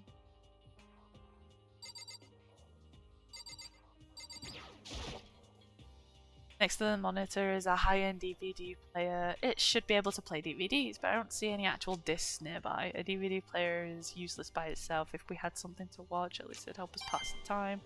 Coin! Gotcha! Huh? There's something inside this cardboard box. It's a bunch of DVDs. And each one has someone's name on it. There must be the video for each of us, he mentioned. Hold on a second. I'd better go tell everyone. She just ran off. I didn't follow after her, just right there where I was. The DVDs in front of me had robbed me of all awareness. I was rooted in place. I think I see something. Do you though? Another camera. Surveillance camera. I hate the idea someone might be watching me right now. Blah blah blah blah. Yeah, it's the same thing as earlier.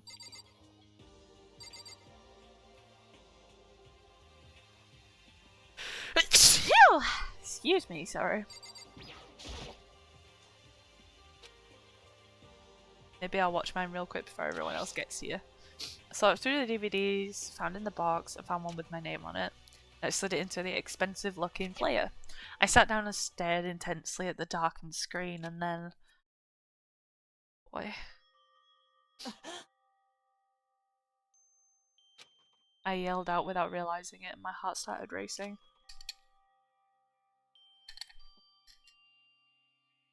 Excuse me. But what I saw on that monitor, it was my family.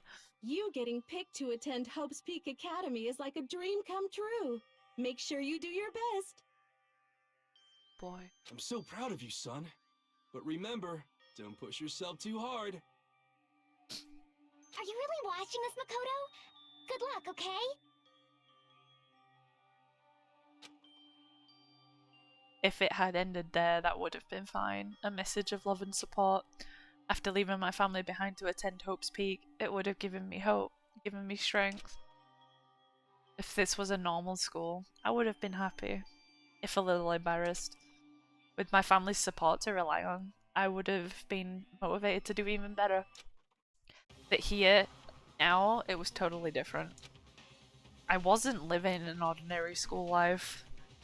So I had a pretty strong feeling that the video wasn't going to end there. I hated having that feeling, but it turned out I was absolutely right.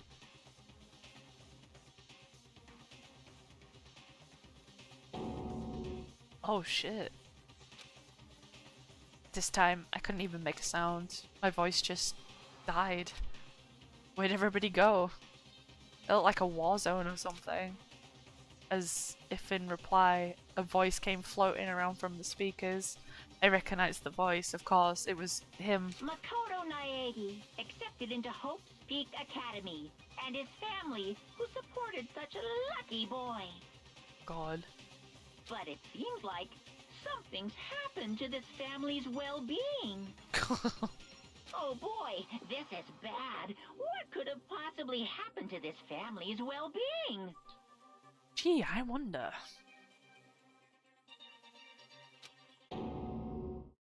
Look for the answer after graduation. Oh no.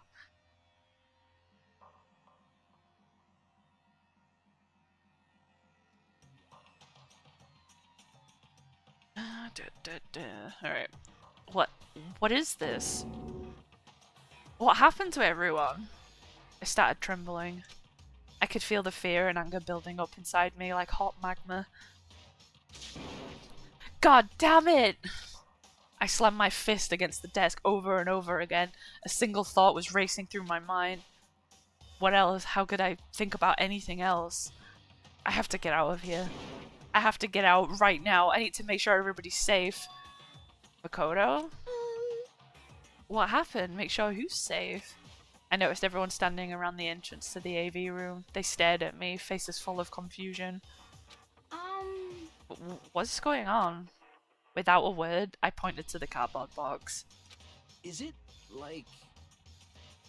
Is it what Monokuma was talking about? What does this mean? What's on them?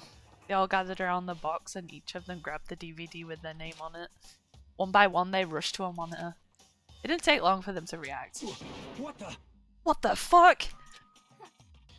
This can't be real, right? It has to be fake, right? Hey, hold on. Yeah, no way it's real. No way. I can't take it anymore.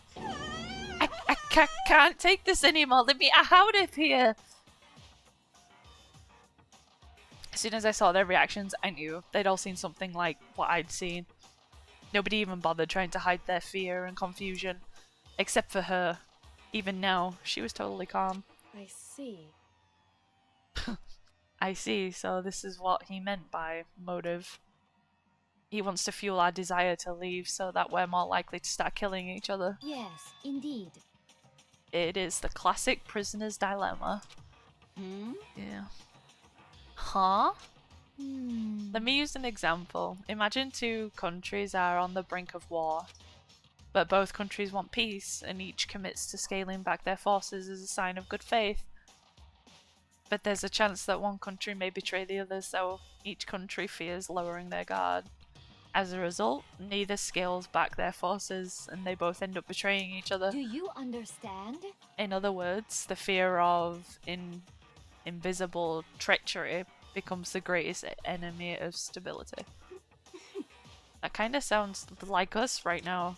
Everyone says they'll work together, but in our hearts we're all afraid someone might betray us. Don't put those awful thoughts in our head. That's exactly what they want us to do. Huh? You can't say that, but maybe you're... Excuse me. You can say that, but maybe you're thinking that once everyone drops their guard, you can just... What is this? What? Hey. That's exactly what Monokuma or whoever behind this wants. They want us to fight, don't you see? Yeah, and it's working. Yeah, you're right. We all need to calm down. So then, Okay then, maybe we should start by all just talking. Maybe if we'll talk about what we saw, that'll help get everything out of our system. Besides, I think we're all super curious, right? I wonder what was in everyone's videos. I'd be lying if I said I wasn't curious. Hey, Sayaka. Oh god, her face again. She looks dead in the eyes. What was in your video? what's your problem? What? Wait, what's wrong? Just hurry up and tell us. Oh my god. Sayaka? I gently place my hand on her shoulder. Stop it! Toss my hand away and run off. Oh my god. Sayaka? That's enough. Let her go. I can't do that.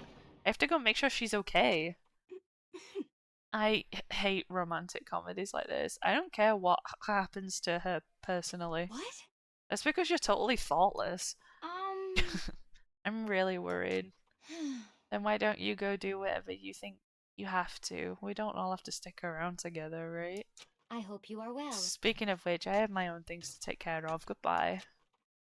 Oh, I guess we're not gonna find out what everybody showed. Everyone went their separate ways. But I don't have time to worry about them right now. I have to go find Sayaka. Will they let me talk to him at least? What was in your video, Taka? I saw...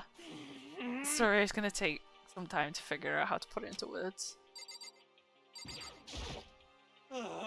Hey, Makoto, these videos are some kind of hoax, right? Right? I want to think so, but... What the heck? What the hell, man? This is all one big lie. It has to be. Ugh. What should I do? Everyone's really upset. I mean, how could anyone be calm right now? Why? How can something like this even exist? I just don't understand. I don't. To be able to do something like that, is it because they really are the murderous fiend? Interesting. What about you? What was in your video, Hifumi? So it would seem. Before you go asking someone else, it's only polite that you say what you saw first, don't you think? Well, Why are you covering your ears? Yes, indeed. I don't hear yours, I don't have to say mine. It's the art of see no evil, hear no evil, speak no evil. I don't think that's how that works. What was in your video, Sakura? I'm sorry. My family. But I'm not upset by what I saw. If you're overpowered, you must accept your death. That is the only way of my family. Damn. But still, I refuse to believe they would lose so easily. How? Oh, so we did find out one. Hers basically the same as mine. What was in your video, Kyoko? Oh, her face. That's the first time I've actually seen her show emotion. Holy shit. Well. Why should I tell you? Nice.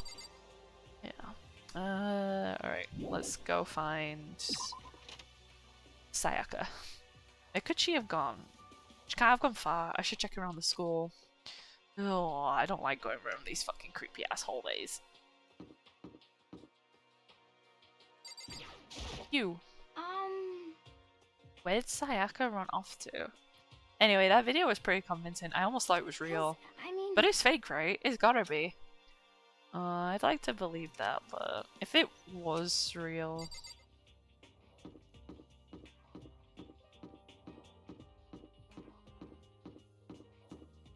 I think she might have gone into the girls' bathroom.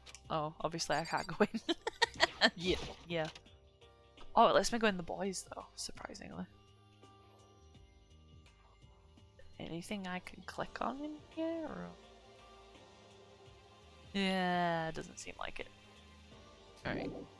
That was a waste of time. Alright, where could she have gone? I wonder if she went in the gym.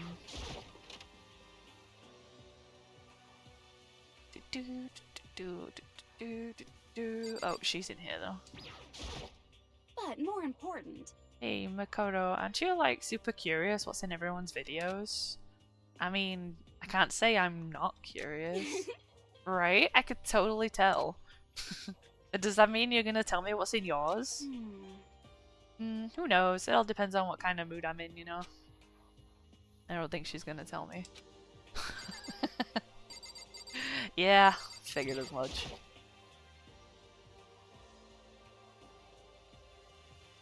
Anyone in here?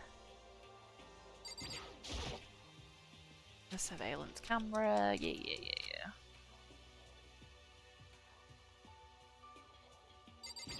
So the TV screen. Just clicking on shit to see if I get any coin. No, well, she ain't in here.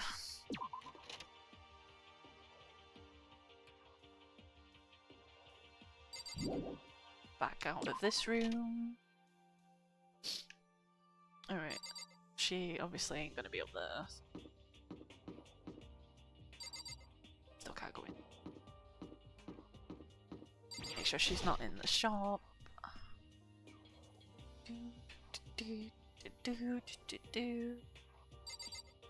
Doesn't seem like it. Oh, I've already clicked on this. Get off. I may do that.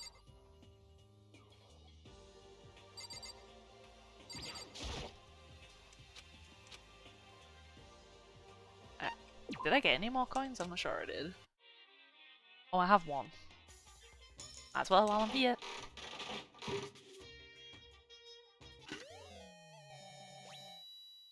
I got a brick, I think. I don't know what that was.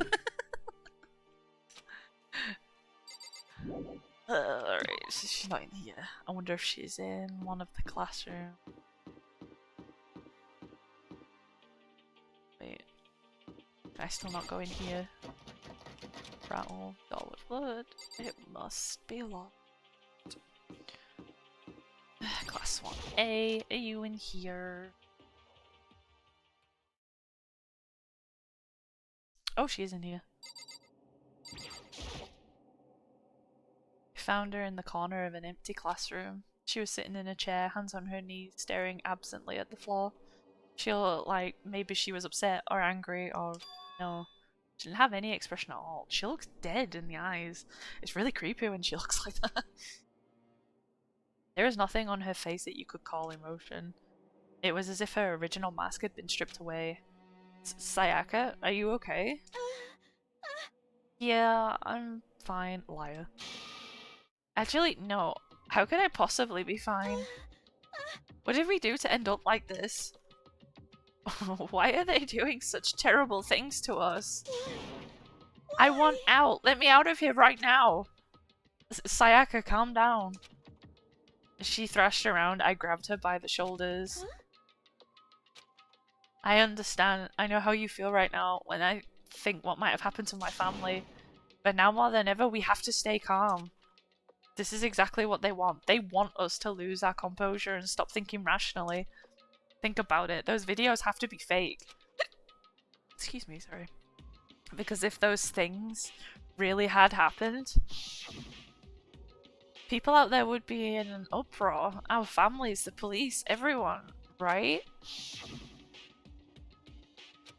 So let's just calm down, okay? Otherwise we've already lost. You know, I was trying to convince myself just as much as her. I kept repeating those words to myself to clear away the images that had been burned into my brain. Be calm, okay? Just be calm. As long as we work together, I'm sure that we'll find some way out of here. It might... and help might even come before that. But what if there isn't a way out? What if help never comes? If that happens, then I'll get you out of here myself, no matter what it takes. When I said that, I paused. I had no idea what had come over me. Sayaka? Oh, man. Please, help me. Her voice was small and shaky. Why? Why is this happening to me? To kill or be killed? I just can't take this anymore. Sayaka.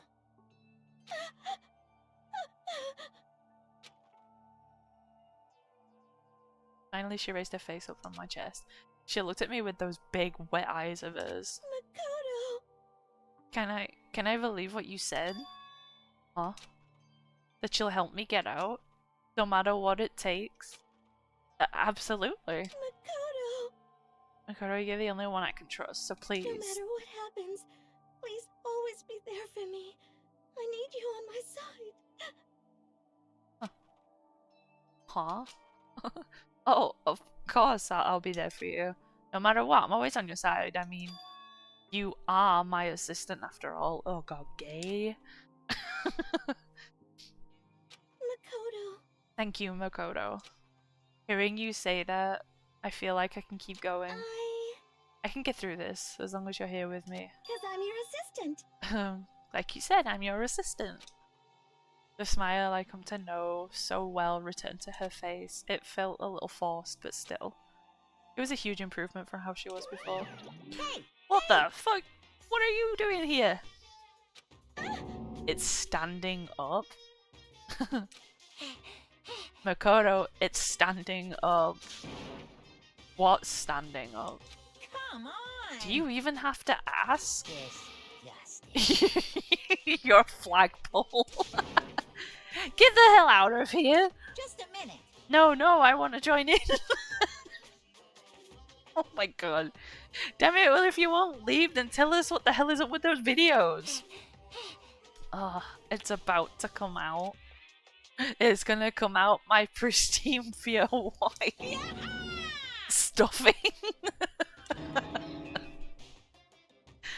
My honest, innocent stuffing is about to come gushing out. I balled up my fist and took aim and swung as hard as I could. I never put so much energy into a single motion before in my life. I leaned back, channeling all my power and let go with everything I had. Are you okay? If I hadn't avoided your punch, you would have just violated school regulations. I was just thinking though, we should. Hey! But boy, are you slow. I could have downed $1,000 full course dinner in the time it took you to finish your swing. Your speed, agility, alertness, passion, boldness, sense of despair, antagonization, it's all lacking. What the heck was that just now? He just wanted to mess with us. So now, you want to just head back? Yeah. It's kind of funny that there's little bits of comedy in between this. Monokuma had come along and swiftly destroyed the good mood we'd just created. Sayaka and I headed back to the dorms. You should get some rest, Sayaka. You still look pretty shaken. Sorry. I'm sorry for making you worry about me. You're right, I'm going to lay down for a bit. With a nod and a small bow, she disappeared into her room. Okay. Now on my own, I headed off to tell everyone Sayaka was okay. Once that was done, I decided to go back to my room. It was hard to think after watching that deranged video. I needed some rest of my own. Yeah.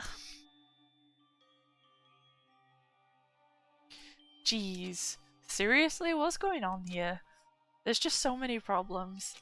I can't even decide what the biggest problem is. That we're trapped in here? That's what I saw in the video might be real? Monokuma? What the mastermind has in store for us? Or are we our biggest problem? I want to get out of here. But I could never kill someone. Do the others all feel the same? Yeah, that's definitely the biggest problem right now.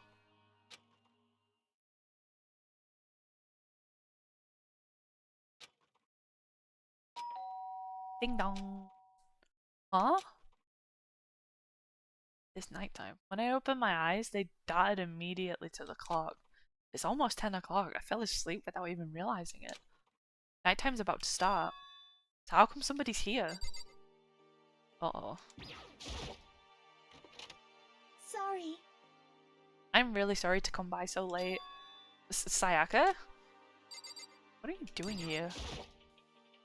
Sayaka, what are you doing out so late? This one I noticed. My body was trembling. Is everything okay? It was so strange. Sorry to bother you, but something really weird just happened. Okay. Something weird? Makoto. Just a little while ago, I was laying down in my room, and all of a sudden my door started rattling and shaking. Her voice sounded like the air had been squeezed out of her lungs. Just hearing her talk made me tense I up. was so scared. It was like someone was trying to force the door open. My door was locked, so they couldn't get in, of course. But they started shaking the door harder and harder. I was so scared I couldn't even move. So what happened? After a while, it just stopped. I let some time go by, then I got up and opened the door to check outside. Makoto. But there was nobody there. Someone tried to force their way into your room. But who would do something like that? I mean... It's not like I'm suspicious of anyone here, but still, it makes me nervous. What if something like that happened in the middle of the night? What would I do then? You don't have to worry about that, right? I mean, we can't go outside during the nighttime. That's just a promise we made, right? If someone decided to break that promise, then why don't you stay in my room tonight? Oh, he's making a move. Jesus. Why don't you stay in my room tonight? Would that make you feel a little better? Huh? What? All it said in the school regulations, those we had to sleep in the dorm rooms, right? It didn't state specifically which room each person had to sleep in, Hey, so... But two people sharing one room is, you know... Ah! Oh jeez, I'm sorry, I didn't even think about that. Yeah, of course you didn't. Honestly, that didn't even cross my mind. No, I know, me either. It's not even that I mind the idea, but... if you don't mind, could we maybe switch rooms just for tonight? Switch room? If it'll help put your mind at ease, then it's totally fine with me. But I don't mind you staying in my room, but... Are you sure you're okay with me staying in yours? That doesn't, like, concern you? It's fine, I trust you. In that case, then... Oh boy. This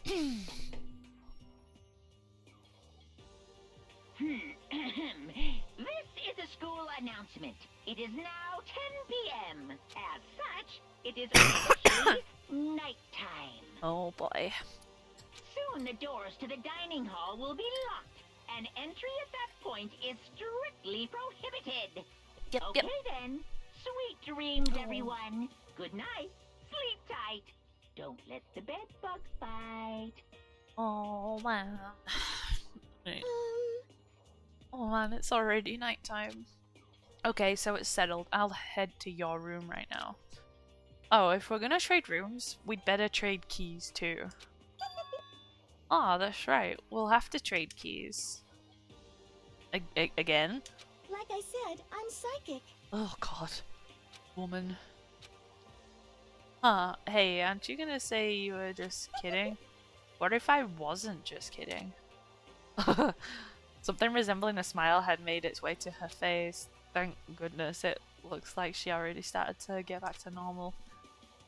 Okay, we better trade keys then. Okay. Yep, let's do it. We exchanged keys, and when I looked back up at her again, there was another worried expression there. Makoto, please be careful. If someone comes to the door, don't open it no matter what. I won't. Same goes for you. No matter who it is, don't open your door for anyone. Even if I'm sure it's you, I absolutely won't open it. Otherwise, what's the point of even switching? Oh, by the way, just so you know, my bathroom door tends to get stuck. There's a little trick to opening it. You have to turn the knob and lift the door. while you pull it out. It's just do that and the door should open, no problem. Okay, but the showers don't work during nighttime anyway, right? Oh, that's right, I totally forgot. But I guess I might use it when I get up in the morning, so thank you. Okay, well, I better get going. See you tomorrow. Hey, Oh, and about what I said before. When I said I was psychic, it really was a joke. Honestly, I'm just very perceptive. Yeah, I know. Good night then. See you in the morning. Headed off to my room. I looked around as soon as I got to the hall. Everyone else's doors were closed. There was no sign of life. Good, there's nobody here. Making sure nobody was around to spot me, I rushed into Sayaka's room.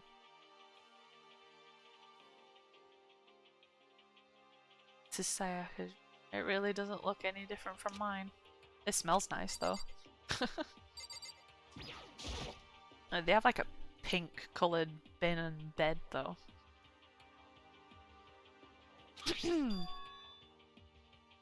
That wasn't any doubt about it. It was a DVD with her name on it that we found in the AV room. It reminds me, I never did get a chance to find out what was in her video. Probably best if I wait until she brings it up again. Oh. Bed looks like the same, but knowing Sayaka slept on it makes me look forward to trying it out for myself. That's kind of creepy, but alright. If I remember right, all the girls' private bathrooms have locks on them. I'm a little reluctant to go in. There's one of the monitors, yeah. They're everywhere. There's not anything in there. My room came with a toolkit, but Sayaka has a sewing kit, just like the note said. And next to it is the map of body's vital organs. That's so weird. I don't think Sayaka would like me snooping around too much. I should probably go to bed soon. I lowered myself onto Sayaka's bed. A pleasant fragrance enveloped me. Sayaka's scent. Maybe it'll bring me some sweet dreams. Fucking weirdo. Feeling a little better than before, I fell asleep. Okay.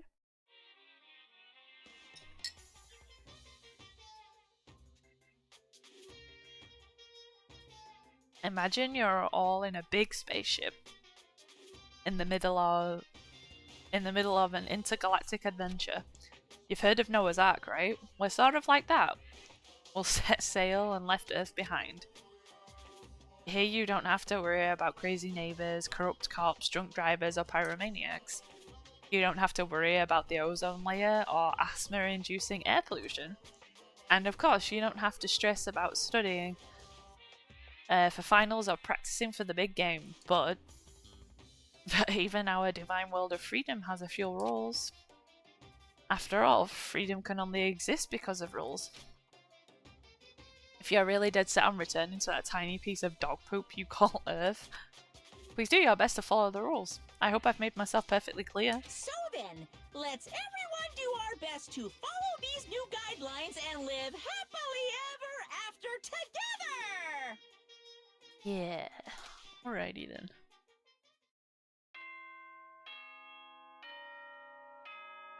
Well.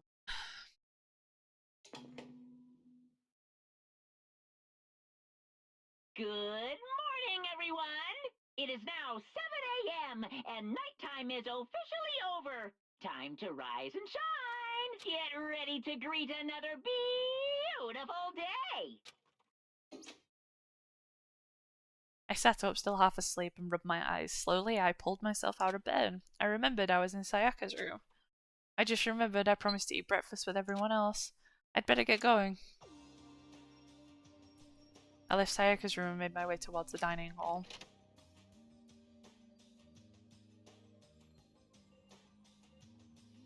Few people are already gathered in the dining hall by the time I got there. Hello, Makoto, and good morning! Can you believe it? I was the very first one here this morning. This guy. Good morning. Hey, Makoto. Morning. I suppose I'm early. Uh-huh. Figured everyone who had arrived on time could be considered model high schoolers. And the ones who showed up a little late... Yo. Yo. Sorry. Sorry I'm late. My makeup just would not cooperate this morning. Ah, well, hello. My apologies, ladies and gentlemen. My morning duty took a little longer than usual. Oh god. Okay. They were the types with a more relaxed sense of time. Most high schoolers fall into this category. Finally, the ones that kept everyone waiting forever. Indeed. I suppose I'm late. Good morning, everyone. My bad, my bad. My bad, guys. Slept right through my alarm. What's your problem? Why is it so awful to be late? Yo. I didn't oversleep, just so you know. Nope, got lost. I blame the Bermuda Triangle. Fair enough. Don't care about time or other people in general. They're just the kind to move at their own pace. Yeah. But regardless, everyone had arrived. At least, that's how it was supposed to go. Wait, aren't we still missing some people? Yeah, Sayaka and Bayakai... Oh god, I can't say his name. Aren't here yet. I don't know about Bayakaya, but I would definitely put Sayaka in the model high schooler category. So for her to be so late... What? What's going on? Did something happen? Yo. Hey man, have you seen Sayaka? Why would I have? I came straight from my room to here. Did she forget about our breakfast promise? However, I got the sense she always has her stuff together. Listening to everyone talk like that, a small, dark speck of unease rose up inside me. That speck started to grow quickly. I need to go. I have to check on her. Oh god. The wizard barely left my lips before I flew out into the hall. Where I headed first was my room, where I'd let Sayaka stay for a single night. Where she was supposed to be safe, but over the course of that one night... Oh shit. The room had been completely transformed. What the hell? Oh shit. Keychain on the ground has my name on it, so this must be my room key. I gave it to Sayaka when we traded rooms. This is the replica sword I brought back for self-defense. It'd been taken out of its sheath. More importantly, where is Sayaka? It looks like the lint roller has way less sheets than it used to. More importantly, where is it? Yeah, I know. I'm looking at the whole shit first. Toolkit size still sealed. Alright. More importantly, yeah. Shut up. I wanna look at this shit. There are slashes and gouges on the walls and the floor. More importantly, okay, I get it. That the sheath. Because I brought up self-defense. Yeah. She's gonna be in the bathroom. Oh. Display the sword was on. Yeah. Oh no, I already clicked on that. Alright. Bathroom. I better check the bathroom. I don't know if I want to. Let's take a look. Side.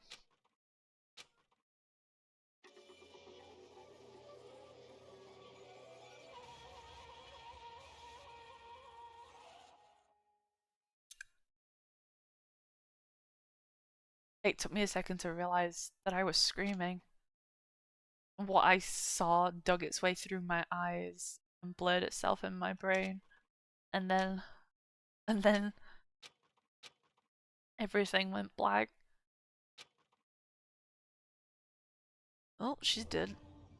Chapter 1: To Survive Deadly Life. God. When I opened my eyes, I found myself staring at the huge ceiling. At a huge ceiling. It was a ceiling I remembered seeing before, and when I sat up, I saw someone looking at me. Again, it was someone I'd seen before.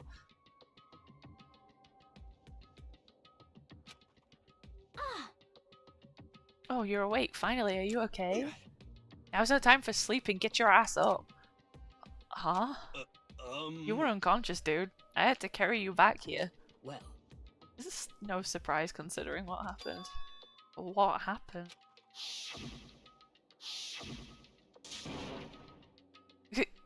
Ugh.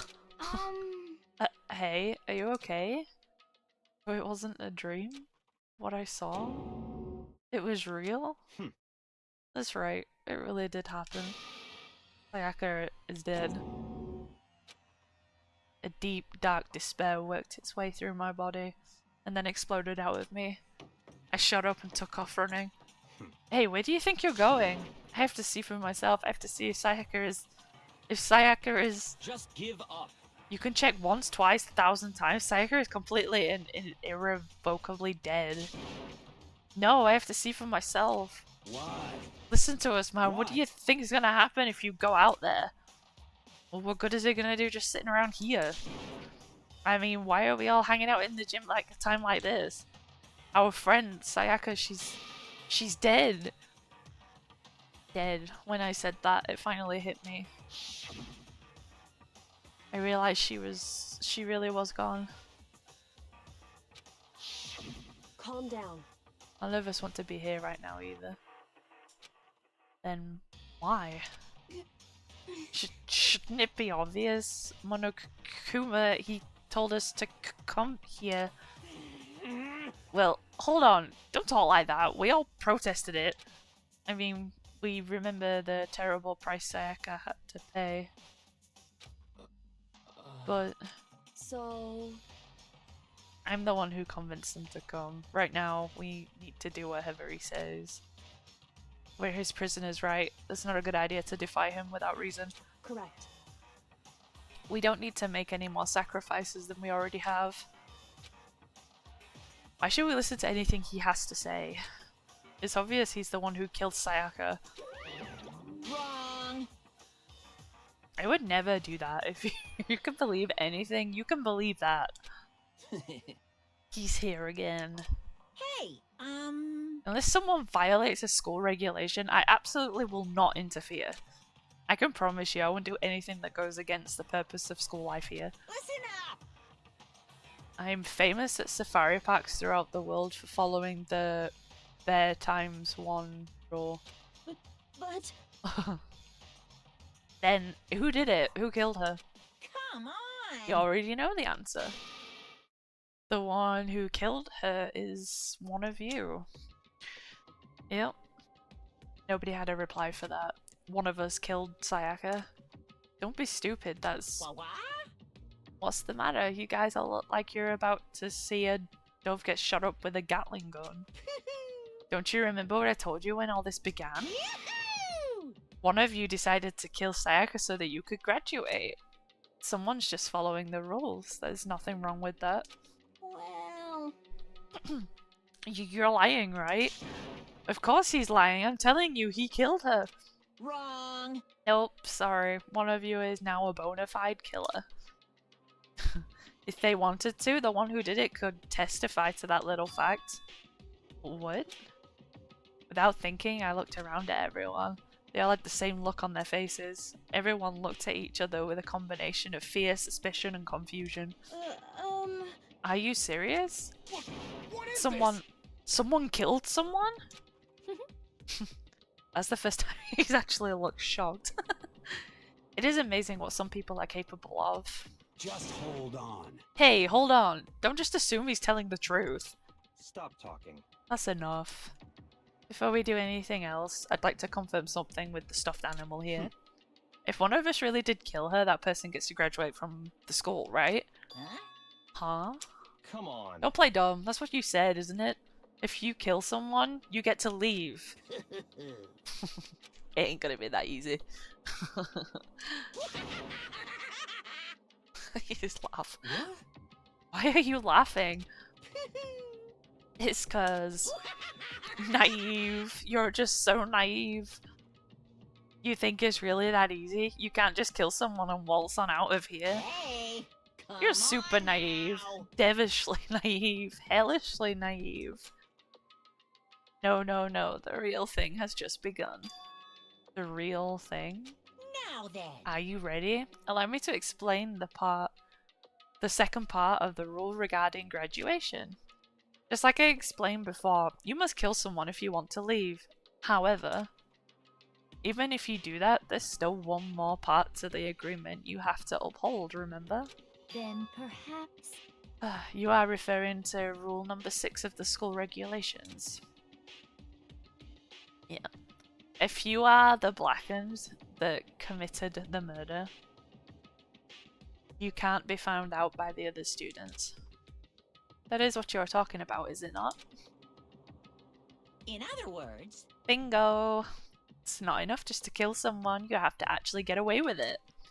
Which naturally means you need a system in place to access whether or not it's been gotten away with. Yahoo! So, a certain amount of time after a murder has taken place, a class trial will begin. Oh dear God. Class trial? Yup, it began a few hours after the murder.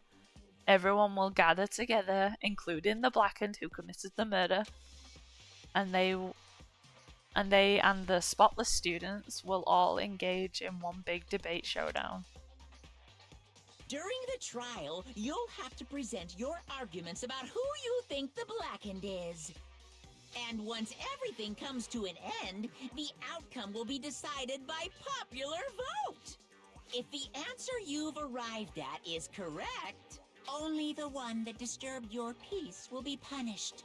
The rest may continue their communal life. However, if you choose poorly, then the one who got away with murder will survive, and the rest of you will receive your punishment. Which of course means your school life will come to an end. As far as class trial rules go, that's all there is to it. Well... So, what exactly is this punishment you keep talking about? Oh, well, to put it simply, What? it's execution. Execution? What? By execution, you mean? Yeah. Execution is... execution. Execution! Electric chair! Bzz, bzz, poison gas! Torn apart like a paper plane in a hurricane!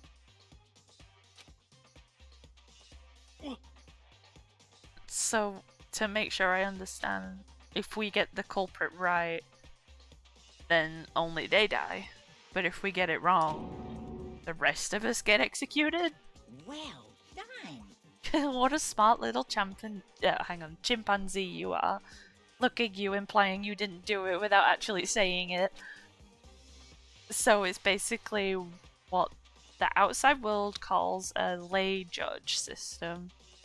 Or an inquisition type thing. Which means you'll be deciding who you think the killer is. But judge carefully, because all your lives are on the line. I didn't mean to click off that one. Okay, let me just add the rule I just described to your handbook. Make sure you keep it in mind. A new rule has been added to the regulations menu. Hey! Wait, hold on a second. What the hell are you talking You're freaking insane, you know that? Huh? Huh? What the... The class trial? What the hell is that?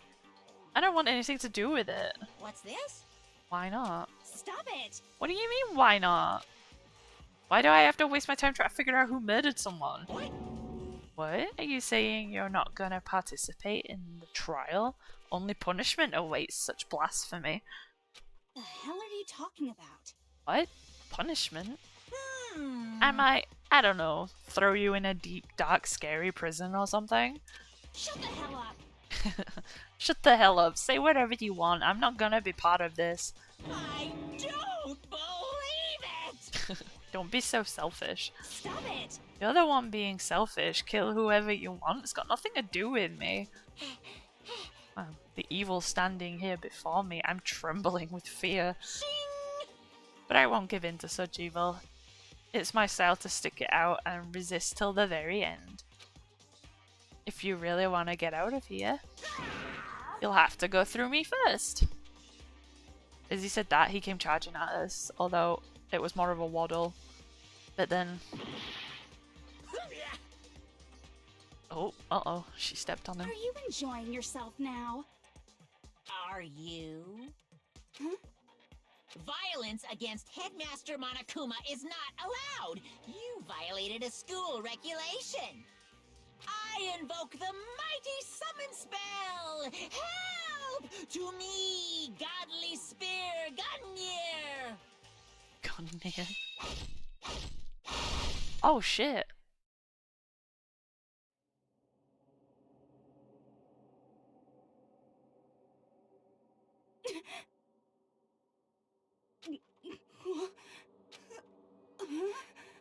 This wasn't supposed to...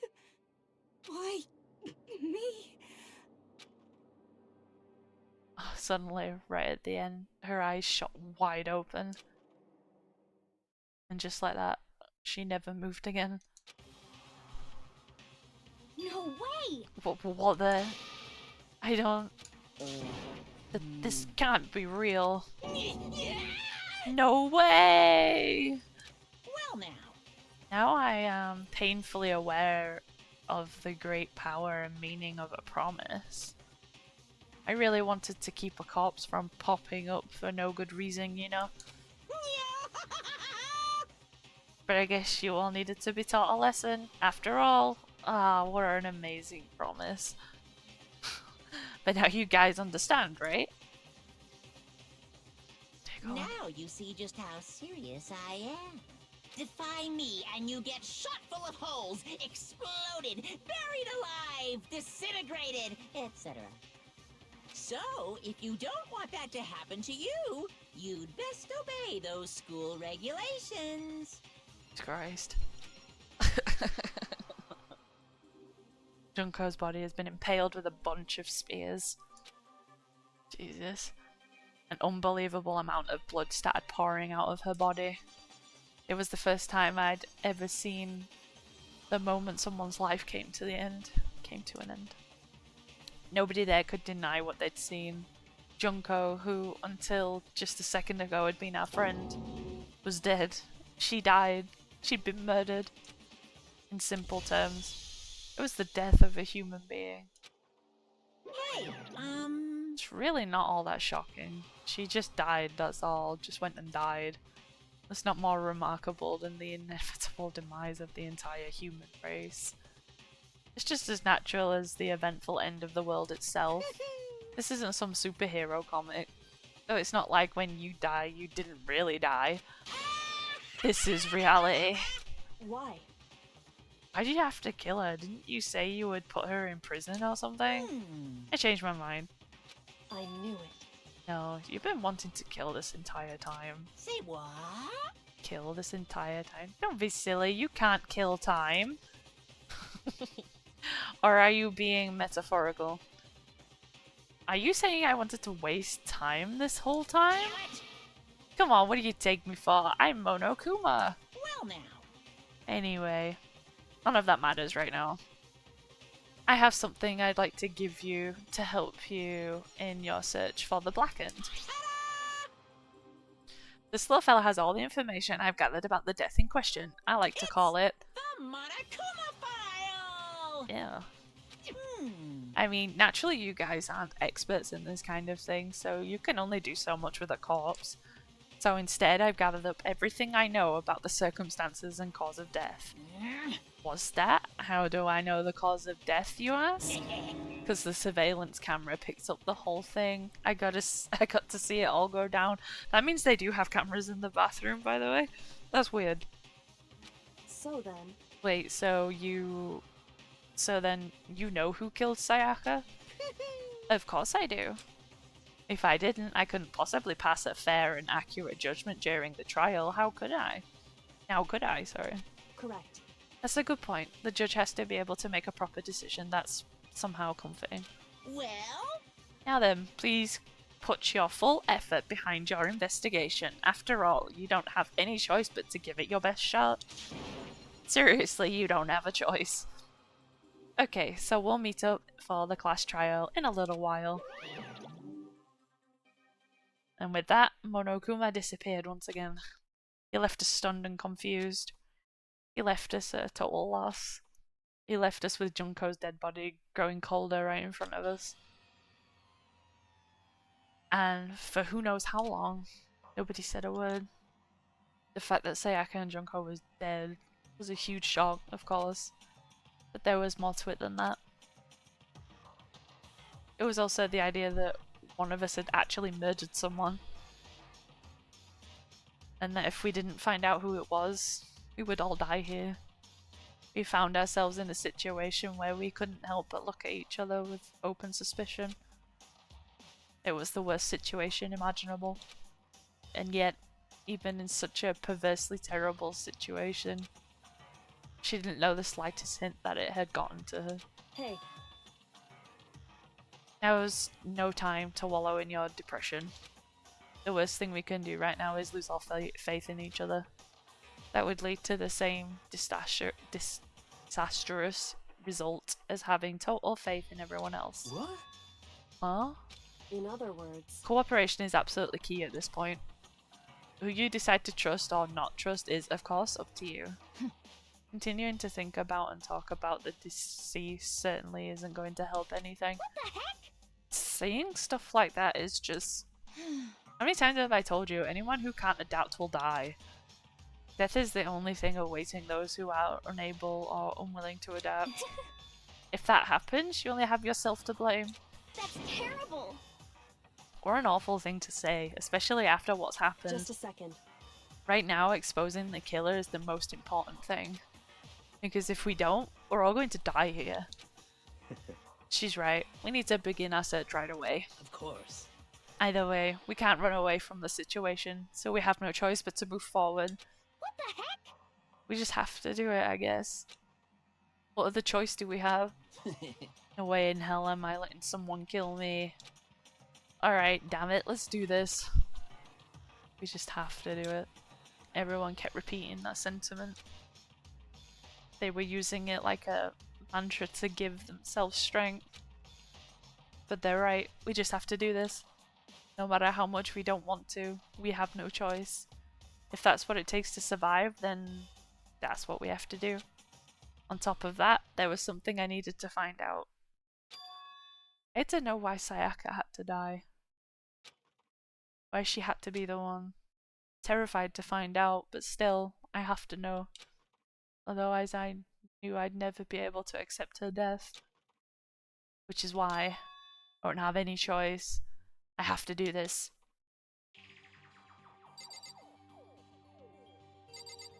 Jesus. Oops. Sure, I saved this so far. Feels like it's been a while since I saved. Alright. I gently placed my hand on Junko's lifeless body. I touched her wrist to check for a pulse, like they do in movies and stuff, but she really is dead. There wasn't anything else to say. She was gone. I don't know why you even bothered to check after those injuries and losing that much blood. Frankly, I'd be shocked if she did survive something like that. Huh? Hold on. Hold on. Just wait a second. She's dead? Then that means... What? Jesus. That means everything that's happened so far is real? Is not a joke or whatever? It's really real? Hell no! So someone save me, let me out of here. Somebody help me! What's your problem? You're just now accepting that?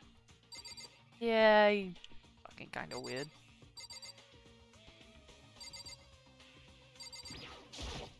Hey. When we start searching for Sayaka's killer, we need to decide on what to do about securing the crime scene.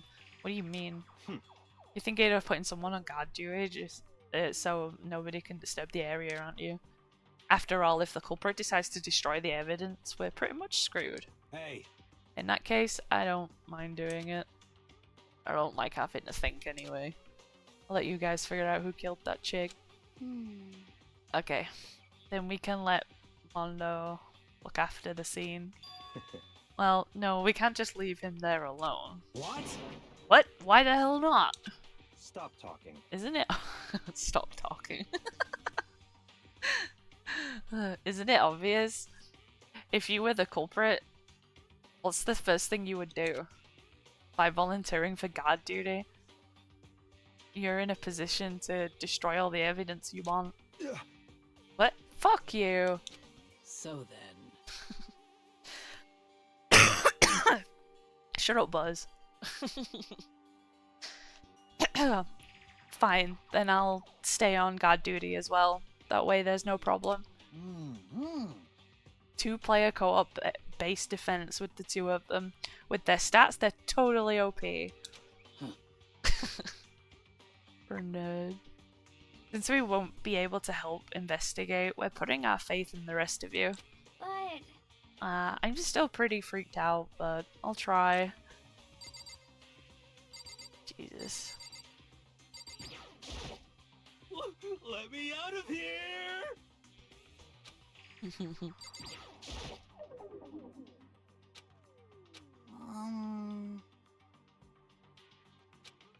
So weird. Right. Just a second. Hold on, huh? Before we begin the investigation, isn't there something else we need to discuss? Oh, yeah. What's that? Need to hurry up and figure out who the culprit is. Yeah, I don't know. Anyway.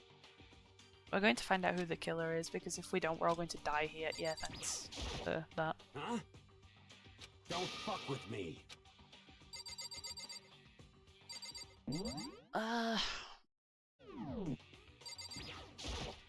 What should I do? I don't know if I need to talk to someone specifically.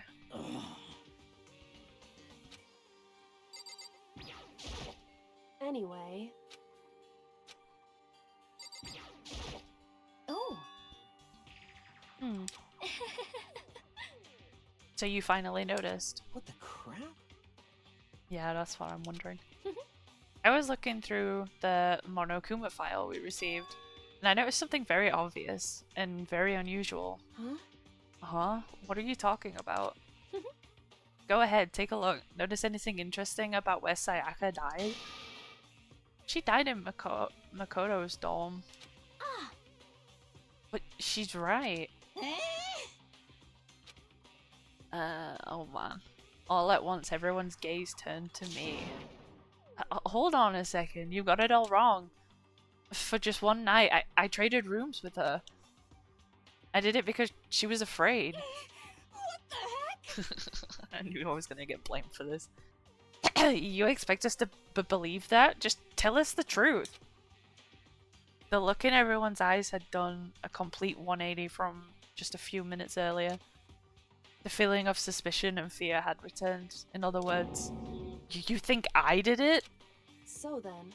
Are we all done talking? We need to begin our investigation soon. Excuse me. At this point, we should split up. We need to get to the bottom of this and find out who killed Sayaka. I'll have to collect clues to form a foundation, then construct an argument to come to a final decision. If we get this wrong... So... Well, do I really have to say more? Actually... I'd really rather you didn't know. Goodbye. Everyone pray for good luck. And with that, Kyoko hurried out of the gym. Goodbye. I'll be going too. Just like Kyoko, he was gone before we realized it. Yo. Oh yeah, I'm on guard duty, huh? I'd better head to the scene of the crime. Oh, that's right. Hey, damn it. Let me just say this right now. If whatever son of a bitch did this is here right now, and they're thinking of destroying that evidence, they better not let me find them. I'll skip the trial and cave their goddamn skull in myself. I'm serious, I will fuck them up. Letting his deadly words hang in the air, he and Sakura ran off. So, But, I mean, we're not detectives or anything, you know, and we're gonna investigate a murder. How do we even do something like that? Anyway, We don't really have to do anything in particular. we already know who killed Sayaka. What are you implying? This is very suspicious. It was you. I'm telling you, it wasn't me. Oh, Jesus. Don't come any closer. You gonna kill me next? So, Jesus. Well, I guess it had to give it a shot. It's not for sure that Makoto is guilty yet. That's true. We may as well at least check just to check. Even if I wanted to, I couldn't help investigate. Wait, why not? I'm not good with blood. It all it takes is one glimpse and I black out. Oh yeah? Well, whatever. I don't think anyone was expecting much from you anyway. Fuck you, bitch. Alright, I guess I better get going. Wait, don't go yet. You have to hit me out. But it was pointless. Everyone had already left. And their parting looks at me had still been filled with suspicion. Oh man. Does everyone really think I'm the killer? How did it turn out like this? Seriously, they've got it all wrong. Why do they have to suspect me? I have to do something. Otherwise everyone will... Execution is... execution. Execution! Electric chair. Bzz, bzz, poison gas. Torn apart like a paper plane in a hurricane. Can't let that happen. I can't let things turn out the way Monokuma wants. All I have to do is find out who really did it. Who really killed Sayaka. Ugh, man. I guess I should look through the Monokuma file we got before the victim was Sayaka Maizono. Time of death is estimated to be around 1:30 AM. The body was discovered in Makoto's room in the dormitory. All evidence suggests that the death took place in the bathroom. The cause of death was a stab wound to the abdomen. There was also an injury to her right wrist. Specifically, the wrist appears to have been... have suffered a fracture. Oof. We have no choice but to push forward if we want to find out what happened. Somehow I have to find out the truth, so we can all survive. And for Sayaka, I have to find out how she was killed. Yep. Truth bullet section of... They haven't told me what truth bullets are yet.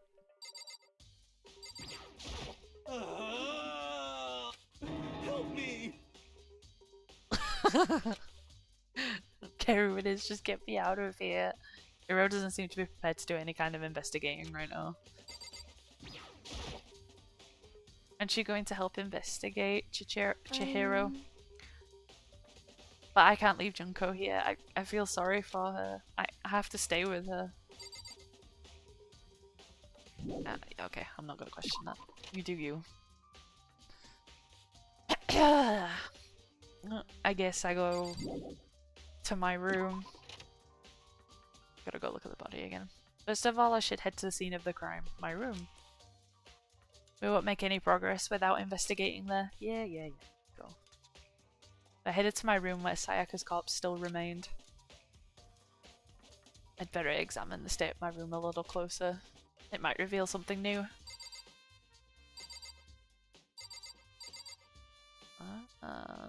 Okay.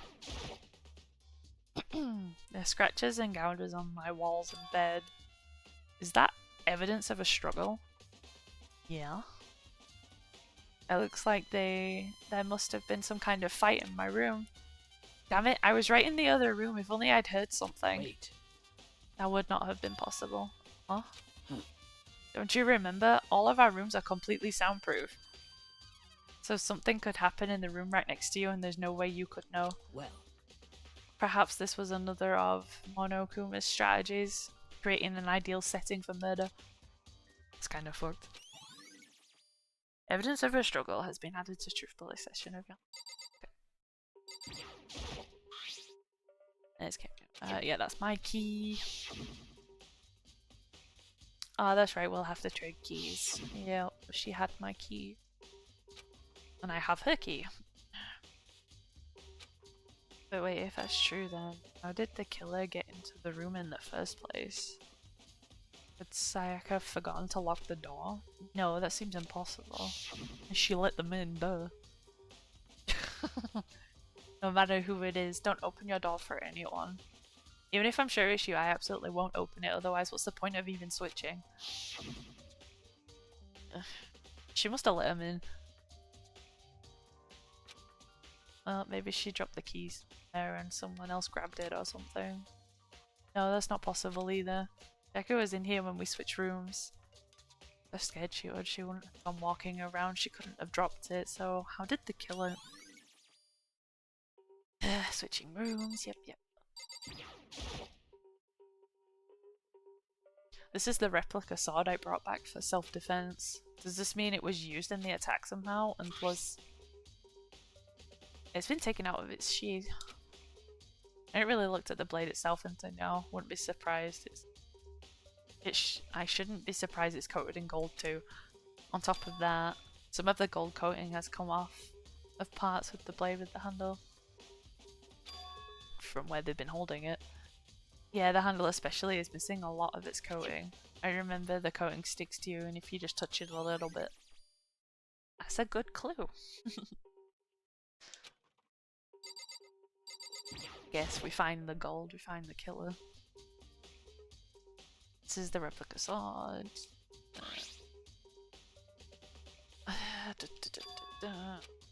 The scratches on the sheath, they must have something sharp, probably the murder weapon. Doesn't make sense for the sheath to be damaged. I mean, if you're gonna attack someone with a sword, the first thing you do is unsheath it. A heavy sheath like this would only get in the way.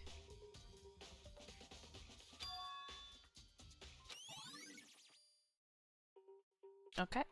Let's just stay in the fucking bed. Holy shit.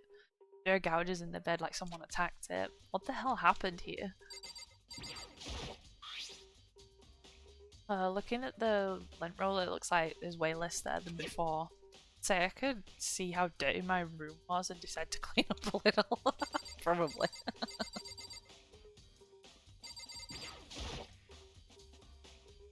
There are scratches and gouges on my walls and bed. Oh, I've already looked at that. I'm stupid. Yep, fine. Well.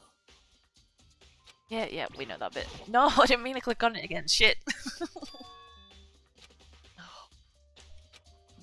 Well. By the way. Yeah, I realised something while I was on guard duty. The killer could have already destroyed some evidence, right, before anyone found the body. I mean, there's a trash room here in the dorms, right? They could have tossed some of the stuff in there. Wow, this guy actually has a brain. You son of a bitch! That dirty bastard. Shit. Anyone who raises their hand to a woman is scum that deserves death. That's what my brother taught me. You're fucking dead. If I ever find the son of a bitch that did this, I'm gonna pound his goddamn face in. but what if it was a girl that did it? Yo. That'll get sorted out when the time comes. I love that. Hey, Kyoko. I quietly called her name while she was investigating the area, but... What are you doing? Isn't it obvious? No, not really. I'm searching. Searching? She was down on her knees carefully inspecting every inch of my room. Did you lose a contact or something? I don't know what she's doing exactly, but she seems to be concentrating pretty hard on it. She's probably finding shit that I don't see. She seems pretty smart. For a few seconds later, she suddenly stood up straight and said, Listen. Are you a clean freak? No, I don't think so, but what? Nodding, she glanced around my room one more time. I see. Interesting. What is? Hey. Just I suspected there's something very unusual about your room. Unusual? What do you mean? So... I've searched your floor. from one corner to another. And I didn't find a single strand of hair. Really? Indeed.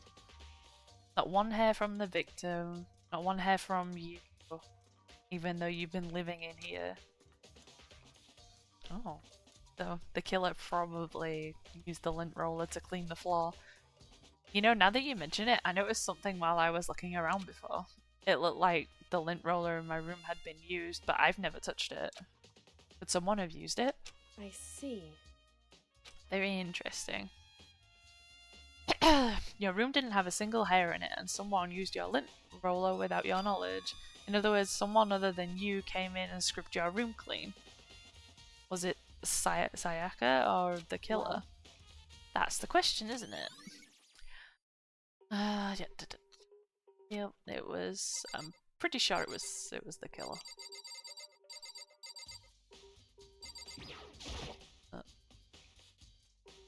Oh, it's her shadow. Stupid. Thing there.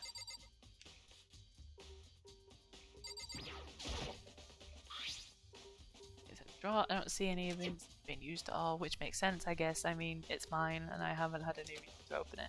Can't even imagine a situation where I'd need a toolkit like this. Yo. Yeah, seriously. Oh, Mondo. What? We ain't exactly in the mood to be building fucking furniture, right? Oh man. Can I leave? Charge my phone, the room is a mess. Oh, yeah. If you want to catch up on what you missed, Eric, somebody has been murdered in my room. So this is my room that's completely fucked up. And someone else is also dead in the gym, killed by the fucking evil ass teddy bear. So we've had 2 murders since you left. So you haven't used yours either then? What? Not just me, What? nobody busted theirs out yet as far as I know. Actually, we were talking about it yesterday. None of the guys have opened their toolkits yet, because like, why the hell would we? True. Alright. I found a clue. Let's see if there's anything on here. Notepad is still here, but I don't think it's relevant right.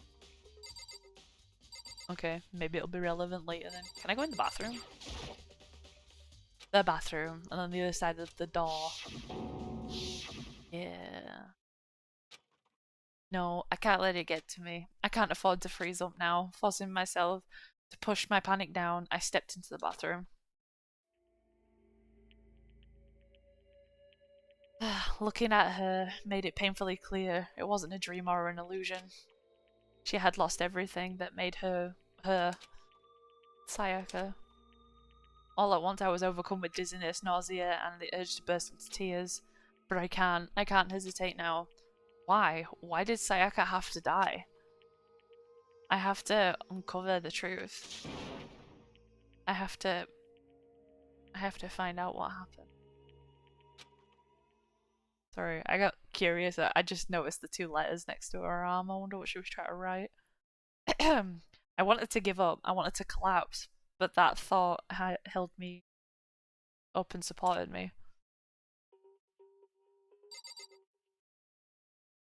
Yeah, she definitely did. Well, let's check the weapon, shall we? I told myself I simply couldn't face what I saw, but now's not the time to think like that. I pulled out the Monokuma file to verify what it said about her body. Some sort of sharp object has been thrust into her stomach. That must have been the killing blow. But whatever they used to kill her, where'd they get it? It looks like a knife, so I'm going to assume the kitchen. That's definitely something I should look into later. Also, according to the Monokuma files, Sakia's right wrist is broken. Oh. Her wrist does look swollen and bloody, that's for sure. And there's something sort of glittery on there. Her wrist too. Right there, where her wrist is all swollen, there's something glittery. Yeah, that's the gold from the sword. That definitely concerns me. Another thing that concerns me is... there's blood on her left index finger, but that's it. The palms of both her hands are totally spotless, so how come only her left finger? That's what she was using around the wall. Some of it is actually pretty obvious, but I assume this is because it's the first trial, so it's probably going to be easy. The stab wound in her stomach is what killed her, so when she broke her wrist, that must have happened earlier on. I mean, how would her wrist get broken after she'd already been killed? It's very possible she broke her wrist during the struggle. The killer attacked Sayaka in the main room, which is when her wrist got broken. After that, the killer cornered her in the bathroom, where they inflicted the deadly wound.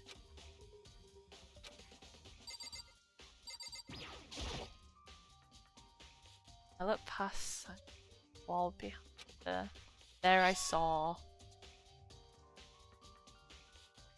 Noel. Oh, the numbers? That looks like an N though. Written in blood with the numbers 11037. I guess it could be numbers. 11037. Okay. Did Sayaka do this? Probably. Tried to give us a clue before she died. Hopefully the shower gets turned off at night time. Yeah, we know.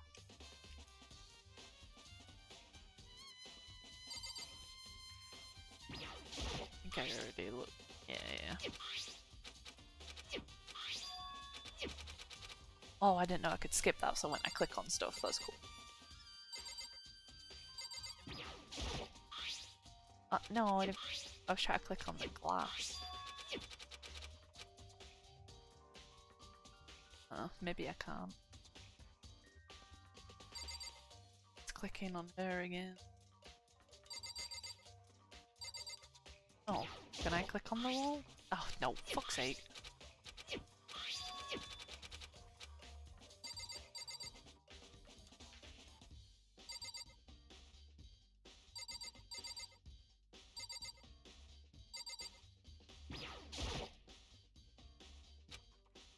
Oh, yeah, that's...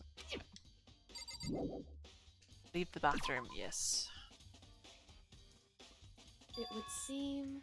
Looks like you found it, right? The bloody numbers that is most likely Sayaka's dying message. I'm not sure the numbers. I feel like it's something else. I've never seen something written in blood before. It really was her final message. It says if she wrote it with her life itself. Jesus. Right. Do you often talk like an aspiring poet? But the numbers she wrote, what did they mean? 11037. I have no idea what that could possibly mean. So... The way she wrote the numbers make me think she wanted to use her body to block them. If she wrote them in that location while she was sitting the way they found her, I mean, she must have wrote them by turning only her hand toward the wall. If you were to write something in that position, do you know what the result would be? Well... Makoto. You need to uncover the mystery of this case by yourself. If she's leaning against the wall and kind of like looking down, doesn't that mean it's upside down? Otherwise the case will end and you'll remain uncomfortable. I have no idea what you're trying to say, but it's obvious you're not going to tell me.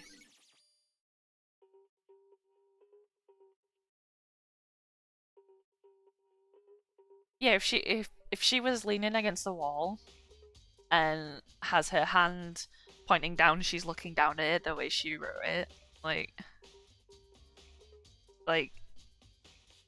that looks like it says Leon.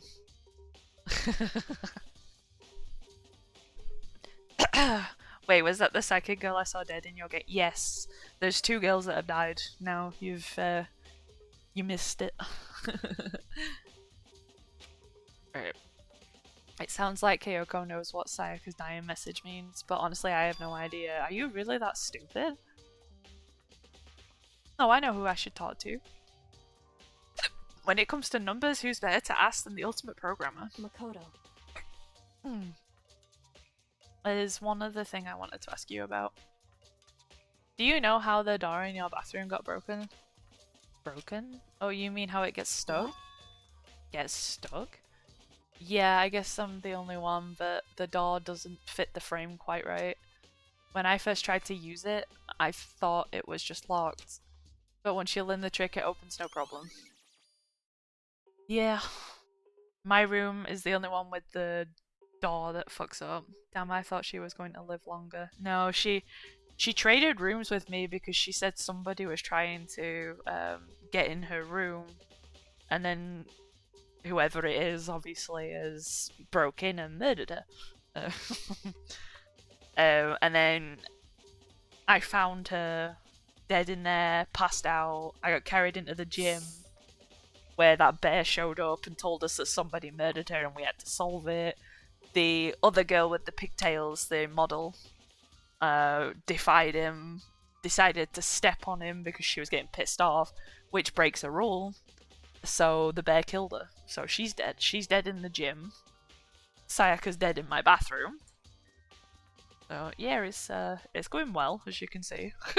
2 people are already dead. Oh man, I didn't realise how late it was. I want to try and finish this chapter though if I can. And then I'll probably call it there. Alright, bathroom door frame has been added to the truth bullet section of your handbook. Correct. Okay. The door doesn't quite fit the frame, huh? But actually I'm referring to the broken doorknob. Broken doorknob? That's right. You didn't notice? Well, just try closing the bathroom door. I'm sure you'll see right away what I'm talking about. I did what Kyoko said and shut the bathroom door. Oh, the doorknob. Can I look at it? Like...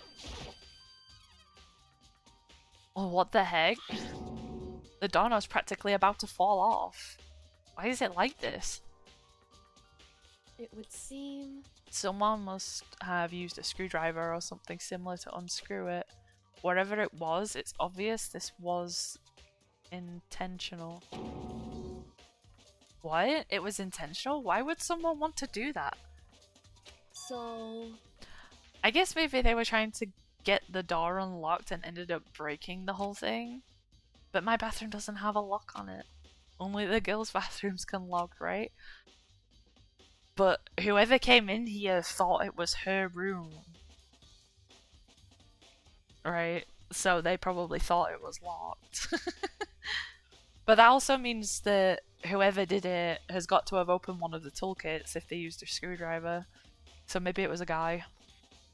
Maybe it was Leon. I'm pretty convinced that that message on the wall that she left is Leon. I don't think it's numbers. She stood there for a while, lost in thought, then apparently struck with a sudden realization. She shot a question at me. Just a second. I just have one more question for you.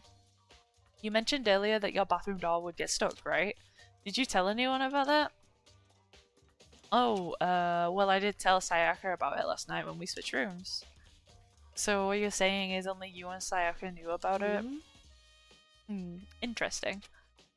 She had the slightest hint of a smirk on her face. I got the sense that she was really starting to get into all this. I see. Then that clears that up. Huh? What clears what up? I'm so lost. Goodbye. Well, see you later. Bye. As if forgetting I was ever even there, she suddenly turned and left the room. Bathroom doorknob. So somebody tried to get in there thinking it was locked. Okay. Still don't really understand any of this, but I've already given my room a good once over. Maybe I should look around somewhere else. I should start looking into where the murder weapon might have come from. And also, I should look into the DVD Sayaka got. With Sayaka dead, I have no choice but to see for myself what was on that video. And on top of that, I'm sure there are some other areas worth checking out too. Maybe I should see what everyone else thinks. If they'll even talk to me, that is. True. Well, he already gave me a clue. Said that none of the guys all claimed that they never opened their toolkit, but somebody obviously did, so... Wait a minute. Huh, this is definitely my room, but the nameplate has Sayaka's name on it. Somebody switched the plates. No way. This is Sayaka's room, right? But the nameplate has my name on it. The nameplate's on my room, and Sayaka's room was switched. So all that effort I put into switching rooms without anyone knowing was totally pointless. But why would anyone do that? Okay, yeah, that is kind of weird.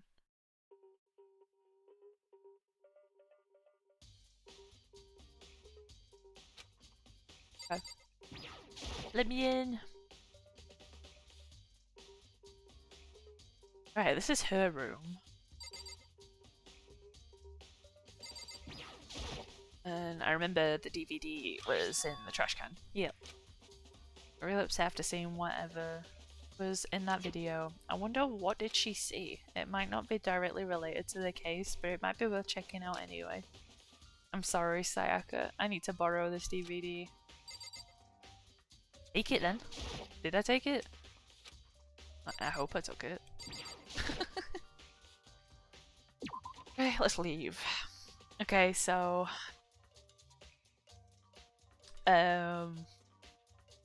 the biker guy mentioned that stuff might have got thrown in the trash, so I should go check the incinerator. I don't know what else to check now.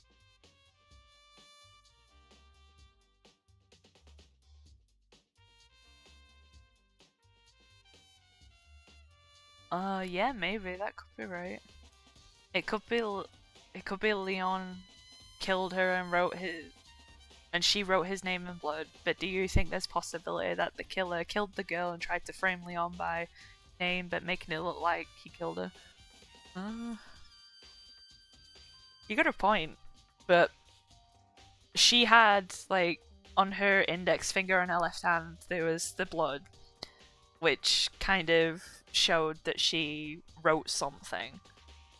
So I automatically assumed that she did that, but then again, whoever killed her might have used her hand to write that. So maybe you might be right. Speaking of Leon, I think that's Leon, right? Yeah, it is. This is Leon. Seems like something doesn't seem right. The Monokuma file said Sayaka was killed in your room. I just can't stop thinking about it. Could it be the nameplate? Yeah, I've already figured that out. Dumbass. What do you want? Very strange. What was Miss Mazono doing in your room? Let me just say this. Suspicious. I absolutely will not allow you to dispose of any evidence in the trash room. Do you really think I'm guilty? Oh my god, is he not gonna let me go into the trash room? I need to go in there though. Run! Let me in! Or is he just gonna follow me in there? I mean, if you wanna follow me in there, be my guest. I got nothing to hide. Excuse me. There's a sturdy gate here. No way to get past. Oh my god! He makes me jump every time he fucking does that. It's the end of the line. The trash room. This is where all the trash in the school eventually winds up. How do you get this gate open? No, you can't go any further! No entry beyond this point. Only the person on cleaning duty is allowed in. Cleaning duty? Since when was that a thing? No, you can't go any further! Who's on cleaning duty? No, you can't go any further! They're just gonna keep repeating the same thing? This is stupid. It'd be faster to just go around and ask the others. No, you can't go any further! Shut up there! You already scared the fucking shit out of me. Oh man. Cleaning duty has been added to truth police of your section. Okay. Right. Can I not get it open? It looks like some kind of switch. I wonder what it does. It probably opens the gate. Oh, I wonder. There's a hatch on the floor. Door won't budge. It must be locked. Coin! More gacha! We'll do some more gacha shit soon. Whoever's behind this must be using these cameras to observe our investigation. To force us into a situation like this. What the hell do they want from us? Oh man. Leave the area. Yes. Alright, so I need to ask someone. He mentioned about the trash room, so maybe it was him that was on cleaning duty. Is he still here? He is still here. I'm looking for whoever's on cleaning duty. Cleaning duty? As a matter of fact, that's me. Why do you ask? Nice. Just so happens Monokuma talked to me yesterday and asked me to take care of it. Without someone on cleaning duty, the school would be flooded with trash in no time. So I formally applied for the position. I was going to start this morning, but after what happened, I haven't had a chance to get started. And since you're on cleaning duty, you can open the gate. Here we go! Of course. It's my job to gather up all the garbage and toss it in the trash room. And to do that, they gave me a key for the trash room gate. But we're supposed to rotate once a week, so eventually you'll be in charge. Very strange. Wait, hold on. You need a key to get into the trash room and only the person on cleaning duty has access to the key? What's the point of going to all that trouble? Why not just leave the trash room open all the time so we can throw things whenever we want? That seems more convenient, actually. Anyone who kills a fellow student and becomes black and will graduate unless they are discovered. So that's it. That must be why. If anyone could go in and out of the trash room whenever they wanted, they could destroy evidence. Destroying evidence would be easy, yep. The thrill would disappear and things would become boring. Boring? What the fuck? What's wrong with this guy? Listen. Anyway, more important than Hey, that. you bastard. Hey, Jesus. Hey, Faru, why'd you want the cleaning duty gig anyway? Oh.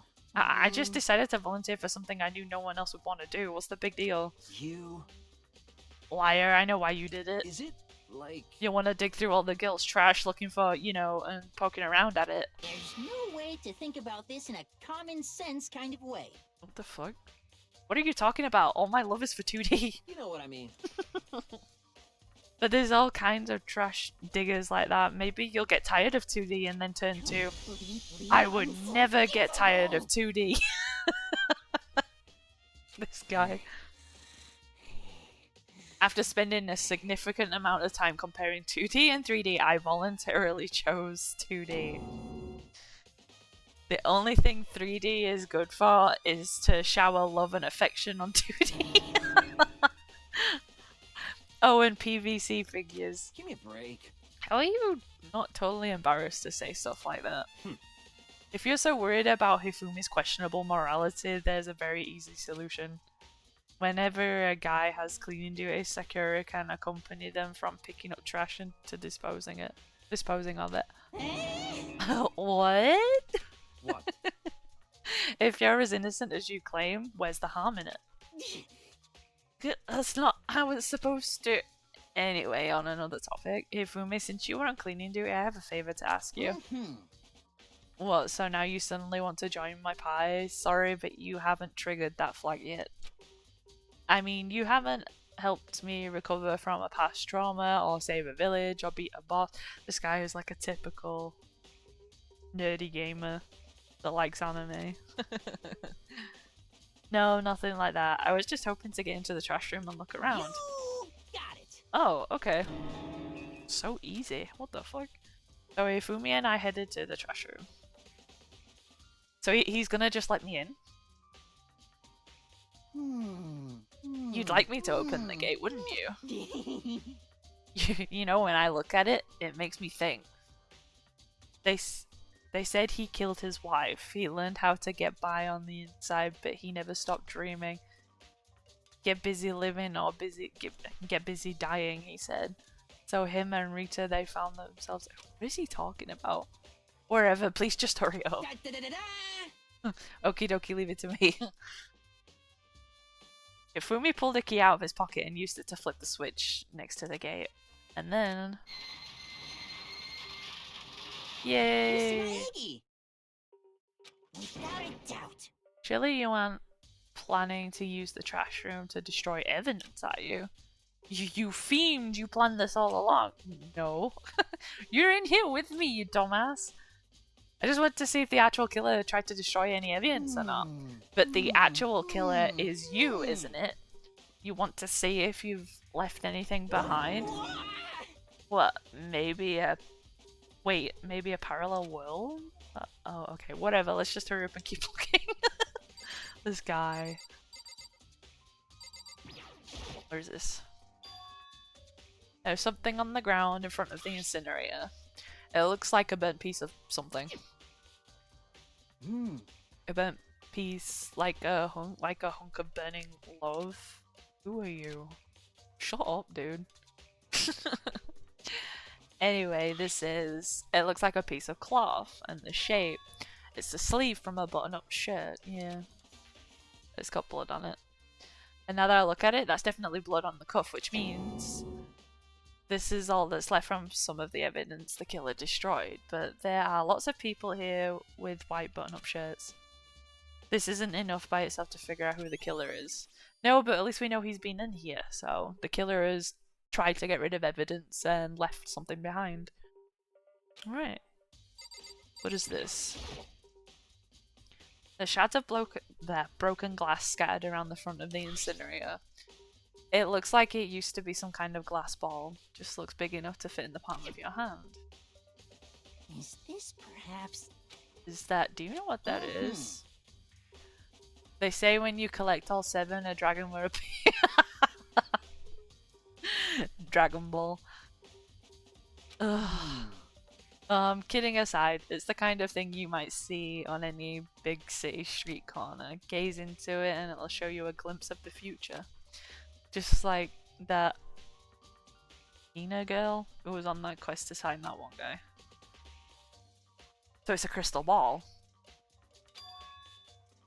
There's only one person it could be, and they should still be in the gym. I better go find out for sure. Yeah, crystal ball. So the clairvoyant guy, maybe. Should go talk to him.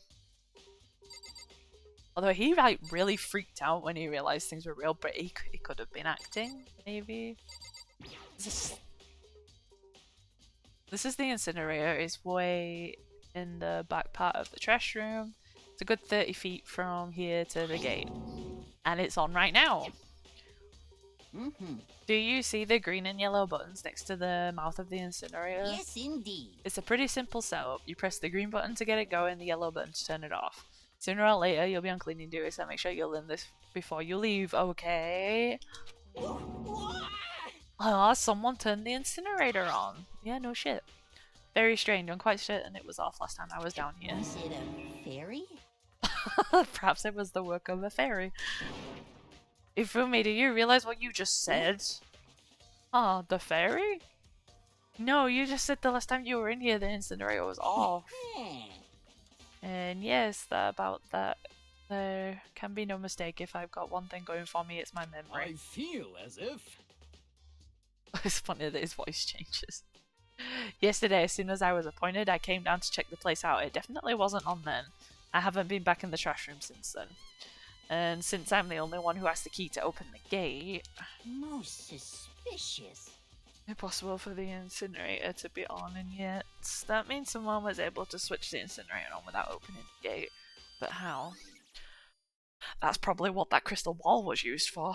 They probably threw it to hit the button. Incinerator has been added to the truth bullet section of our handbook.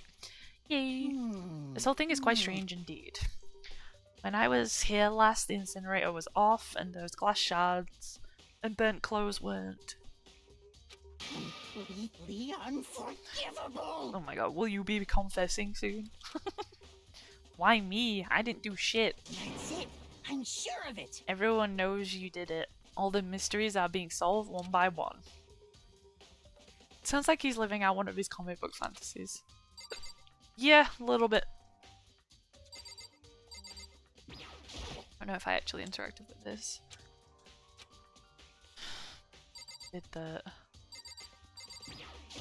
What's in there? It's a huge trash can. Where we're supposed to put the trash that we can't. But, well, whatever it's for, it doesn't look like it's hiding any clues. Yay! Gotcha coin! Alright. You seem a little down. Huh, really? Need help lifting your spirits? Call on me anytime. I've got all kinds of stuff that might help cheer you up.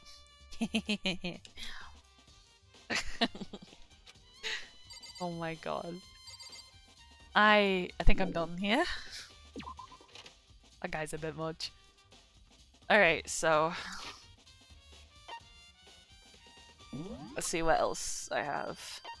Oh, evidence of a struggle, replica sword in the sheath, switching rooms, toolkit. Somebody cleaned up all the hairs, so there was no proof that anyone was in there. Her wrist was broken. It's got to have been broken before she died. And then she's also got the blood on her finger, which kind of shows that she left the dying message, which is that. Everyone says it's a set of numbers. I think it's a name, personally. But Eric is also right. The killer could have done that to make it look like it was someone else to try and frame Leon. So maybe, or maybe it actually is numbers, but I don't think so, to be honest. Bathroom door frame. Yeah, only 2 people knew about the bathroom door frame, and then that. Oh, I need to find out if or who it is that's opened their toolkits, because that'll help. The nameplates were switched, trash duty, incinerator, burnt peas, crystal ball.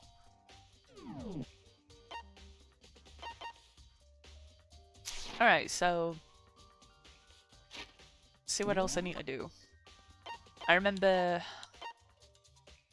Sayaka's room. Where's the dining hall? There's a thing in there for the dining hall. Oh, yeah. I need to see if there's a knife missing in the kitchen in the dining hall, because she was killed with a knife. So let's see if there's one missing.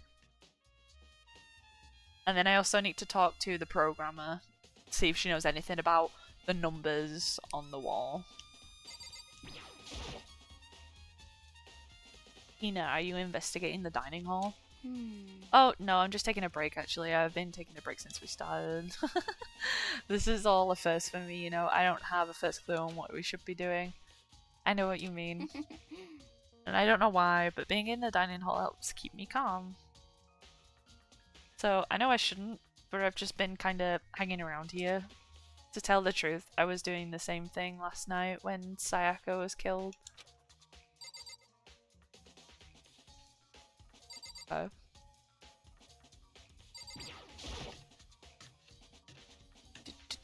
Here's the kitchen. Jesus, that pot on there is low res. Holy fuck. Marbled meats, salted meats. Now is not the time to be thinking about food. That is actually making me hungry. I haven't had any dinner. Damn it. I really want to finish this chapter though before I get off. There's a bunch of vegetables all piled up. You don't say anything noteworthy about any of this. I got a coin though. We like the coin. I can already see that there's a knife missing. There's a surveillance camera in the kitchen too. Blah blah blah blah. Yeah. Yeah, let's look at this. There's all kinds of kitchen knives here, big to small, but it looks like one of them is missing. Yeah. Was it missing from the very beginning, or I better see if anyone here knows more about it. Oh, the girl that's in the dining room mentioned that she was in there last night, so...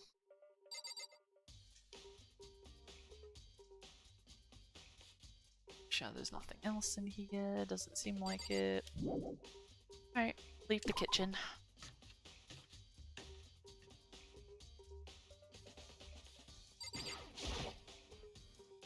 Hey, so did you notice that one of the kitchen knives is missing from the dining hall? Yeah, totally. Yeah, weird, huh? I thought it was kind of strange, a knife just suddenly disappearing like that. Oh, so it wasn't missing from the beginning? That's right. Nope, lest I remember they were all lined up in a nice, neat row. So when did you notice one of them had disappeared? Well, I went to get some tea from the kitchen last night, and all the knives were still there. But when I finished my tea and went back into the kitchen to wash my glass, one of the knives was gone. So you're saying the knife disappeared while you were drinking your tea in the dining hall? Yeah. In other words, you were right there in the dining hall when someone came and took it. So who came in here? You can tell everyone I didn't come in the dining hall last night, which proves I didn't take it. Oh. She's given me an alibi. That's awesome. Okay. Hey, by the way, did you really kill Sayaka? What? Of course not. I would never. Do you really think I murdered her? Because, I mean... Well, she was killing your room, right? So, I mean, you guys were supposed to be friends, right? But you still killed... On the other hand, two people becoming good friends and then one killing the other is a classic drama setup. So when you consider everything together, I honestly have no idea. But... No, you just told me like, oh my god. Woman. Okay. Alright, so I've been in here.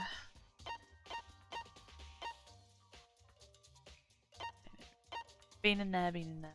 Where else do I need to go? AV room? I don't know why I need to go in the AV. Oh, the gym. Yeah, I need to speak to both of them. Okay. No. Can I go here? Yep. Gotta fast travel.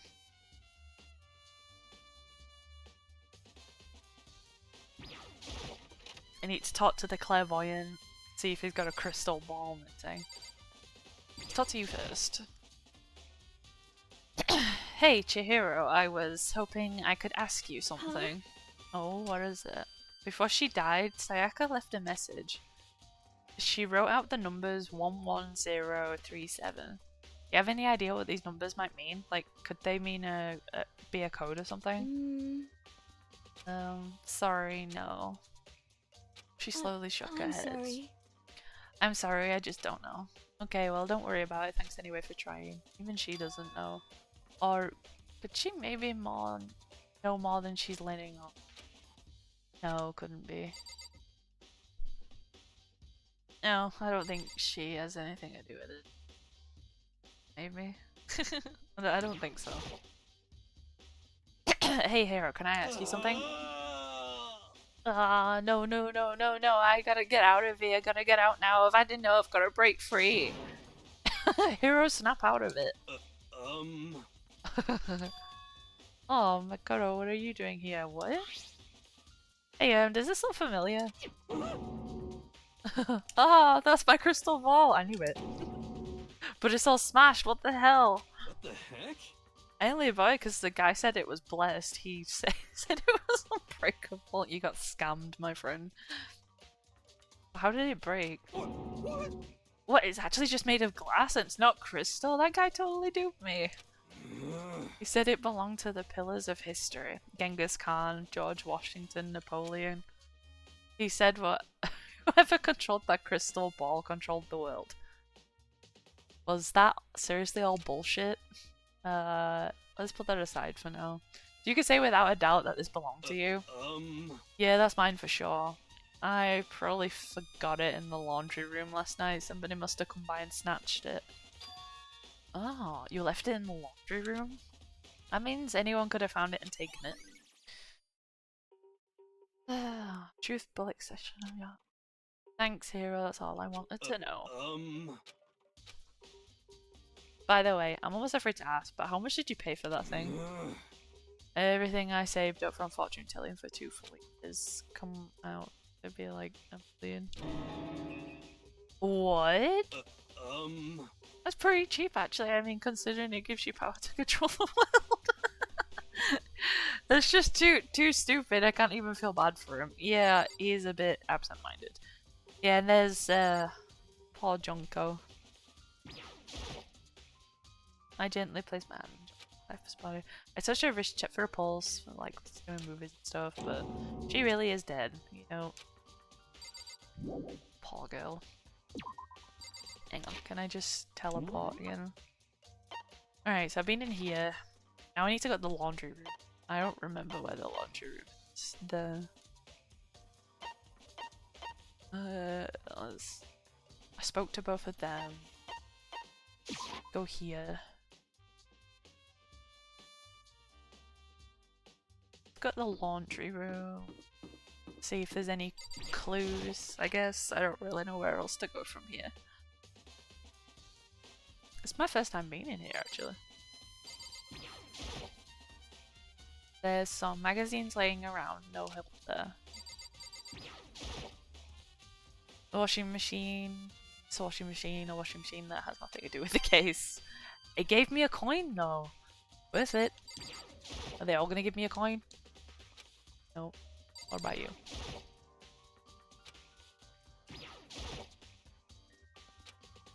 Aha! There we go. There's two. What has to do with the case? Come on. Nope. What about this last one? Give me a coin. No, okay. Well, I got two. Surveillance camera. Yeah. There's a swimsuit hanging out to dry, but it has nothing to do with what's going on.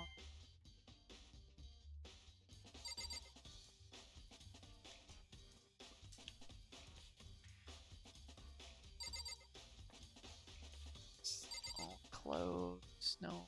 What about here? Vending machine's still here. Doesn't have any way of solving the case either.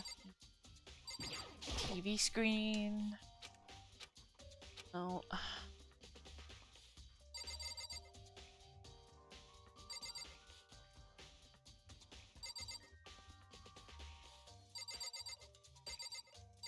Well, I guess there's nothing in here I can really do anything with. Oh, I just beamed again. Leave the area. Yep, nothing of interest in there, I don't think. Okay.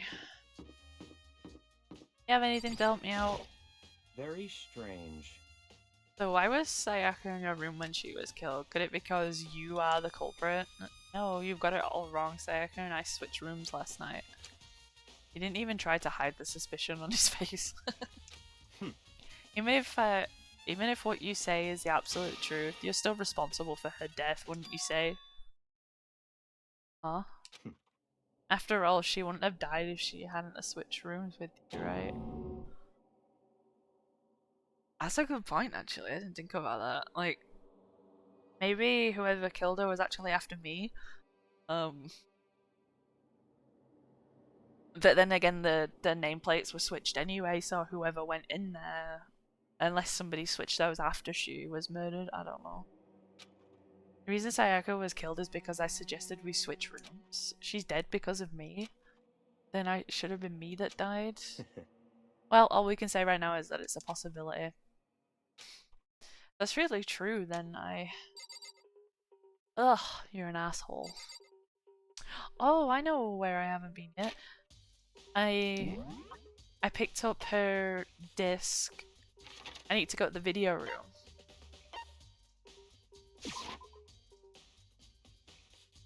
Need to watch, it's not this way.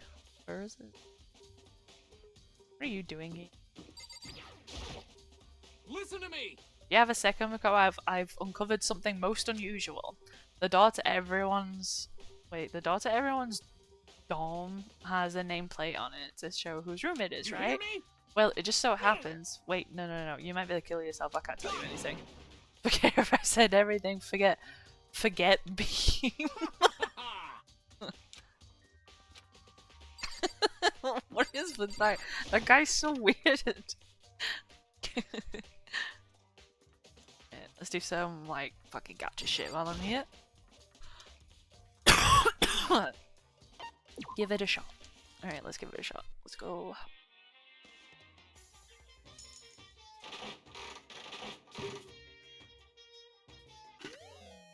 I got an item. I don't know what that's supposed to be. That looked like one of those Easter Island statues. I forget what they're actually called. I don't know what that was supposed to be.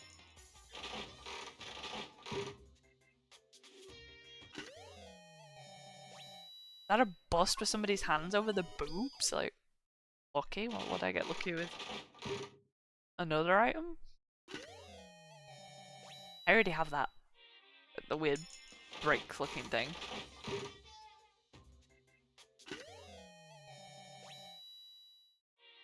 Know what that was supposed to be.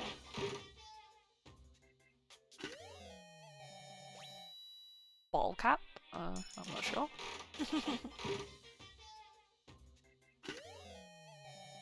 What the fuck is that supposed to be? Oh.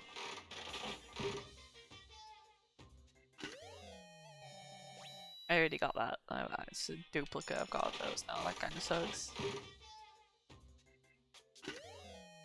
And I already got that. Fuck you.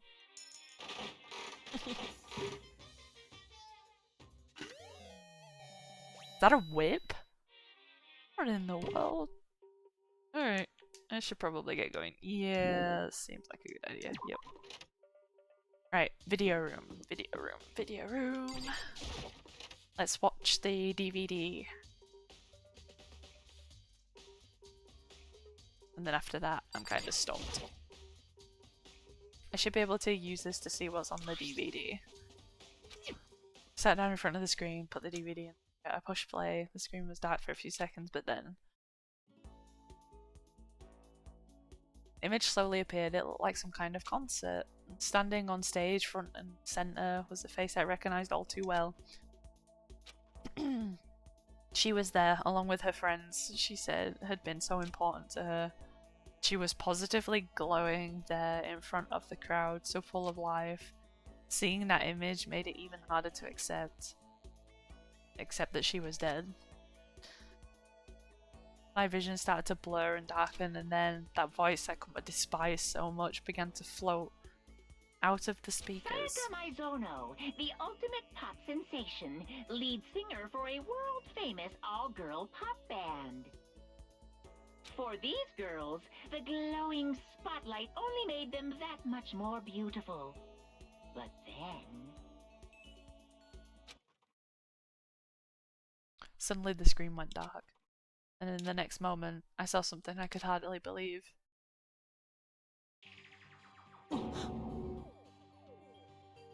The hell? Becca had disappeared from the stage, which is now in ruins, but what I noticed even more, figures of the other girls who had simply collapsed. This ultra-successful team suddenly fell apart.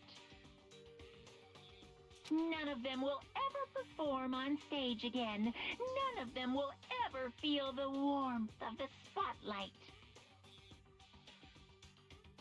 For Sayaka, there's simply nowhere for her to return to. So here's the billion-dollar question. What, oh what, could have caused the group to go to pieces?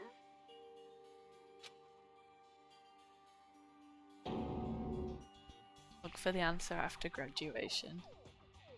Without warning, the video cut off. That wasn't real, right?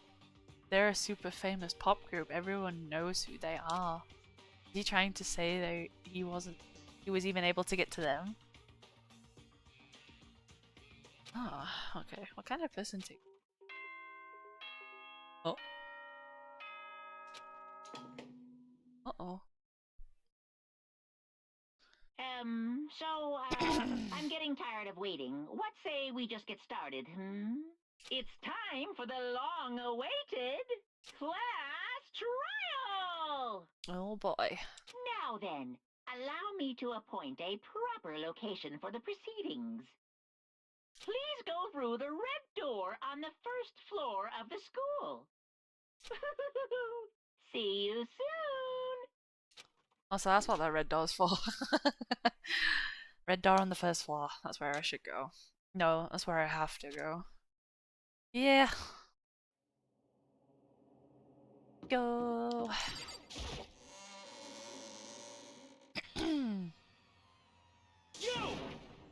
Jesus. You're late, Makoto. We've all been waiting for you. I bet you were afraid you would be discovered as the murderer you are. Listen to me! Let's not jump to conclusions just yet. Save that for the class trial. There we can all reveal the details of Makoto's crime. Wow. So they really are convinced I did it, but I didn't do it. Me and Sayaka both know that all too well. But then, who is the killer? Ah, I never figured out whose toolkit was open. But then again, one of the guys said none of them were open. I don't know if I believe that though. Shit. The one who murdered Sayaka. Is it really one of us? Yeah.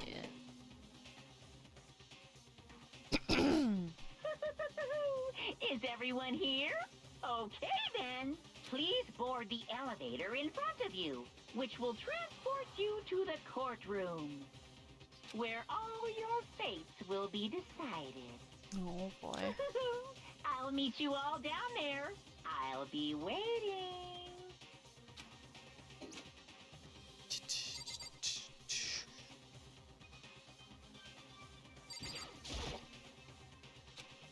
Let's get started.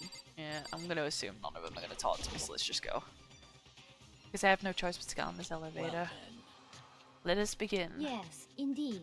Good idea. Hey. Are you scared? No, scared isn't quite right. I said it before, but it's up to you to uncover the mysteries surrounding this case yourself. If you don't, you'll never come to grips with the truth. You need to uncover the truth of Sayaka's death. I didn't need someone else to tell me to do that. Sayaka's honor. I swear I'll find out who the real killer is. I raped my voice to try and give myself courage. I turned, trembling with anticipation, towards the elevator. With each step forward, I could feel my heart starting to race faster and faster. Everyone else was already on the elevator when I finally stepped on. The doors closed and the elevator started to move.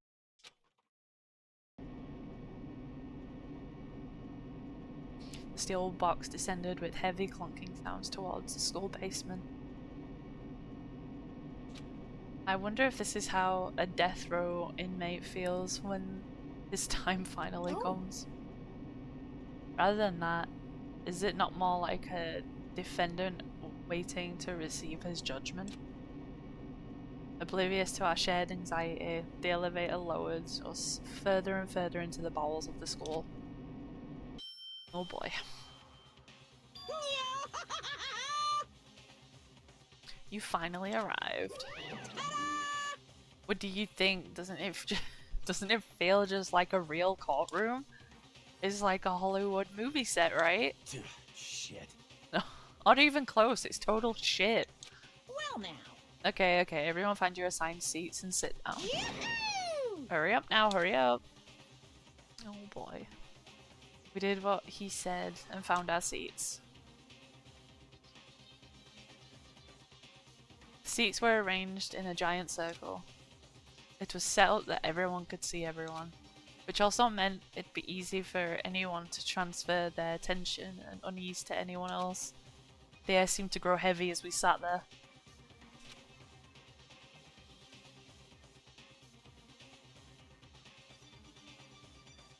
And so, the curtain on our first case opened. A deadly judgment, a deadly deception, a deadly betrayal. Dear God. A deadly riddle, a deadly defense, a deadly faith, a deadly class trial. Trial prep. Do you want to save? Yes, I do want to save. Yes.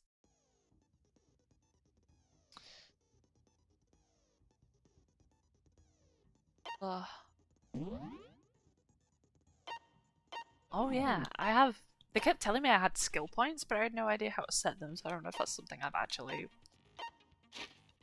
covered yet. Oh man, I hope I got everything I need. I guess I'll just finish. I don't know what I can prep there. Let's begin with a basic explanation of the class trial. So, your votes will determine the results.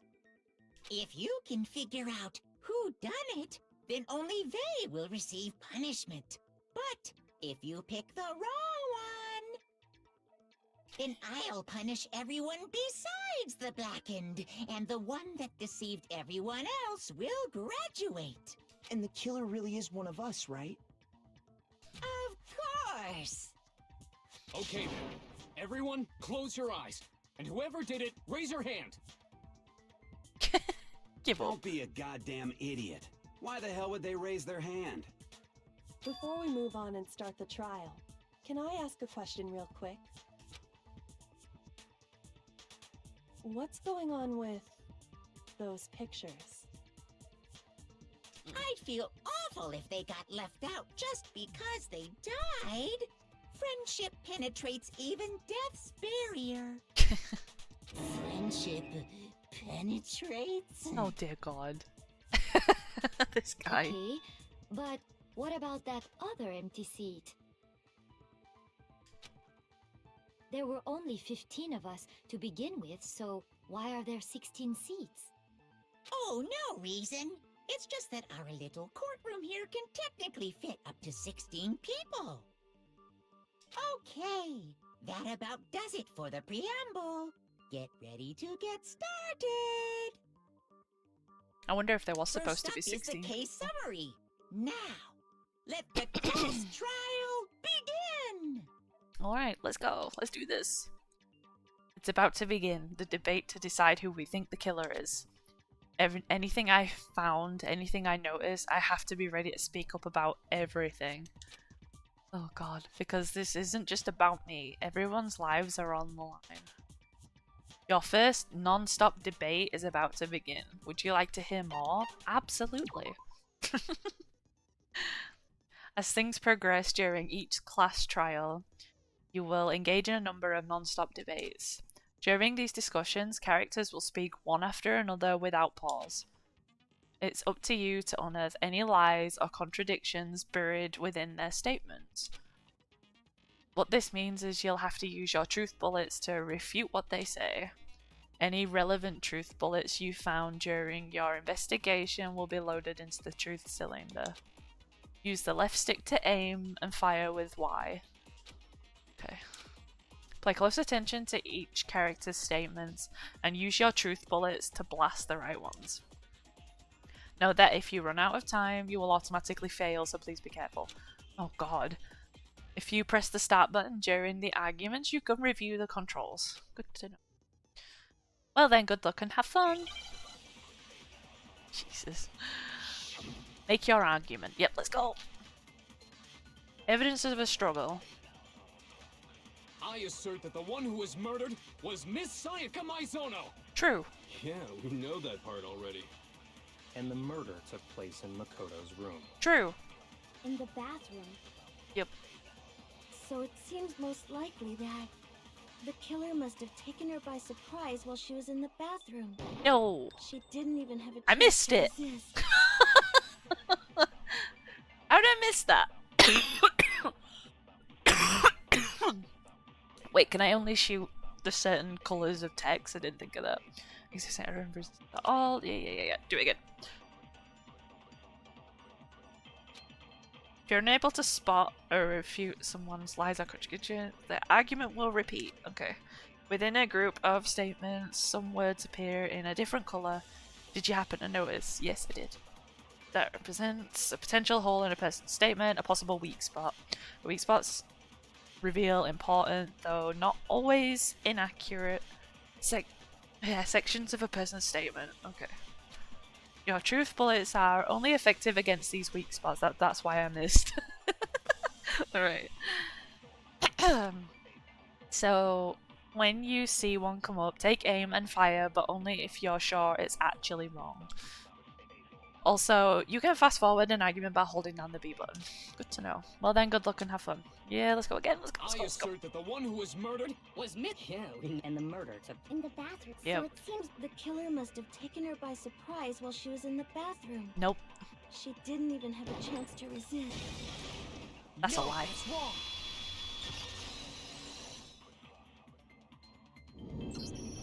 Just a second, Chihiro. Try to remember how my room looked. Yeah. With the way things had been damaged, I think we can definitely assume there was a struggle. A struggle? Between who and who? We don't know that bit yet. Between Sayaka and the killer, of course. So you're saying Sayaka wasn't caught by surprise in the bathroom? Nope. She must have been attacked in the main room first, Then, she ran to the bathroom to try and hide. The killer followed her in, and that's where they finished the job. That much should have been obvious after taking one look at the scene. It shouldn't even need explaining. Oh, there, I am an asshole. Sorry. Okay, so what's next? Next is the subject of the murder weapon. Yes, let's go. Wow, this is starting to sound like a real trial.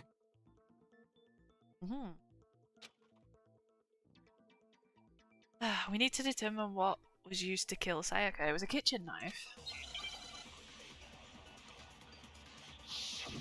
Make your argument. Yeah, kitchen knife set. So what was used to kill her? There was some kind of sharp object thrust into her stomach.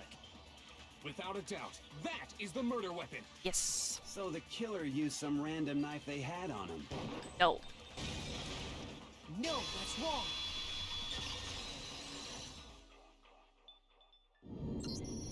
No. I do think it was a knife, but not just any knife. I'm almost positive it was a kitchen knife. Yeah. Huh? A kitchen knife? After the murder, we discovered that one of the knives from the kitchen was missing. Which means that knife must be the murder weapon. Oh, yeah. I guess that makes sense. You could sort of see the weapon sticking out of her stomach. And if you look real close, I could totally see that being a kitchen knife. Okay, so the murder weapon was a kitchen knife, but where does that get us? I mean, we all know Makoto killed her, right? You're sus as fuck blaming me now. That's I already right. think it's you. Makoto's room was the scene of the crime. What more proof do you need? Hold on a second. Let's draw our conclusions after we've presented our arguments. Otherwise, what's the point of the trial? Well, we can talk all we want. It's not going to change that conclusion. We'll see, boy. I don't think that's true at all. I'm sure if we keep at it, something new will reveal itself. Yeah. You really believe that? Yeah. She's right, there's gotta be a breakthrough somewhere just waiting for us to find it. Because I know damn well I'm not the killer. There's a bit more to learn about non-stop debates. Would you like to hear more? Absolutely. You can concentrate by holding down the right bumper. While you're concentrating, time will slow down so you can pay closer attention to what everyone's saying. On top of that, it'll steady your aim, making it easier to target potential weak spots. Okay. Concentrating like this consumes a focus gauge, and if this gauge empties, you can't concentrate. Okay. It'll recover over time, so let your brain take a rest, no need to rush. Well then, good luck and have fun. Make your argument. On account of the kitchen. Yep. So I guess there's no question that the kitchen knife was the murder weapon. Yes. But where does that get us? Makoto must have taken it from the kitchen, right? No. He did it in secret when nobody was in the Bullshit. dining hall. No, that's wrong.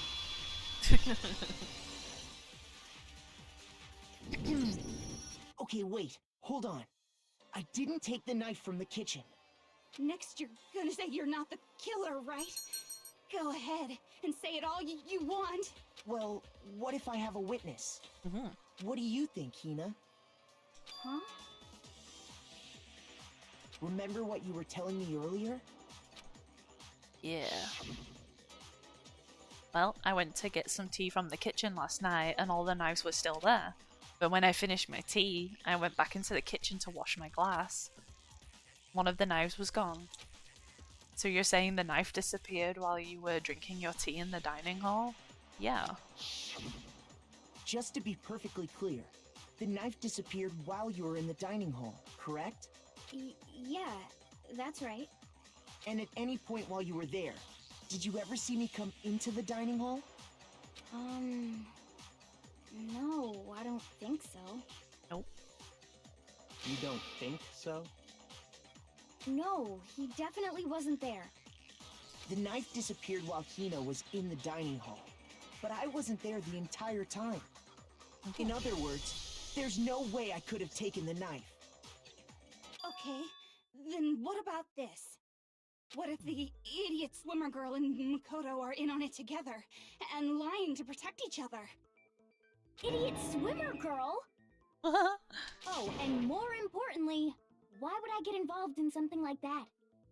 Speaking of which, I'd like to ask the bear, if there is an accomplice, do they also become blackened? So you ask, and so I shall answer. A very good question. Each murder is allowed to have an accomplice, but only the one who does the killing will get to graduate. Okay. So there'd be no point having an accomplice, because you wouldn't get anywhere with it. Alright, fair enough. So in other words, two people can work together, but one of them has no chance of profiting from it. Yeah. Then there's no way anyone would work together, right? But what if they did work together, and they just didn't know about the rule? Ugh, good grief! Enough already! No, okay? There are no accomplices in this case! Oops! Did I say that out loud? Anyway, I didn't go to the dining hall, and I didn't take the knife. Nope. So I'm not the killer. Okay, so then, who did take the knife? Hina seems the obvious candidate. After all, she just said she was in the dining hall. No, no way! I swear it wasn't me! Sure, but can you or anyone else prove that? I can. That's right! Sakura was with me the entire time I was drinking my tea. I hate to have to ask, but just to be sure, Sakura's... Me. Right. But then, couldn't either one of them have grabbed the knife? Actually, no. Because, well... Just spit it out already. I stayed in Hina's room last night. I got so scared thanks to those creepy videos. I wasn't really thinking, I just asked her to stay over. Which means we have airtight alibis. Oh, okay, fair enough. I swear I'm getting Ace Attorney vibes. Yeah, I know, right? I might have to play them too, because I like shit like this, it's cool. You stayed over? Doesn't that violate one of the school regulations? No. We're not allowed to sleep anywhere but the dorms, but it doesn't say we have to stay in our assigned room. Yeah, so technically they could all stay in one room if they really wanted to and it won't break the rules, so... So, I don't think that's a problem. Nope. It is a problem! A boy and a girl spending the night together? It's unwholesome! Oh my god. Sakura's not a guy. But I'm a girl. You are? Oh my gosh, I'm so sorry! But if it wasn't either of you, then what other possibility is there? Oh, this guy. My god. Actually, there is one other possibility. Right, Hina? Who did they see go in there? Yeah, that's true! One other person did come to the dining hall while we were there. Why didn't you say so in the first place? Well, because... they're not here anymore. Someone who's not here? Wait, did... Sayaka. She's the one who came to the dining hall. And then later, she wound up dead. So did she have the knife? Okay. Okay, so the person who took the knife from the kitchen was... I got it! Yeah, it was probably her. Then, Sayaka is the one who took the knife? Probably took it in self-defense. That's the only possibility. And thinking back on it, she was acting kind of unusual. When she came into the dining hall, she didn't even look at us. She just went straight to the kitchen. As she left, she said she just wanted a drink of water. But most likely... And the person who took the knife was the victim herself. So she had the knife and the killer used it against her, I guess. I'm sure she just took it for self-defense. So you're saying the knife she took was then taken from her, and she was killed with it? In that case, you may not have taken the knife, but you still could have killed her. He's got a point. What? That still kind of pins it on me. Oh dear. See? He did do it after all. Yeah. No, you're wrong. So, that's how you would twist the argument and send us all off in the wrong direction? No. You possess a most terrifying talent. Damn, if I don't do something, they're all gonna blame me for the murder. Don't they understand?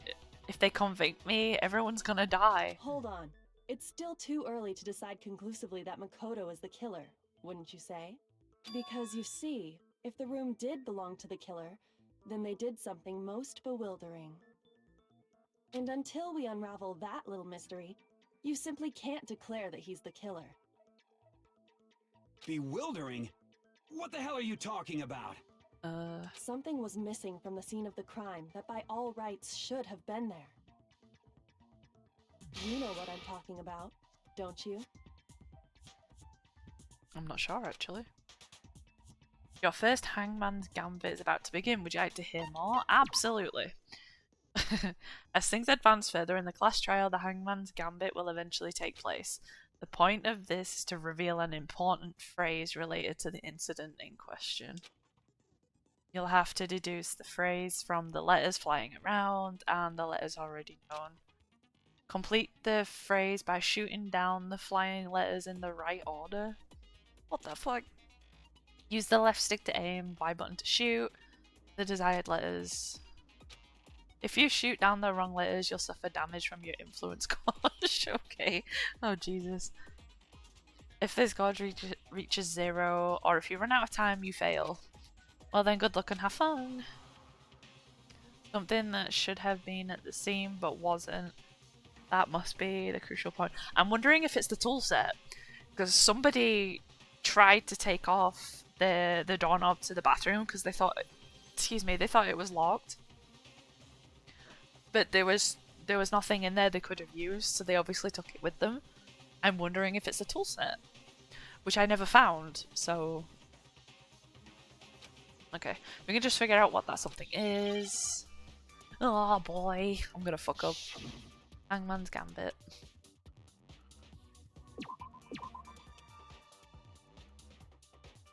Huh?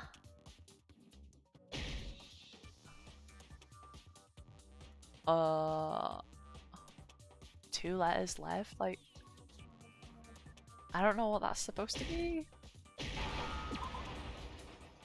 Eight. Oh, hair. Now I understand. Oh, okay. I must have people That's against right. you, I wonder There why. wasn't a single hair on the floor. Yeah, that was it. Okay, so whoever killed her cleaned up my room because there was no hair or anything in there. So, the culprit removed some evidence? Yes. Yes. And if I were the culprit, why would I need to get rid of all the hair in my own room? This is true. Okay. It wouldn't be unusual at all to find my hair at the crime scene if the crime scene is in my room. True. The reason all the hair was gone was to remove any trace that Sayaka had ever been there. That makes sense, does it not? No.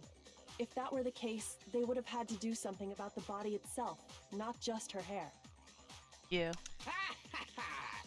Yes, very true, very true. Okay, then why wasn't there any hair on the ground? The killer got rid of it all, of course, to remove any trace that they had ever been there. Wait, then that means... Precisely. It's simply beyond reason to believe that the room's owner and the killer are one and the same. Yeah, because, yeah, okay, so that does make sense. Then, Makoto isn't the culprit? No, I'm not. Stop blaming me. Are you sure we can decide something so important based solely on the absence of some hair? Yes. No. There are other reasons that prove why Makoto couldn't have done it. I would like to hear these reasons. Yes, please. Do you remember anything remarkable about the bathroom at the scene? Yeah, the door. Sayaka was attacked in the main room first, then fled into the bathroom, right? Yes. Yeah, then they ran after her, got into the bathroom, and stabbed her. And how did the killer get into the bathroom? Did they have any trouble with it? Yeah, that's the thing with the What do you mean? door handle I was talking about. Yeah. It's fairly certain that the killer had some trouble getting into the bathroom. Yeah. There was clear evidence left behind. Do you remember, Makoto? Yeah, they took the fucking door handle off because they couldn't get the door open. Killer struggled getting into the bathroom. The evidence that proves it is the door handle. Where is it? Bathroom doorknob. Yeah, present key item. Evidence that the killer had trouble getting into the bathroom. You're talking about the doorknob, right? Huh? The doorknob? What doorknob? Oh, you wouldn't even know you were there. The doorknob for my bathroom. It was completely broken. Yes. See how the top part was unscrewed? And the doorknob's about ready to fall off? Oh yeah, true. But what does it mean? In trying to bypass the lock, they ended up nearly removing the entire doorknob. Yeah. This is another most bewildering act for the room's owner. It proves Makoto is beyond suspicion. So what? You're saying he wouldn't break the door in his own room? Well, why would he if he knew how to open it? There's no lock to that door. But if the only choice you have is to break it, you break it. There's nothing bewildering about it. You still don't see? Okay then. Let's take another look at how the incident unfolded. Hopefully that will help you understand.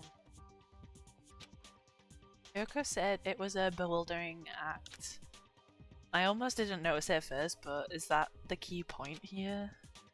There is a bit more to learn about non-stop debates. Would you like to hear more? Absolutely. From here on out, the number of weak spots will start going up. Yeah. But no matter how many weak spots, there are essentially only one lie or contradiction in the debate. Okay. What I'm trying to say is not all weak spots you see are necessarily false. But the truth bullet, use a truth bullet on the wrong one and not only will you fail to refute what they say, but you'll also lower your trust with everyone and your influence gauge will take damage. Jesus. Now this is important because if the influence gauge reaches 0, you fail. You'll have to rely on your own logic to determine which weak spots are actually lies or contradictions. Well then, good luck and have fun! Make your argument. Yeah, let's go. Let's do this. Bathroom door frame. Yeah. The incident took place in Makoto's room. Sayaka was first attacked in the main room. Yes. She then fled into the bathroom. Then the killer ran after her. And they got into the bathroom. Yep. At that point, the killer had to try and bust down the door. Because Sayaka had locked it. No! Shoot it! No, that's wrong. You can't lock it, because it's a guy's room. The reason my bathroom didn't open wasn't because it was locked. After all, the girls' rooms are the only ones with locking bathrooms, right? Yes, now that you mention it, that is true. Then why didn't your bathroom door open? Because it was stuck. It was stuck. That's something we figured out early on. Huh? What are you talking about? My bathroom door doesn't fit in the frame quite right. Nope. Monokuma over there can testify to that. Yep, true as true can be. Nope. Mine's the only bathroom door that doesn't fit the door frame correctly. And you have to do a certain trick to open it. But you know, you're supposed to be the ultimate lucky student, right? But to have such a cruddy door. That's not lucky at all. I think it is. It might be a shitty door, but the that door might be the reason why I don't die. So the reason the door didn't open was just because it was stuck. Yeah. But the killer didn't know that and assumed it was locked. So they tore apart the doorknob to get in. Yeah. Okay, but then why would the killer even think the door was locked in the first place? Because he thought it was a girl's room, even though it wasn't. Everyone should have known you can't lock any of the boys' bathrooms. The killer could easily make that mistake, thanks to one important detail about the scene of the crime. I don't know if his bathroom door was locked because he thought it was a girl's room. I thought it was Sayaka's room because somebody switched the nameplates. In other words, the important details about the scene of the crime is they didn't know the crime took place in my room. I got it! The killer must not have realized that it was my room. What? Are you saying the culprit didn't even know where he was? That's inconceivable! And yet, he's absolutely right. Yep. Say what? This guy. Well, to be more specific, what the killer didn't know was that Makoto and Sayaka had switched rooms. Yeah. Which is what led to the misunderstanding about the bathroom. If Sayaka had been in her own room, then there would have been a lock on the door, and they would have had to break through! Yep. So they had no idea how unnecessary their actions were. Ultimately, we can't know if it came open by force or simply by accident. But the killer must have been considerably confused, with no idea how they actually got the door opened. Regardless, it was a pointless act. Wasting time trying to break down a door that wasn't locked is... Definitely something I wouldn't do, since I would have known exactly why it wasn't opening, right? That is a definite possibility. So the killer would have to be someone who didn't know they'd switched rooms? Yep. Then Makoto couldn't have done it. That's what I've been trying to tell you. Okay, then who did do it? I'm sorry, but I give up! Quit without saving! What is it with that guy? But what happens if we can't decide on who we think did it? Well, why don't we just vote right now? Majority rules! Let's not do that. No. Majority rules? You really think that's a good idea? Yeah, our necks are on the line here. Someone seriously needs to do something. For serious. Does no one have any other thoughts or questions? It does not matter how trivial they may seem. Oh, as a matter of fact, I do have one question. Oh, you... You don't gotta sound so disappointed. It's fine, it's fine. Just ask your question. Oh yeah. Okay, so, well, I was just wondering, how did the culprit get into Makoto's room in the first place? Yes. How did the killer get inside? Sayaka had to have let him in because she had my key. Maybe Sayaka just dropped the key somewhere and the culprit picked it up. That's possible, right? I don't think so. That seems way too convenient. Then, maybe someone picked the lock? Nope. Negative! If you remember, Monokuma made it quite clear that the locks are all unpickable. Fine.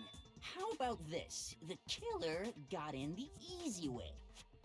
They could have knocked and said they wanted to talk or something, and Miss Maizono just let him in.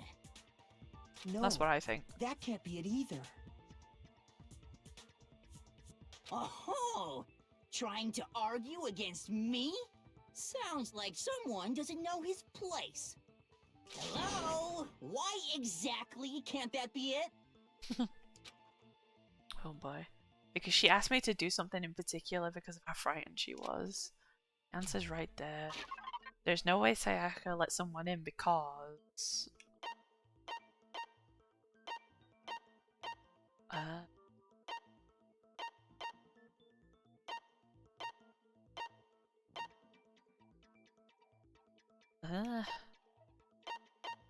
Is it gonna be to do with the switching rooms? Oh yeah, we switched rooms because she was scared? Like, I got it! That's gotta be it, right? Because Sayaka was already scared, remember? That's why she asked me to switch rooms in the first place. Same goes for you, Sayaka. No matter who it is, don't open the door for anyone. I think she did, though. Knowing what she'd been through, I just can't believe she would have opened the door for anyone. What if her being scared was a lie? Huh? Well, what the hell is that supposed to mean? Why would she lie about something like that? I know you don't want to consider it, but look at this and tell me. Can you still deny the possibility?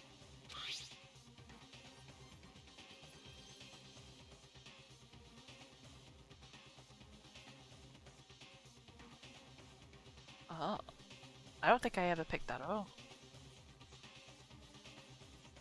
There's something I want to talk to you about, just us two, in 5 minutes. Come see me in my room. Check the nameplates to make sure you don't get the wrong room, okay, Sayaka? I found a notepad during my search, and I shaded in the top sheet with a pencil. And these are the words that appeared. Oh man! I've totally seen people do that on detective shows. An ultimate bitch is actually pretty smart. When you write, it can leave an imprint. Sketch over the next sheet of paper, and you can see the words. When I saw that, I was like, holy crap! I better make sure I rip the paper out before I use it from now on. It's a pretty old-fashioned technique, but even the classics can be surprisingly useful sometimes. Oh, and I should also mention, I found the notepad on the desk in Makoto's room. Huh? Yeah, I actually did look at that though, and like, my character was just like, oh, I don't need this or something. Which means only someone who had been in Makoto's room before the incident could have written it. Sayaka must have Then written either it was Makoto who lived there, or Sayaka who switched rooms for a single night. So, Makoto, did you write this? No, I didn't. But... Of course you didn't. Because the note also bears a perfectly legible signature. Sayaka's signature. Then that note, Sayaka wrote it. But why? Why would she write that? The note was likely her way of getting in touch with a certain someone. She must have slid it under their door to let them know she wanted to meet with them in secret. If you got an invitation like that from the ultimate pop sensation, what young man could resist? Of course, I'm only into 2D, so it wouldn't have any effect on me. This guy. But can we be sure anyone even got this note? That's true. We never actually found a note or anything. And honestly, even if they did, I do not think they are at all involved in what happened. Huh? What makes you say that? Would you like to hear what I have to say? Yes. Very well then. Pay attention. Oh man. Look for a lie again. Dorm nameplates, yes. Sayaka and Makoto switched rooms, correct? Yes. But in the note, the place they were asked to come to, it specifically says, my room. I see. So if someone read that note, then they would have gone to Sayaka's room. Exactly. The room that Makoto was staying in. Yeah. No, that's wrong. I hope I got that at the right point. The nameplates on Mai and Sayaka's rooms got switched. I did, yeah. Guy watches hentai on a regular basis, yeah, no kidding. I don't know if you've seen it earlier. He approached me and was like, you seem really down. You should come see me because I have some some very good reading in my room. And I was just like, whoa, okay. Yeah, we get it. Alright, nameplates on mine and Sayaka's room got switched. Switched? Yes. That's right. The nameplates got switched, just like the rooms themselves. As a result, the nameplate on Sayaka's room actually had Makoto's name. And the nameplate on Makoto's room had Sayaka's. So what you're saying is, the room Sayaka was staying in was actually marked as her room. Then, if someone did do what the note said, they would end up at Makoto's room where Sayaka was. Plus, their rooms are right next to each other, so switching the nameplates would be no problem. And the one who switched the names was... Well, of course it wasn't you, right, Makoto? Right? Does that mean she did it? Okay, then who did it? Only one person that could have switched the nameplates. The only other person that knew we had switched rooms. Yeah, Sayaka.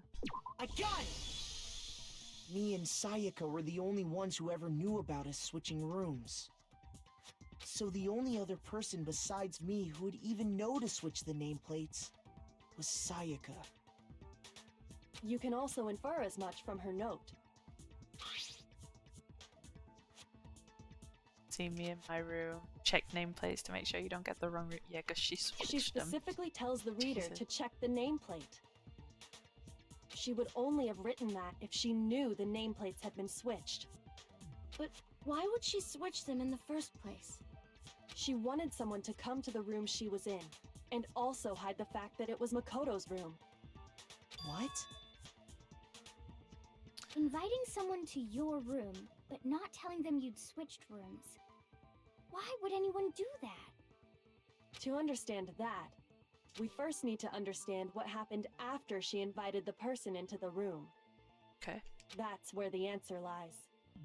What happened then was probably whoever she invited over came in and attacked her. We figured it out! We know who did it! Whoever she invited over is the culprit! Duh. But we still don't know who it is, you goddamn idiot!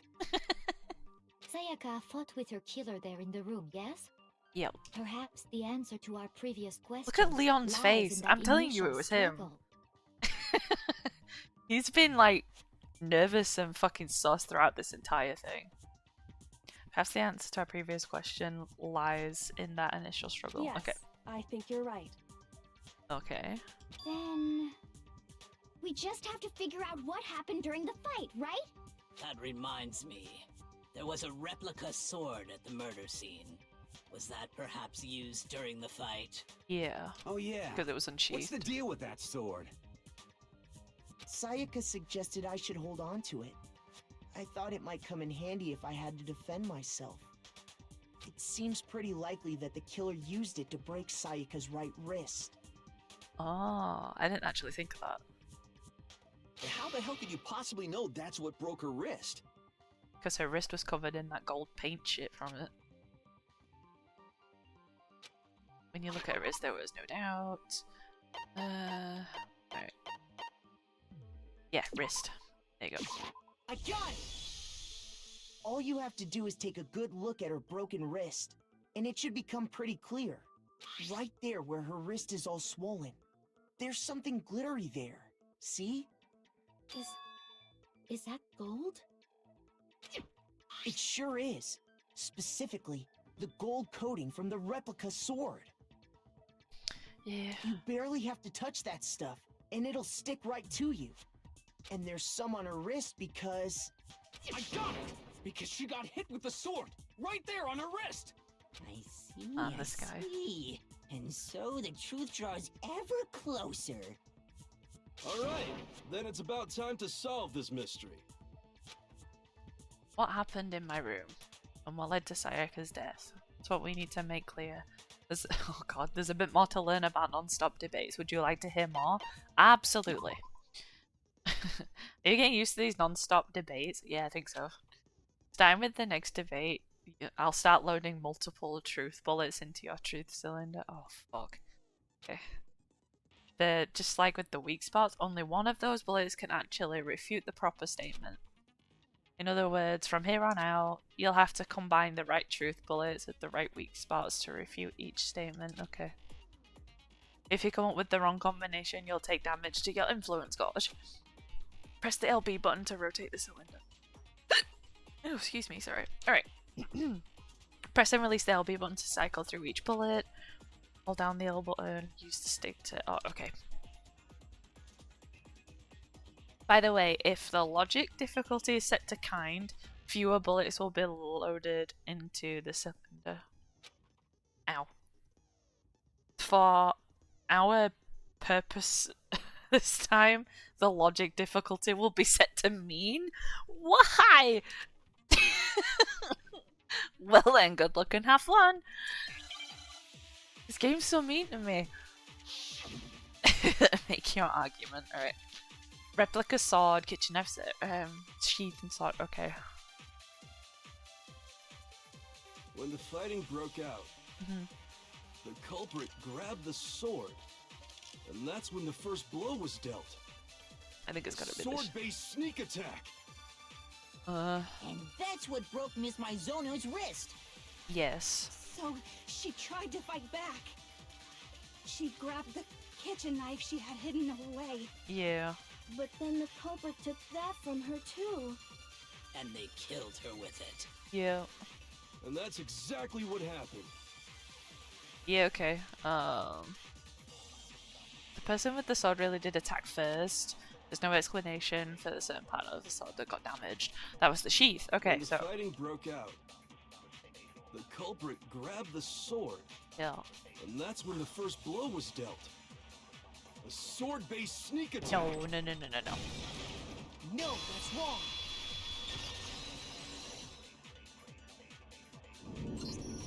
Actually, no. I don't think the fight started with the sword. Why not? Because the sheath was coloured in like damage marks, probably from the kitchen knife. Because the sword's sheath had been scratched. Yeah. See? There's a gash in it. Like someone cut into it with something sharp. Yep. Something sharp? You mean like the kitchen knife? That was the only sharp thing found at the scene. Yeah. Stop jumping ahead. Slow down and explain it so I get what the hell's going on. If the sword was used first, there wouldn't be any explanation for the scratch on the sheath. True.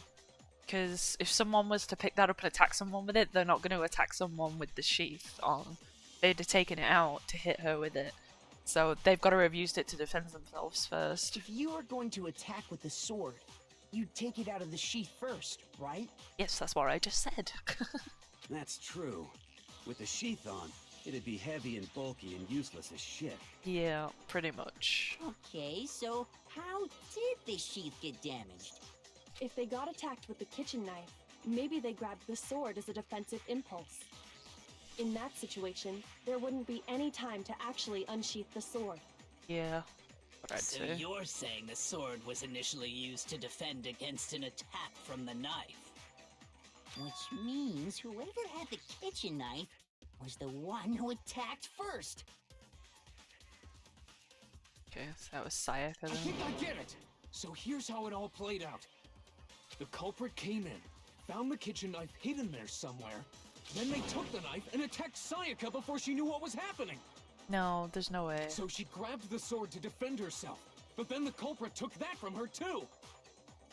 Then, after they broke her wrist with the sword, they took the knife and finished it. Sorry, but I don't think Sayaka used the sword to defend herself. No, I don't. There'd be no point for the guy to break her wrist. I feel like he hit her on the wrist with that sword to get her to drop the knife, and that's how she broke her wrist. What? How the hell can you not think that? Because she never held the sword at all. There's a certain part of her body that makes this clear. Her hands, they were covered in gold, I assume. If you wanted to use the sword, her palms, yeah. I got it! The palms would be covered in You're gold. talking about her palms, right? Yes. The palms of her hands were perfectly clean, so I don't think she ever picked up the sword. How can you know that just by looking at her palms? Like I said before, the gold coating on that sword comes right off. All you have to do is touch it. Yep. In fact, if you look, you'll notice that a lot of the gold has already come off the handle. It's safe to assume that's because whoever used the sword got some of it on their hands. There's really no way she could have picked it up and come away completely clean. Maybe she washed her hands after she escaped into the bathroom. No, it was after 10 p.m. The water wasn't on. She can't. Sorry, but I don't think so. Why do you say that? Is it because you think I'm ugly? What the fuck is wrong with this woman? No, that's not it at all. I think she's ugly, but not as in looks, it's her fucking personality. Like, my god. There's no way. There's no way Sayaka washed the gold coin off her hands because certain regulation that talks about what happens in the bathrooms at night time, the water was off. Yeah. I got it! Because according to the Monokuma file, yeah, Sayaka's time of death was around 1:30 a.m. The water was off. In other words, at nighttime. And the water in the bathroom shuts off at nighttime. Oh man. It wasn't a time of death that made me realize that though. The reason I knew that is because when she came into the room and they decided to switch rooms, before Makoto left to go into her room, that's when the bells went off to say that it was nighttime. That's when you know the water gets shut off, so the water was already shut off before the killer even came into the room. Oh, I didn't know that. Actually, I haven't taken a shower here yet. Oh. Oh my. You're no different. You smell like a big fat ugly donkey. Jesus. Not sure whether to take that as an insult or a compliment. I don't think it's meant to be a compliment. An insult, obviously. So anyway, if Sayaka never touched the sword, then that means the killer is the only one who used the sword. Yes. But hold on. If that's right, then the one who damaged the sheath with the kitchen knife was... It had to have been her. Sayaka. I got it! Sayaka? She had the kitchen knife? Yeah, we already said that she fucking... Oh man. She had the kitchen knife? Yeah, we've already confirmed she was the one that took we already it. said that the attack started with... The person with the knife attacked first, and the sword was used as an impromptu defense. Oh yeah, I see why they're kind of confused now. Yeah, she had to have been planning to kill the guy she invited in there. And I think her plan backfired. Oh boy. Then the one who attacked first was... Sayaka? Yeah. Now do you understand? She wasn't a blameless victim in this. Yeah. No, far from it. It's almost as if she'd been planning to commit a murder of her own. What? She took the knife from the kitchen, then invited the culprit to the room she was staying in. Yep. And if it's true that she had the kitchen knife and attacked without provocation... Indeed. These are all the actions of an assailant. Which brings up another point. Makoto, Sayaka was the one who suggested you two switch rooms, correct? Yes. Maybe the reason she wanted to switch rooms was so that she could pin the crime on you. That is a possibility, is it not? Sayaka wanted to... on me? Down.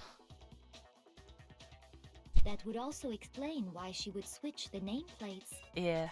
So she planned to do this all along and pin it on me. What a bitch. She wanted to get whoever she had targeted to come to Makoto's room where she was staying. Yeah. And by committing the murder there, instead of her room, that would implicate Makoto. But for that to work, the target had to be lured out while still keeping the room swap a secret. If the target knew she had switched rooms, they would have become suspicious right away. Yeah. So all that's why she switched the names? But doesn't that plan seem a little risky? For one thing, even if her plan worked, Mr. Naegi would just tell everyone they'd switched rooms. I don't know. I'm not sure our soft-hearted Makoto is capable of that kind of cutthroat behavior. I'm sure Sayaka realized the same thing, which is why out of all of us, she asked him to switch rooms. Down. The girl he was falling for betrayed him, basically. Plus, she was the ultimate pop sensation. A totally forgettable kid. Or a national superstar. Who are you more likely to believe? Wait, then you're saying she had this all planned out? Holy shit! But in the end, her plan backfired. She launched her attack with the knife, then found herself under attack in turn. That must be when her wrist got broken, and she was forced to drop the knife. The tables were suddenly turned on her, and she died at the hands of the one she'd planned to murder. Just hold on! That can't be true! Because... Hey! You guys have totally derailed the argument!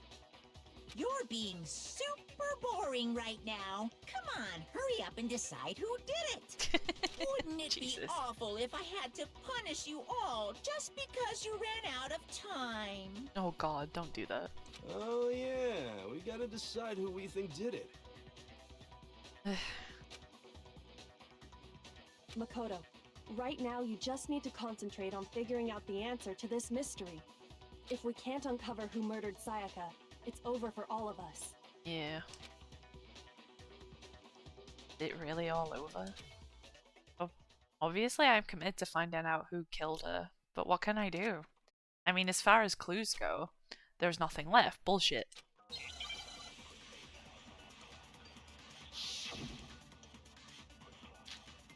Dying message. I'm telling you, it says fucking Leon. It's easy just to say, hey, decide who did it. But there just aren't any more clues, right? Yes. No, that's wrong! I have one! You can go fuck yourself.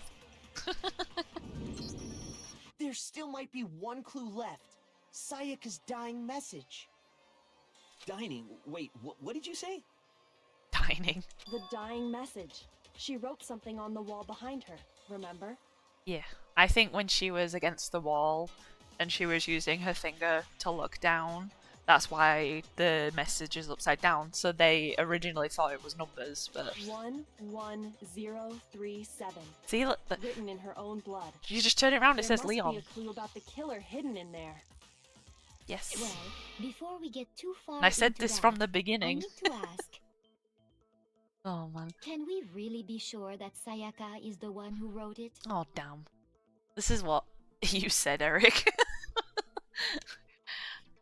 There's no question that Sakaya wrote the message and I can prove it. Her left index finger is covered in blood.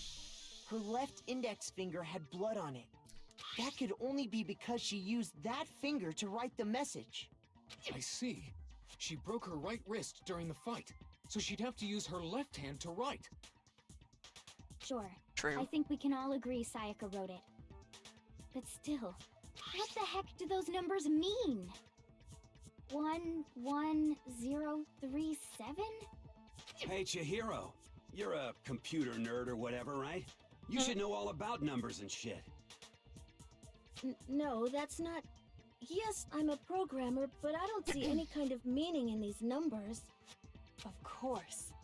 It's because they're not numbers. No, they're not. I've been saying this since the beginning. Oh, yeah, it looks like... Huh? What? No, it's just... look at the numbers, assuming they're not numbers. Don't these first two, 1-1, look less like two numbers and more like one letter? Yes. Ah, you're right. The connecting line is barely there, so I assumed it was 1-1, but looking at it now, you could also read it as an N. Whoa, you might have finally just said something worth a shit. Our little gray cells are really getting excited now.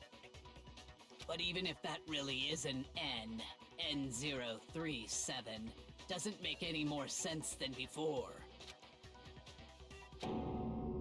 Damn it, it's no use, I just don't know. Are you stupid? Rotate the image 180 degrees. Yes. Yes. Do it. I think maybe I see something. Oh my god. Now I see. She wrote down the killer's name. Huh? You just shot past the clue part and right on to who did it. So, whose name did she write? I'm trying to see his face. Okay, Sayaka's dying message reveals the real killer's name. If you turn the message 180 degrees, it should become crystal clear. Select someone! Where is he?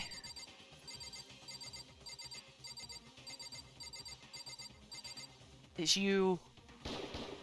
Here's my answer. The key to solving this mystery was simply to rotate the writing 180 degrees. If you turn the message around, it becomes the letters L-E-O-N. L-E-O-N. Or more accurately, Leon. What the hell are you talking about? It's just a coincidence. It's just a bunch of random squiggles that happen to look like my name. Yeah, okay. No, it's not random at all. She wrote that message on the wall behind her as she was leaning up against it. In that position, she couldn't move to write normally, and had to write upside down, as it were. And as a result, when you look at it standing in front of her, it ends up getting flipped. Try it for yourself if you want. Write something sitting like her, and the letters will be inverted. That sounds like one hell of a stretch to me. I'm the killer? You can't just go and say shit like that. If you're not the killer, then why did you try to destroy the evidence? Huh? You know what I'm talking about, right, Makoto? The evidence Leon tried to get rid of?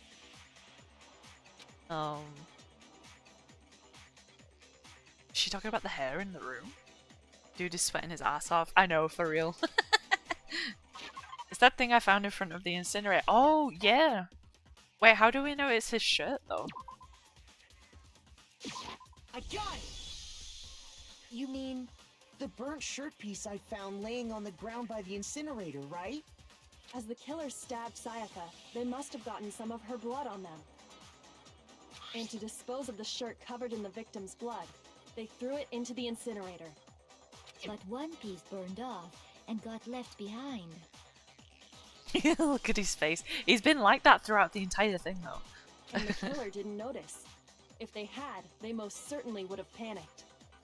Yeah. Isn't that right, Leon?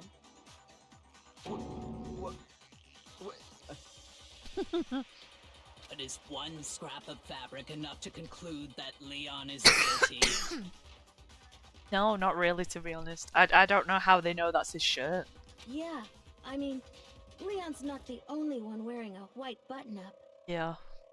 That's right. There are plenty of other people here with shirts like mine. Oh man, he's pissed now. With just that one little charred piece, there's no way you can say for sure who it belongs to. You're We gotta right. prove that. That alone isn't enough. But there are some other points that may reveal the truth. Uh-huh. Are you finally starting to understand? The answers to all the riddles are right here. Okay, Yeah, I think so. glad you do. The burnt remains of the button-up shirt, which the killer wasn't able to get rid of. There's something about it we may need to pay attention to. How it was disposed of? Or where? It was in the incinerator. But... oh, whoever disposed of it, they had to throw it in there because the incinerator was locked and they didn't have a key. There's something I need to pay attention to in order to figure out who's responsible. I assume it's how it was disposed of? Or would it be where? If we look closely at how the shirt was disposed of, we should be able to figure out who the killer is. Okay. Oh yeah, that's a good point. I think I know what you're gonna say. You can't reach the incinerator without opening the gate in front of the trash room, right?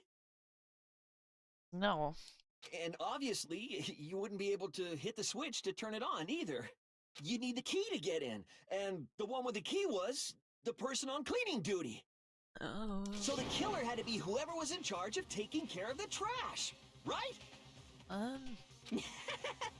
Interesting. This guy. I just noticed that guy's tie. I wonder if it's like a reference to Avatar because of the arrow. That might be a stretch too far, but considering he's made like Dragon Ball references and shit, I'm wondering. No, that's wrong. There's another way to use the incinerator without being the one on cleaning duty. And that's exactly what proves that Leon is the real killer. Okay,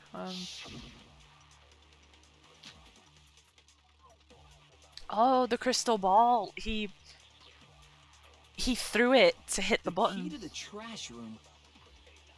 Whoever was on cleaning duty must have had it, right? Yeah. So the only one who could get to the incinerator was the person in charge of the trash? No. And you'd have to get close to the incinerator in order to destroy the evidence. Which means the only possible suspect is whoever had the trash room key. No. Okay, so the person who would have had the trash room key was... Huh? Me? No! Alright. There's a way to use... Yep. Alright, The so... key to the trash room. Whoever was on cleaning duty must have had it, right? Yeah. So the only one who could get to the incinerator was the person in charge of the trash? And you'd have to get close to the incinerator. No. No, that's wrong.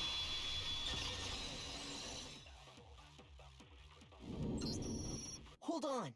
I think I know how someone could dispose of the evidence without using the trash room key. Yes. But if you can't get past the gate, you couldn't possibly turn on the incinerator, could you? I mean, technically no, but... he threw something to hit the button. Yes, you could. If you used this. What is it, some kind of glass ball? It's busted to hell. Yeah. Actually, it was supposed to be a crystal ball, but, But how would you use it? The killer had to use the grass ball to eat divine with it. No, he threw it. Throw it. Got it! The killer simply took aim at the incinerator switch and threw the ball through a gap in the gate. Yep. All they had to do was hit that switch, and the incinerator would come to life. Oh, that's why they said it's how it proves it's him, because he's the ultimate baseball star. Gap in the gate? So he would have had perfect aim to get it. Remember what you said before, Hifumi?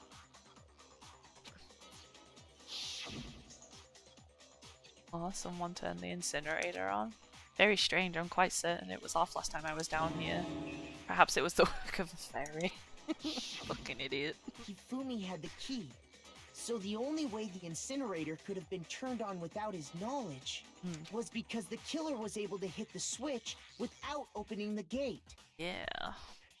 Once they'd gotten the incinerator going, all they had to do was ball up the shirt and toss it in. Oh, but the sleeve didn't quite get in, which is how we ended up with it. Hey, come on! What the hell is this?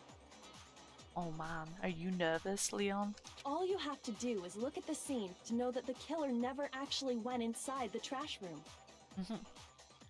The shards of broken glass, the incinerator left running, the piece of shirt that escaped the fire. If the killer had been on cleaning duty, the evidence would have been taken care of much more thoroughly. True. Wait, no, just hold on. But the distance from the gate to the incinerator has to be at least 30 feet, right? The pinpoint accuracy you'd need to throw a glass ball that far and hit something that small. Could someone really do that? That's right! There's no way! It'd be impossible! Difficult, absolutely. Impossible? I don't think so.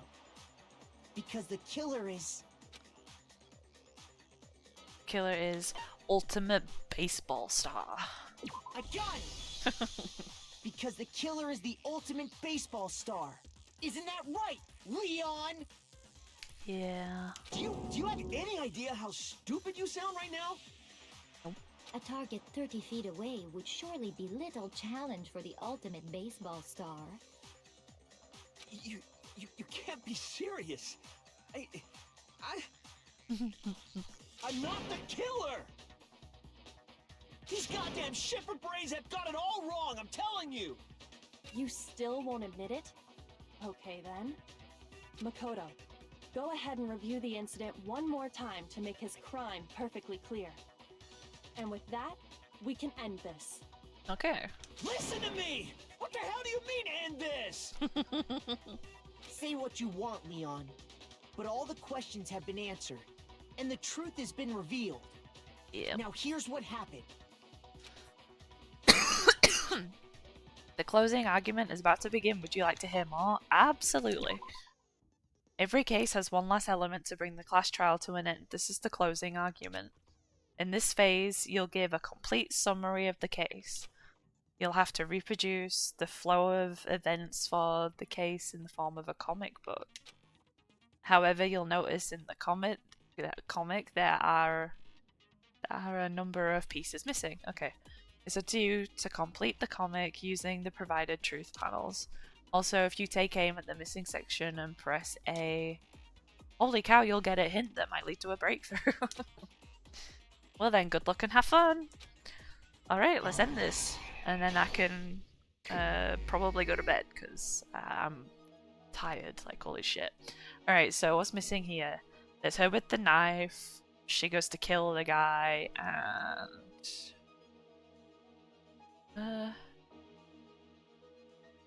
bit this one, I think. That's where like she comes at him, he goes to get the knife.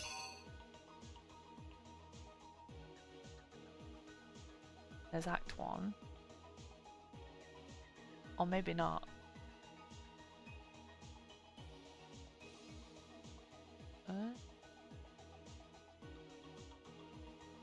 Oh, Act 1, hang on. Alright, I'm reading this backwards. So, like, he's at the door to the room that's got her panel on it. He comes in. Alright. This is where she comes to swing at him, I think. Just see if there's anything else. That's the...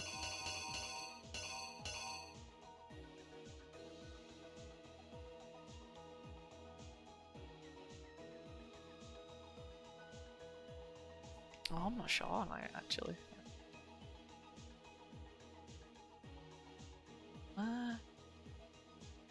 That's where he smacked her on the wrist and she dropped it. Oh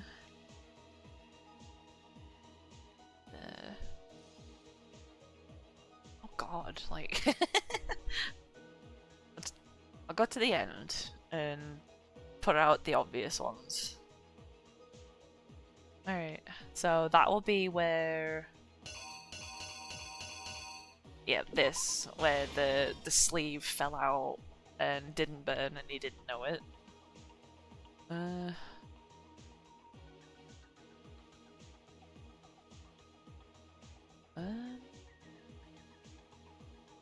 thing, incinerator.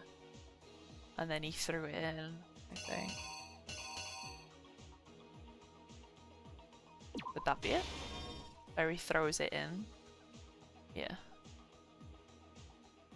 Throws it, turns it on, ties it up, throws it in. But the sleeve doesn't, yeah, doesn't get in. I think that's right.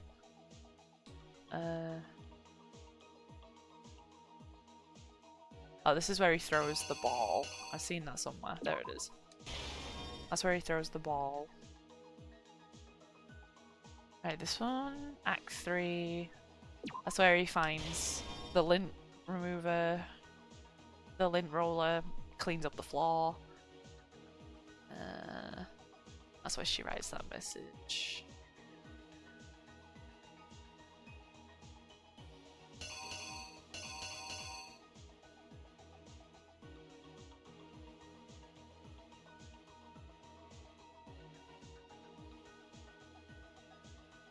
That's where he stabbed her, I think.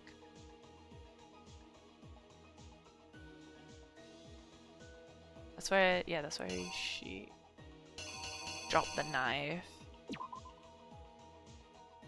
Oh, we already see that though. Like, he smacks her, she drops the knife. Yeah, we don't need to see that then. Man, this is actually kind of difficult because some of these images at the bottom are very similar. I think that one's there. That's where the sword is behind him. He goes to grab it. That's where he defends himself. Right.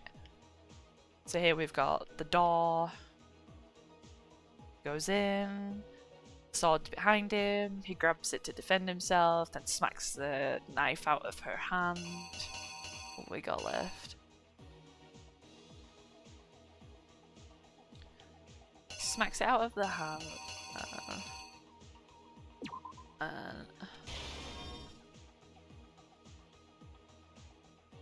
Yeah.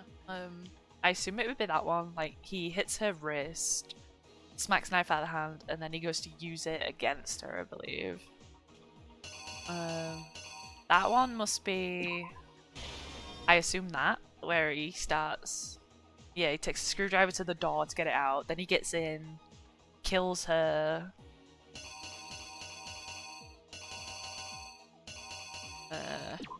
She writes the message just before she dies, and then she's dead. He finds the lint roller, cleans up after himself, ends up in the incinerator, uses the ball to turn it on, turns on the fire, ties up his shirt, throws it in, and then as he's walking away, the sleeve falls out. Okay, I think that's right. Here's exactly what happened. I hope that's right. I think I'd better take one more look back at the case from the beginning. Okay. Let's hope I got this right. Last night, the killer went to the room Sayaka was in. In other words, my room. Yes. From what we can tell, Sayaka invited that person there intending to kill them. Yep. She attacked them with the knife she'd taken from the kitchen earlier.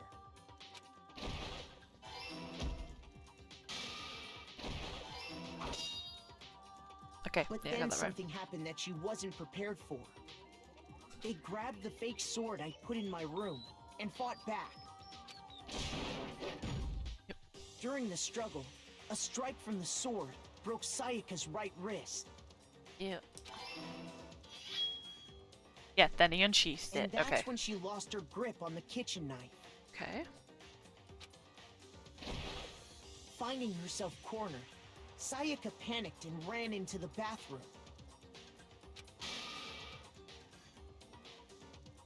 The killer went after her, but couldn't get the bathroom door open. Yeah. What they didn't know was that my bathroom door got stuck easily, and there was a trick to opening it. Sayaka knew about that because I told her, but of course the killer had no way of knowing. That's why he took the screwdriver So to it. instead, the killer forced the door open, took the kitchen knife, Stabbed it. and stabbed Sayaka.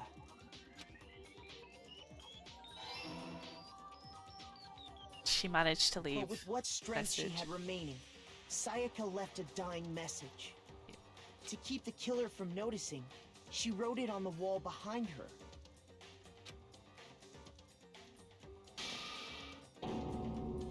And with that, all her strength was gone.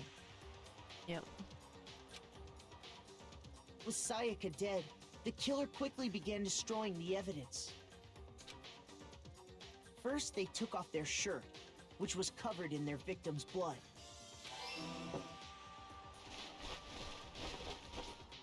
Then they took the lint roller in my room and cleaned up the entire area. They wanted to make sure they got rid of any trace they'd ever been there.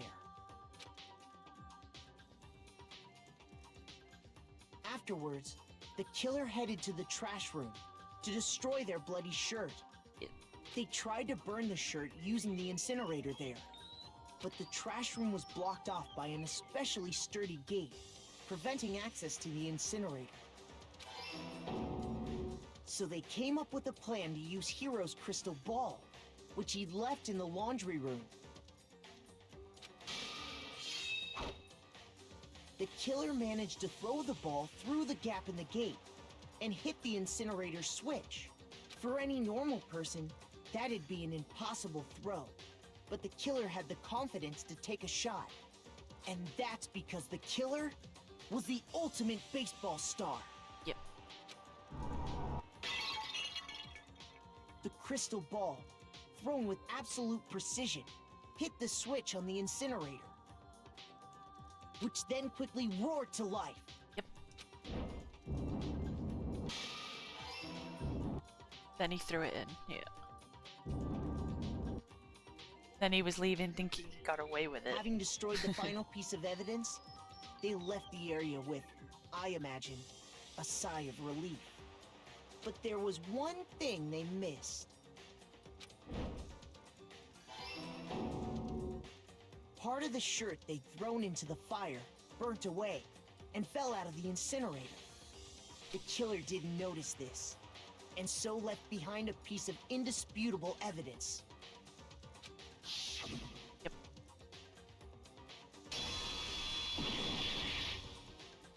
Isn't that right, Leon?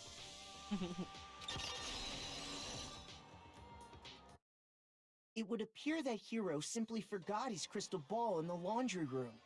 You went there to try and wash the blood out of your shirt, and that's where you saw it, right? Well, I was wondering why he'd be in there. He tried to wash it first. Okay. Seeing the ball, you thought of a way to take care of everything.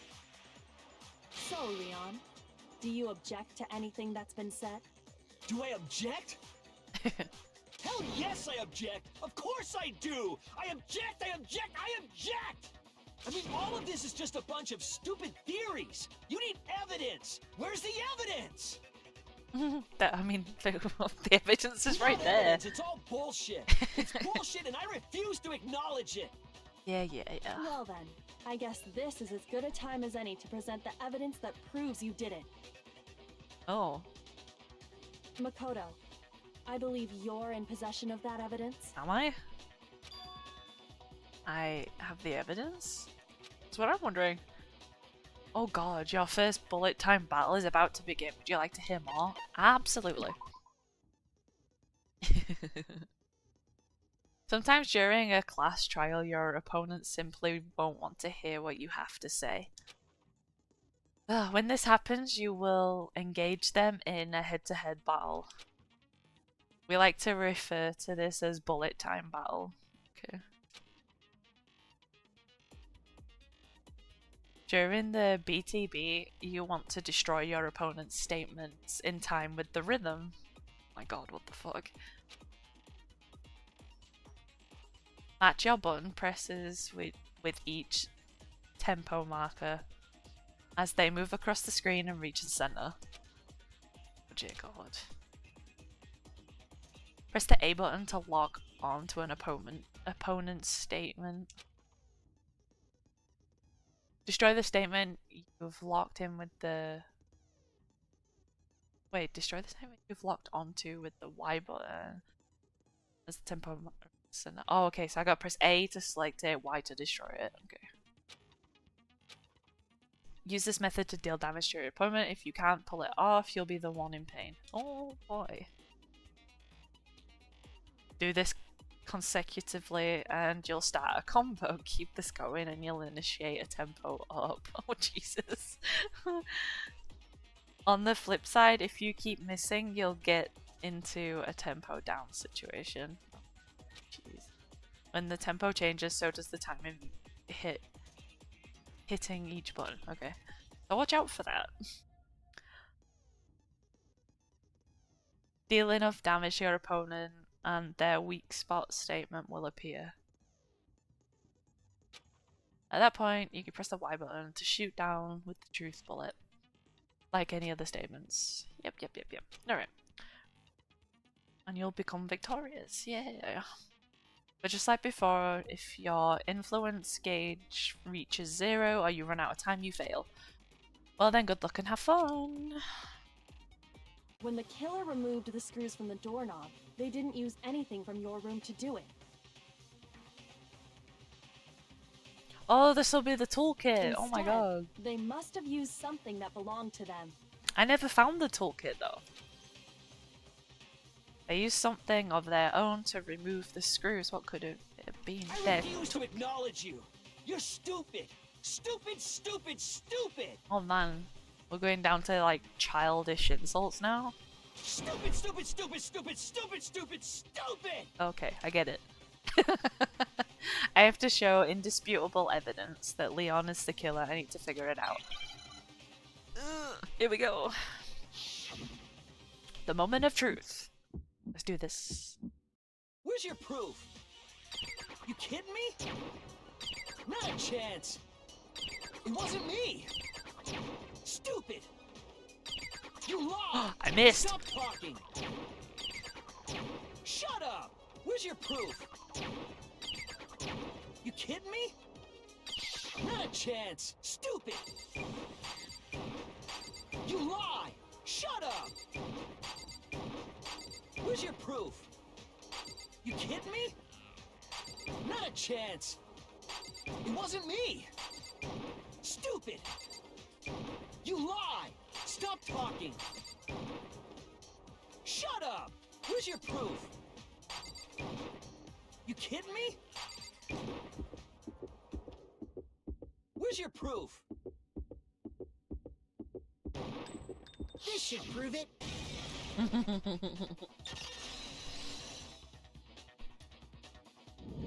I've been saying this shit about the Screws toolkit on like the bathroom entire doorknob were time, removed. but I never found it. Screws on the bathroom. I wonder what kind of tool the killer used to remove them. I mean, it had to be a screwdriver, right? Yeah. Oh yeah, I'm pretty sure the toolkits we got each had one inside. And that must be what he used. There aren't any other tools anywhere. But the toolkit in my room had clearly never been used. That's because the culprit didn't know it was your room. They thought they were in Sayaka's room. Only the boys got toolkits, so the killer naturally assumed there wouldn't be one in there. Okay, then whose toolkit did the killer use? He had to have used his own, right? Stupid, stupid, stupid! He's still calling me stupid. It had to be their very own toolkit. Stupid, stupid, stupid, stupid, stupid! Leon, would you mind showing us your toolkit? If I'm right about this, then the screwdriver will show some evidence of being used. Stupid, stupid, stupid! Huh? And if you say you used it for something else, you'll have to explain exactly when, where, and why. And let me say this right now. I lost it isn't an excuse at this point. Stupid. Stupid.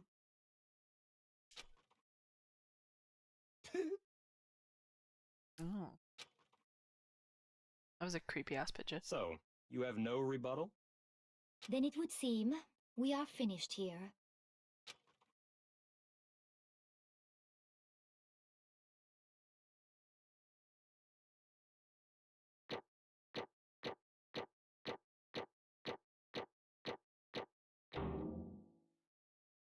I got rank A. Okay. Wonder if this is higher than A. 17. Oh, they're medals. I just thought they were coin. Alright. Looks like you've reached your verdict. Then are we ready to cast our votes? Yeah. You all have a lever in front of you. Use it to make your selection. Oh, just to remind you all, make triple sure you vote for someone. You wouldn't want to be punished for something so minor, right? Man, you can die if you don't if you don't vote. Okay, then let's get excited! Who will be chosen as the Blackened? Will you make the right choice or the dreadfully wrong one? What's it gonna be? What's it gonna be?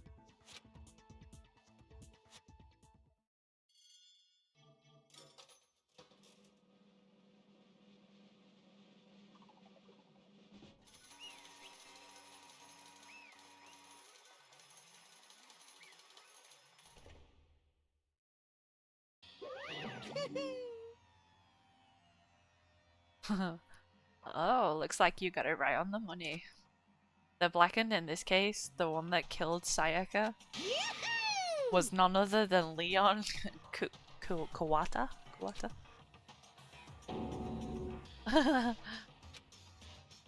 Huh? Yeah, they got him. Hey, hold on. Wonder what happens if you end up voting for the wrong person. Hold on a second. Leon. Leon, did you really kill Sayaka? But... I don't believe it. You son of a bitch! Son of a bitch, what the hell is wrong with you? I didn't have a choice. I mean, yeah. He kinda didn't. He was defending himself. But, I mean, I guess he didn't have to kill her. He could have just left her in the bathroom. It was kill or be killed. So, that's why... I killed her first. None of you are any different! One wrong step and you'll be the one standing here. It was complete chance that I wound up like this. I was just... unlucky. That's all. Hey! Come on! You expect me to just accept my death? Everything's become clear. The decision we made was right after all. But when I think about that, honestly, I'd be better off if we'd been wrong. Because if we came up with really is the truth, then the truth is that Sayaka was trying to frame me. Yeah. But, even if that's true, I can't say she was wrong. After all, the mastermind. It's all because of that video.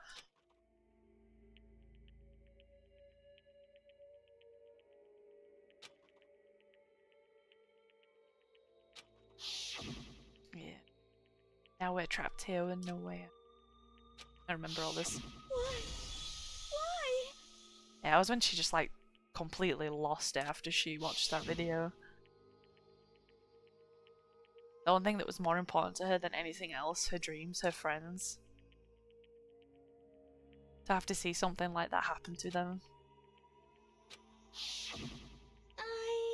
I did whatever it took to reach that dream. I mean it, even some things that weren't so pleasant. Okay. That's why Sayaka, for the friends that meant so much to her, that's why she betrayed me. So, when she said, No matter what happens, please always be there for me. I need you on my side.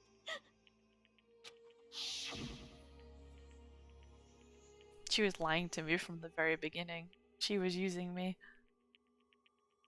That's really fucking shitty. You know? Is that why she talked to me in the first place? I guess I'll never know. Because there's nothing I can do to ask her what she was thinking. Once you're dead, that's it. Boy howdy, the entertainment industry must sure be terrifying, huh?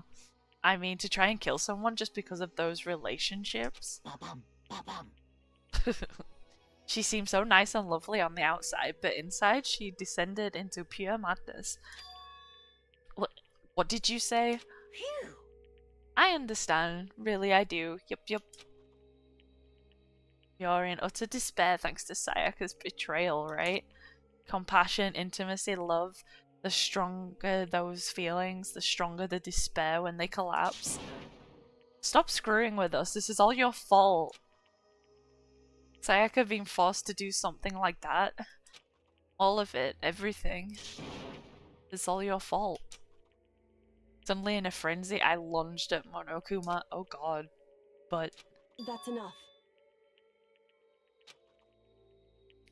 As angry as I was, Kyoko latched onto my arm without hesitation. Her grip was like iron, strong enough I was sure it would leave a bruise. Calm down. If you really want to make her enemies pay for what they've done, you need to let it go for now. Ba-bum, ba-bum. Ah, that was a close one. I was sure you were gonna give me a good walloping. Just barely avoided punishment, you did. Yes, indeed. Now then, since you so magnificently revealed the identity of the killer during the class trial, the blackened Leon Kuwata will receive his punishment. Punishment? Yeah.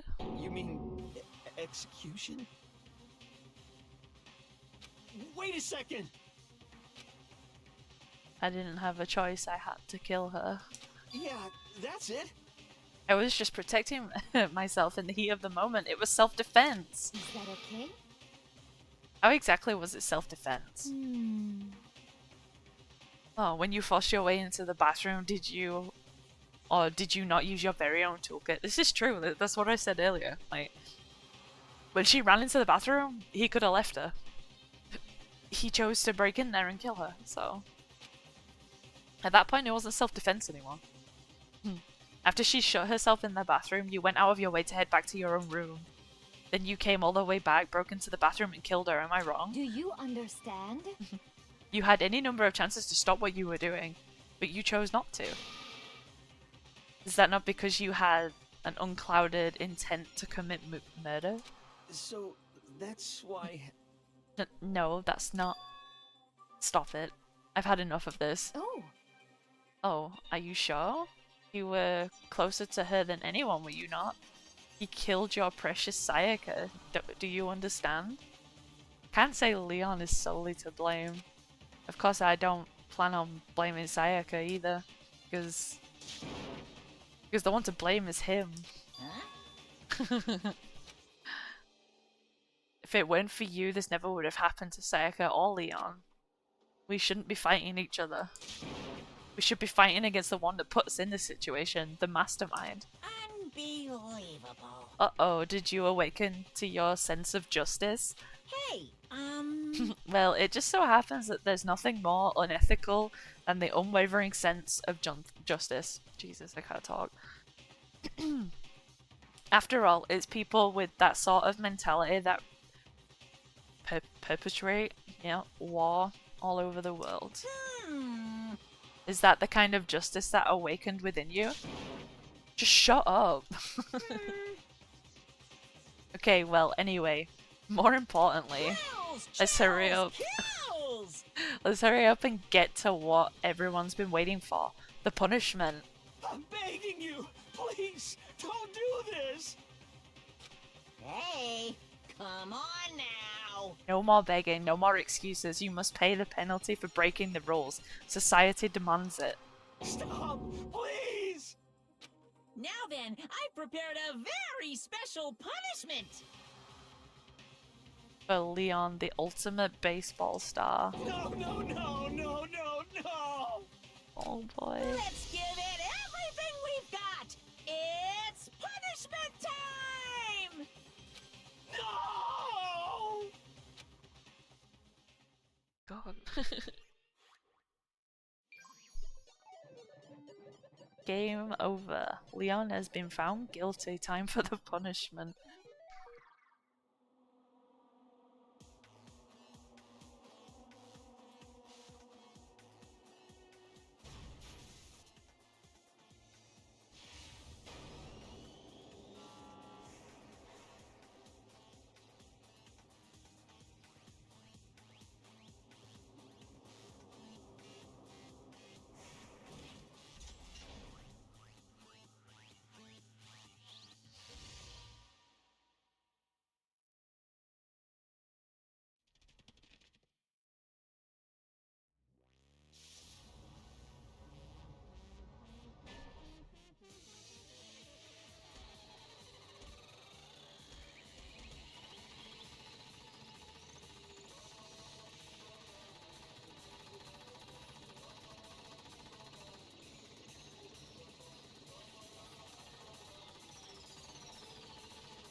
Wait, they shot him to death with baseballs?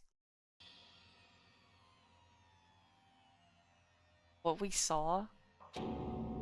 That was the true face of despair. I mean, if we can't call it that, what else would we call it? Extreme! Woohoo! Extreme!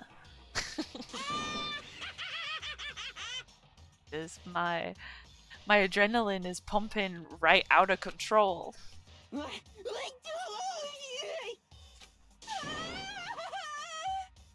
Jesus. I can't take it. Do we really have to keep doing this? I just can't take it. Well? Well, hey, if you don't like it. All you gotta do is swear to cut all ties with the outside world and accept living here forever. But that's only if every single one of you can get on board with that. Jesus. Damn you! And fuck you, why the fuck are you doing all this evil shit to us? What the heck? Evil? You make it sound like I'm some dark, awful secret society type of guy. Say what? Or in this case, a dark, awful secret society type of bear. Well... Oh, so why are you putting an upstanding young citizen like me through such a grueling ordeal? Hey, Seems like you're trying to use common sense to make sense of something that doesn't make sense. Yeah. That's like trying to put a mile on a scale. I just don't think it's possible. Hey, I don't think what you're saying and what I'm saying quite fit together. Shit. You piece of shit. I don't know who you are, but I'm gonna pound your ass into the ground. Jesus. You really must hate me to get so angry, huh? But if you do that, you're backing way up the wrong tree. What happened because more than one of you decided you wanted to get out, right? No matter how much time passes, you can't cut free of your regrets from the outside world. You're to blame. Cause we can't cut free from the outside world being trapped in this insane place. You're trapped, are you? Well, I'm sure once you learn all of the mysteries of this school, your thinking will change for sure. You'll think, boy, isn't it so wonderful that we all live here forever? What does this mean? What are you trying to say? Hey. I feel like there's some deeper meaning hidden in there, just like before. Thrills, chills, kills! That's what everyone is waiting for after all. Hey. When you say everyone, who exactly are you referring to? Sorry, I said everything I've got to say. I need to save some of the fun for later. My god. And just like that, he was gone. He left us there, overwhelmed by a nightmare turned reality. Eesh. Wow. That was rough. Even after he was gone, we stood there forever, unable to move. Actually, no, it wasn't that long, I think. Everyone just lost their sense of time. We were all too scared. Scared of being alone. Jesus.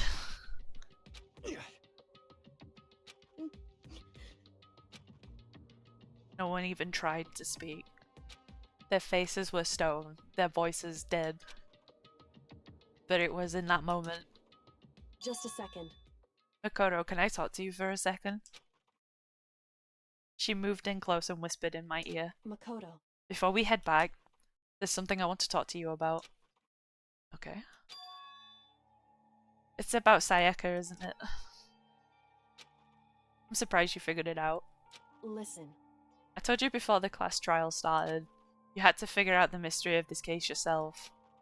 You wanted me to realize how Sayaka betrayed me by myself, didn't you?